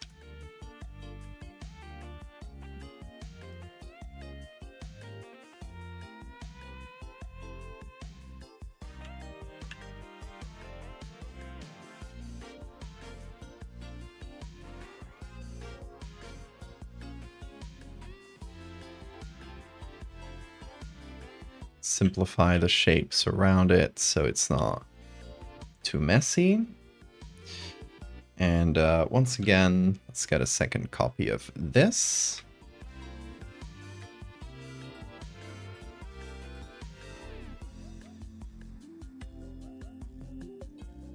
Yeah, it's the signature is fun because both a way to protect my work against, you know, people who would drop signatures out, which is unfortunately common online. And also it's a little game for people who are in the know to try to find a signature on every piece.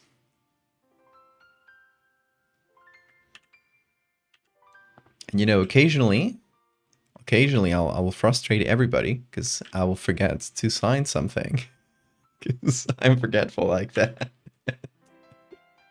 and people will go crazy looking for the signature.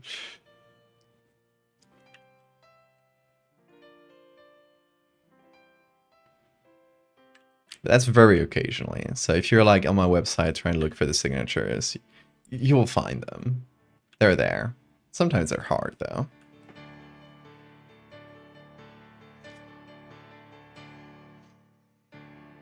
Wasn't this stream going to be the fifth anniversary? That's tomorrow. Yeah. For people who are interested, tomorrow I'm doing a stream. Tomorrow is the 5th anniversary since the very first horror art piece I made. And I'm just going to do a little stream where we just sort of hang out, look back through 5 entire years of work. This is the very first horror piece I made. This was back in April 2020. And it was meant to be a one-off, believe it or not. It's meant to be a single piece. It's like, hey, I mean, let me change up, let me do something horror, and tell a little story with it. And then I kind of liked it too much, so I kept doing it. Here we are, 5 years later. Thanks, Victoria.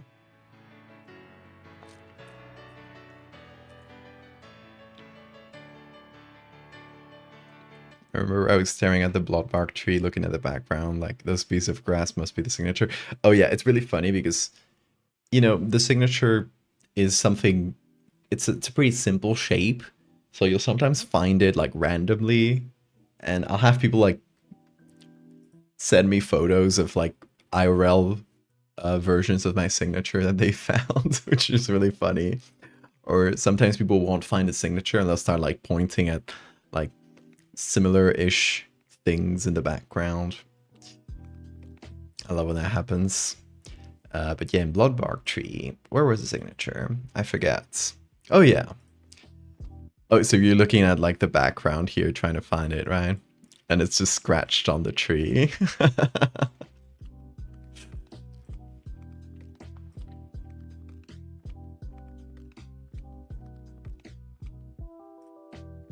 Yeah, let me intensify the signature a little bit, because it's a little hard to see on the final piece, especially with the vignette and stuff. Yeah, I put signatures in real life. If you ever see a signature in real life, I've been there.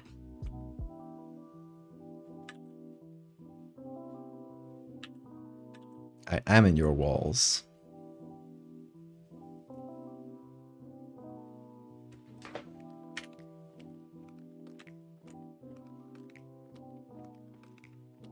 Okay, that's a lot better. You can see the signature quite well. It blends in. And we get the big, massive teeth. Nice. I'm quite happy with this. This took a few turns, honestly. I didn't really know where this edit was going for a couple of minutes there, but we brought it together, pulled it through. And that makes me quite happy. I'm gonna take the purples, or the, what is this, magentas? Yeah, the magentas. Gonna make them bluer, maybe? Yeah.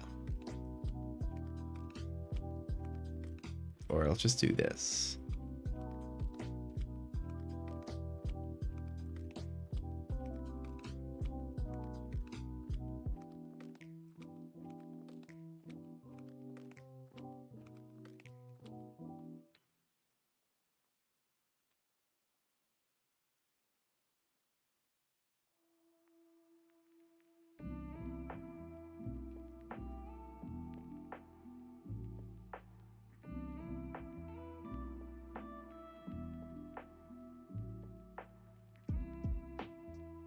There we go.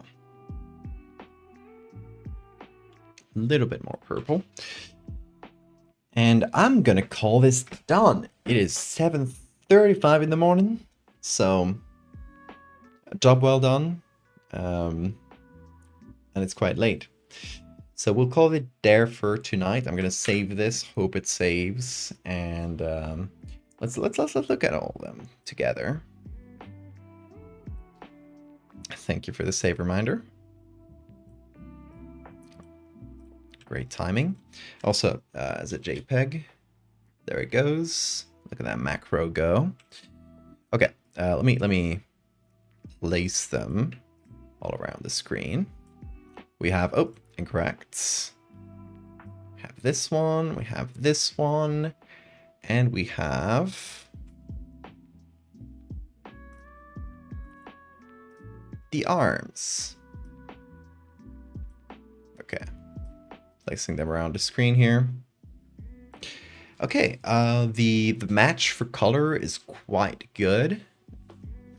I went for the same palette. Obviously, all these three are going to go together, so the palette has to be the same.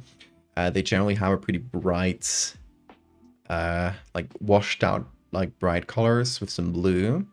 So that's the same for all three, with some pinks in the midtones and some purple, bluish purples in the dark, in the shadows. So yeah, I think all three match decently well. And they're gonna go like this. They're gonna be, oh, you know, generally when seen in most websites, most social media, they'll be seen like this as a little collection of 3 images. So that's why I look at them this way. And yeah, nice little collection of body horror, I hope. I know people have been waiting for more fractal body horror for a while, so I hope that's what y'all were looking for.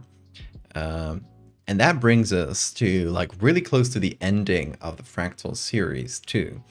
We just have one more part, like one more main part, and I'll show you. I'll spoil you. If you want to have some spoilers for the fractal series, here they come. Here, fractal. After that, after this body horror bit, we are going to have a part of the fractal series that's just going to explain how humanity disappeared. Like, we're going to jump a few years down the line in the future and say, like, pretty much just everybody died. And this is going to be the main piece for it. I've had this done for quite a while, because I've been planning this series for a long time, and I just wanted to make like one image for each part. So this was the one for this part. It's fractalized skull, and there's a little fractal flower growing from it. Fractal astronauts. No, unfortunately they all die. Everyone. So that's going to be the last part of the fractal series, like in the main timeline. But there's going to be an epilogue. The epilogue is going to jump like millions of years into the future and just show like Earth after humans, and the fractal's still around, but everybody has adapted. Everybody except for humans who've been wiped out. So, you know, animals are still around. We started the series with a horrible looking fish. With this poor looking fish who definitely cannot swim. And we end it with beautiful, graceful looking koi fish in a little pond. The plants are fractal. The fish are fractal. They're all just vibing and hanging out. Humanity's long gone. So that's gonna be the epilogue to the series. So we just got like 2 parts left. And one image is already done for each part. Technically, like for the epilogue, there's 1.5 images done. He's also got this one with the mountains, but I want to add some birds to it. But the fractal mountains are already there in the background. So we're already... Okay, we're missing like 3.5 images to be entirely done with the fractal series, which I'm excited for. Been a long time coming. Thank you, Bill. So yeah, that's what we got in the future. But for now, we're done with this bit. It's all saved. Alrighty. So that is where we're gonna call it. And remember, tomorrow we got a special little stream, just a little reminiscing with me. If you'll allow me a little bit of reminiscence, we're we're just gonna look at 5 years of art. I think we got plenty of content there. Just like look at my favorites. You guys tell me your favorites. It's gonna be fun. It's gonna be a nice little hangout where we look at art. Maybe just think about more art to do in the future as well. Laos, you made it. Anything with the landscape fractalizing. Yeah, like things like mountains would fractalize like across millions of years. Everything fractalizes, but only at the rate at which it changes. So, you know, a cloud would pretty much instantly turn into fractal shapes. A living thing would just grow into fractal shapes at the rate at which it can grow. And a mountain would erode into fractal shapes over millions of years, if that makes sense. But yeah, y'all, yeah, Laos, you made it to the end, but you made it. That's what's important. Y'all, thank you so much for being here. I've really enjoyed the stream. I really enjoyed finishing this part of the Fractal series with you guys. And I will see you again tomorrow. Don't miss it. It's going to be fun. Until then, folks, have a great time zone. Take care.